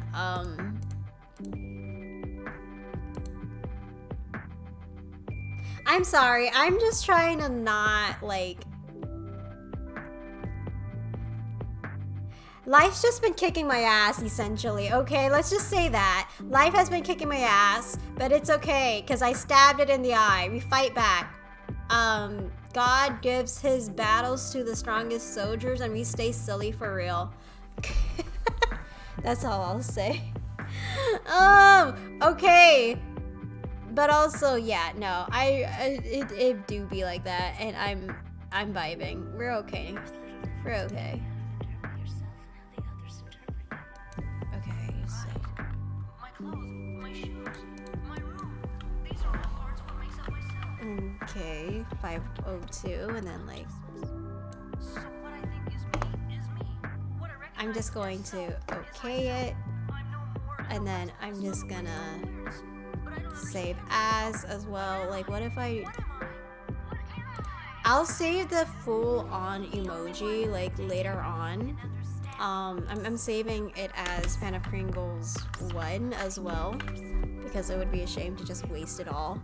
Oh, I'm so sorry to hear that. Good on you for stabbing back. I'm so glad that I get to stab. I'm glad that I got hands. A world of nothing?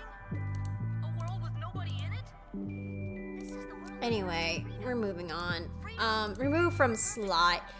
So I'm glad that I have fingers and 2 opposable thumbs, because if I didn't, I think I'd just commit genocide. Sorry, no, we won't be committing genocide. Sorry, I shall not commit genocide. Committing genocide is bad. It is a morally wrong thing to do. We do not commit genocide here. Not in this channel. Not here. Oh god. Okay, here we go. There we go. I've had a rough few days too. It's been hard to stay enthusiastic when job hunting and staying positive. I feel you on that. I get you. I'm gonna go to like part 1 for a quick second. Yeah, just kind of like taking a break. The whole sell your soul to a company and hope that they want you. Jesus Christ. No, I get that. It's fucked up, and it's also like frustrating as a whole. So like, I completely get it. I'm hoping that like you do get a job soon, and that we just finally get the break that we need to just chill and do our own thing. Like I'm pretty sure, right, like a lot of the people that I've known are kind of going through it as well. Like it's either health issues or like interpersonal issues that has been going on with the people that I know. And it's just been sort of like, hey, yo, what planet is in a weird position right now for this to happen in my life? What is going on? Why are so many people either catching sick or going through like a lot of shit that they wouldn't have gone through prior to that? I don't know. It's weird. Everything has just been weird thus far. But it's okay, because we stay silly. We stay silly for real. We do. I did get a call from one of the ones the other day, so it doesn't feel entirely hopeless. Good. But also the weather isn't helping. Also, there's just some weird energy going on. I can explain the weird energy, actually, but it would give me, like, more time to ramble. Actually, no. You guys, listen to me. This is my stream. I choose how I want to ramble, and I choose how long I want to ramble, alright? So, shut the fuck up. If you don't want it, if you don't want me to ramble, get the fuck out of here. Go somewhere else. This is not this stream for you. This is my stream. Excuse me. Okay, well, I guess this is like our stream. Okay, anyway. So I was saying this to like a very, very close person of mine. What the fuck, laptop? Hello? You might want to plug in your PC. Okay, anyway. So as I was saying before. Okay, what the fuck, whatever. As I was saying, essentially, like, the weird energy going on in the air, is basically, like, you guys probably don't believe in astrology, and that's totally fine. Like, if you don't believe it, that's fine. I study it because I'm very interested in it, and I have a fixation on that type of stuff. Whether I like believe it wholeheartedly is another matter. Like I believe that it's significant. I believe there's something to be studied and valued from it. I'm not saying like a lot of it is like the end all be all, but it explains a lot. And it gives me a lot of like reasons as to why things are the way they are, and it kind of helps me cope. So that's me using my rights as a majority shareholder to take control of the laptop. Shame on you for doing that. Shame on you. You should feel ashamed of yourself. Anyway, so there's this current energy going on with like, hold on, let me like recall what I said to this person.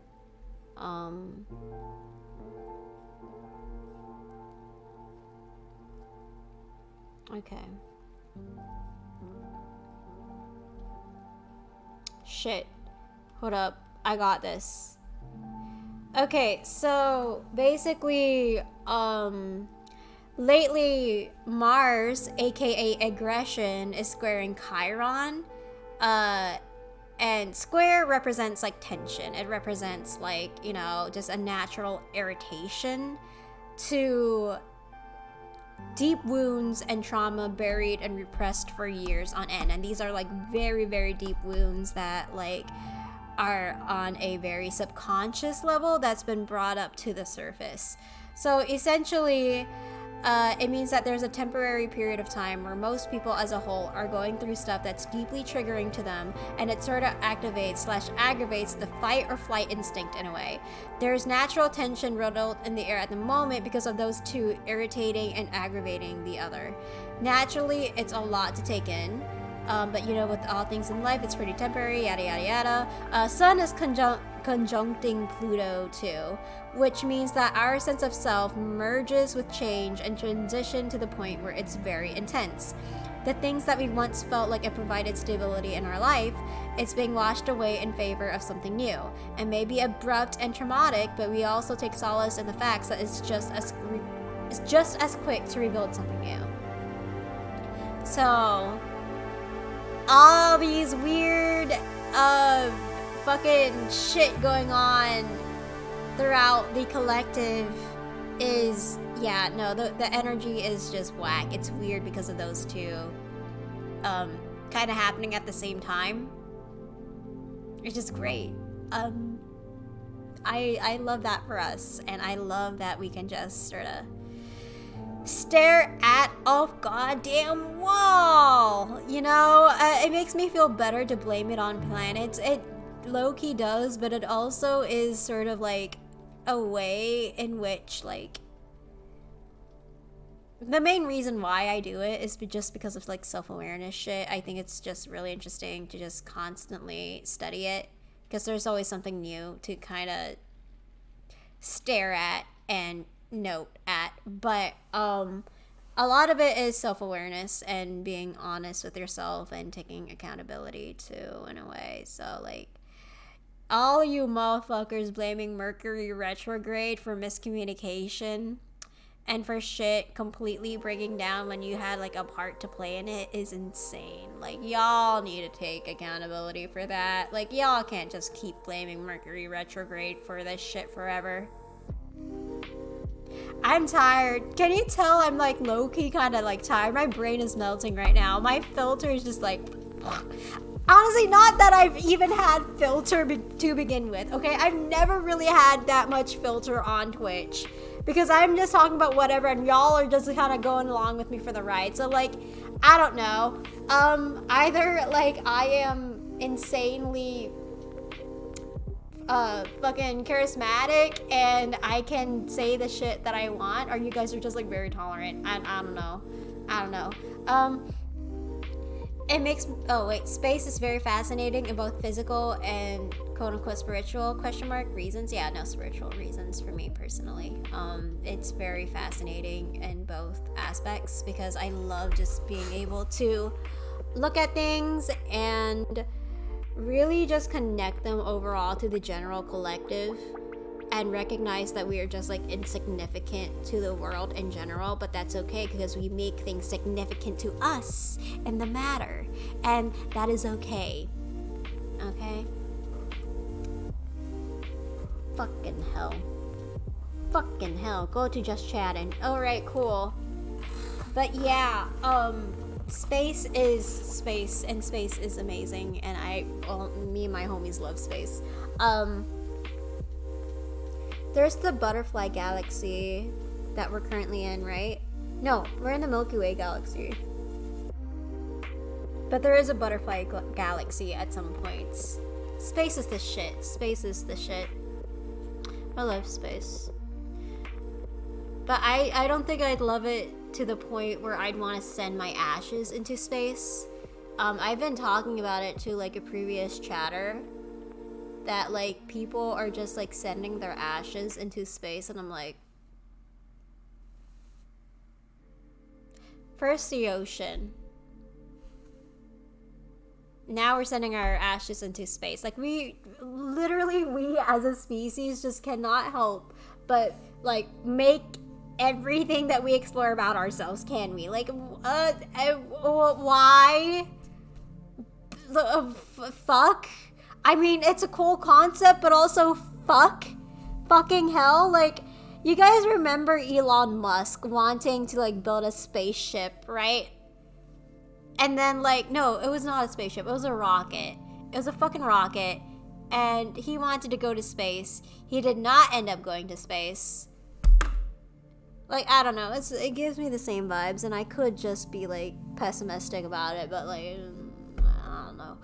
Oh, is that a thing? I didn't know. Yeah, it's a thing. It's definitely a thing. I definitely recommend like searching it, because there's just like a lot. It's a lot. That's all I'm gonna say.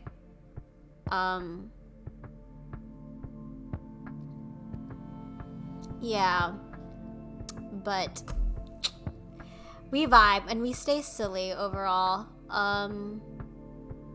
What else? Pluto husband. Oh my god, guys, you've heard of the wolf planet before, right?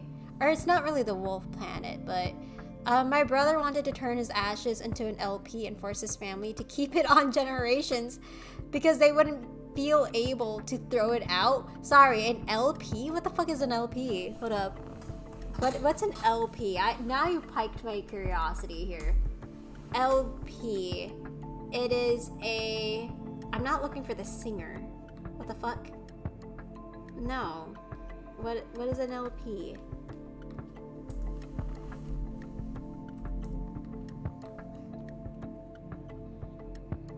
What? What? LP record. LP record. Wait a minute. Oh, those. Oh, okay. Those are what it's called. I usually call them like vinyls. But yeah, okay. Yeah, no, that's wild. What the fuck? Like, what type of music would his ashes make, though, is the thing. That's the real question. Like, okay. Wait, chat, guess what? Okay. You know what? If you guys could transfer your ashes into a CD/vinyl/LP record, what song would it play? And would you want it to play a song at all? Or maybe, like, a noise? Like, what noise would you guys want it to play as? Caramel Dancing? Oh, fuck, guy.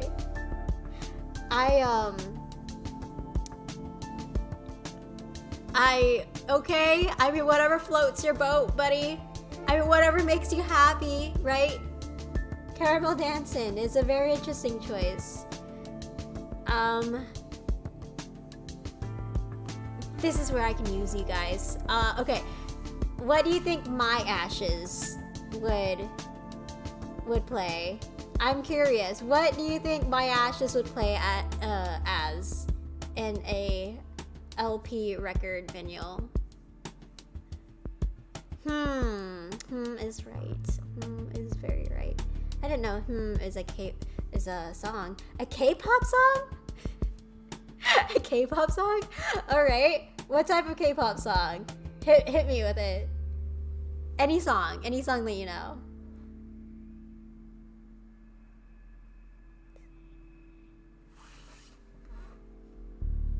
Okay, I'm gonna read on about LP records. I don't know any. That's fair. That's fine. You know what? In my personal opinion, I think the song that I'd want played with my ashes would probably be...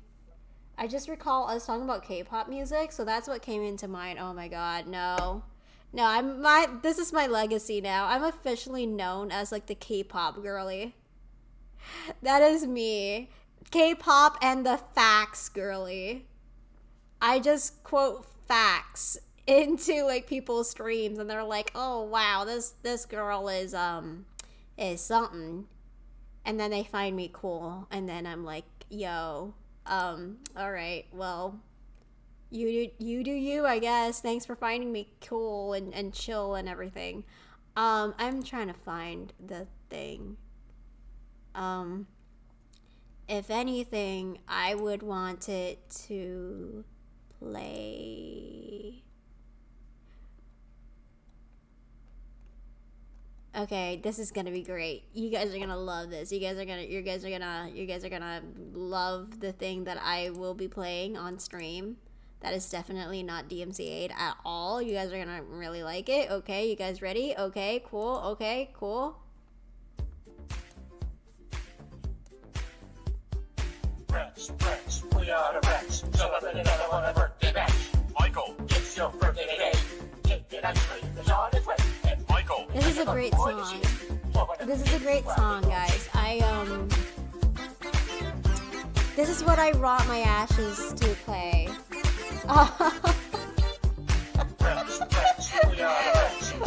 Gaia, what are you doing here? Why are you entertaining me with this? Why are you entertaining me with this emotion? What are you even doing? Oh no, never mind. You have time. You have all the time in the world. Never mind. It's fine. It's fine. I'm so used to being bullied on my Twitch stream that like whenever people get along with me, I'm just like, what the fuck are you? Why are you doing this? Why are you going along with my shenanigans? And how do I process this? Oh my god. At this point, guys, I'm just so used to being bullied. It's hilarious, man. Okay. Rats, you are rats. I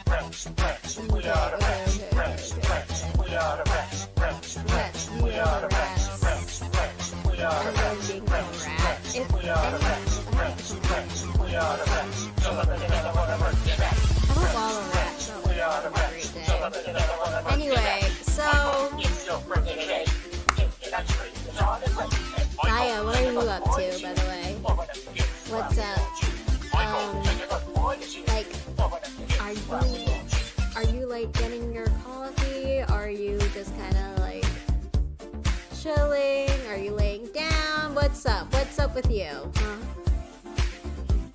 What is your demented little mind up to today? I know that my brain cells are just. It is melting as we speak. I have no thoughts inside my head. I'm just rambling and I'm just laughing. As we are right now. And I shall stop playing the Rat birthday mixtape because I know that this stream is definitely gonna get DMCA'd. And I'm just kind of like, ooh, well, that's great. This is great. Anyway.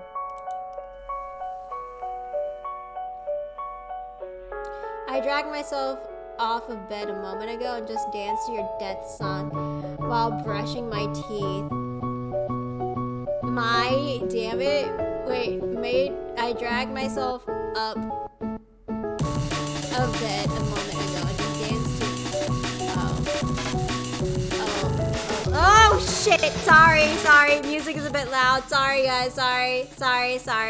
I'm so sorry about that. I'm so sorry. I can't mix my volume. I literally have to do it manually.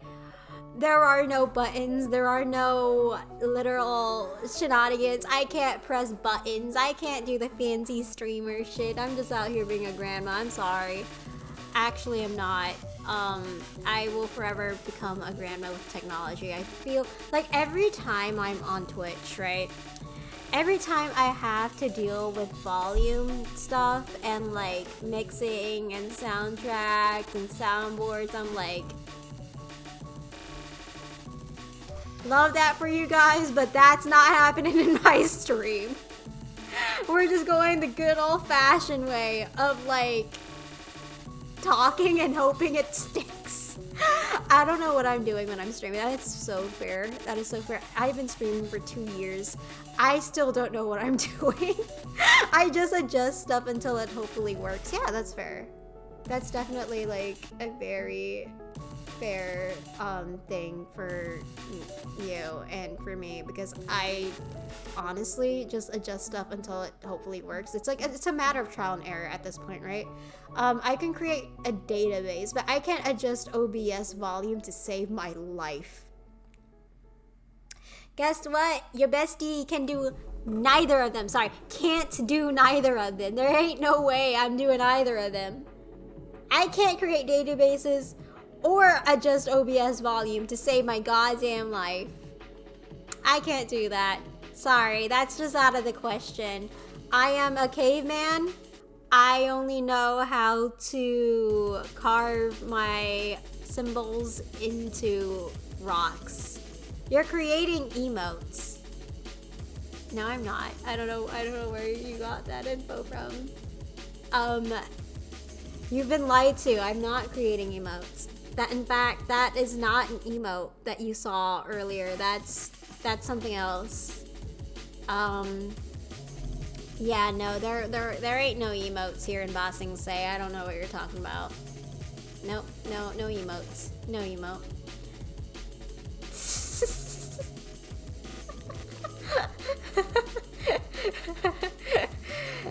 This is okay. This is the classic famous / infamous move in social interaction, in which I call it girl bossing so hard that you're bullshitting out of your reality. Like, you're just girl bossing way too hard to the sun at this point in time. And for me, I'm girl bossing to the point where my brain is melting. So I think right now is a good time to sort of take a break, chill, end stream. I do want to remind you guys, if you guys like want to join the mayhem, Gaia, I don't know if you specifically want to join the mayhem, but like I got Discord. What the fuck is my stream doing? Hey, yo, can you not? Yo, can you not? Can you like, okay, thank you. Anyway, so that right there is a great sign. My phone falling off is such a great sign right now. This is a time for me to go because my brain be doing stuff and I'm like, okay, well, it's time for me to do the sign off. So thank you guys so much for watching. Thank you guys for being here. I appreciate you. I appreciate all of you. Thank you so much for joining in to my shenanigans. I'll see you later. Okay, bye.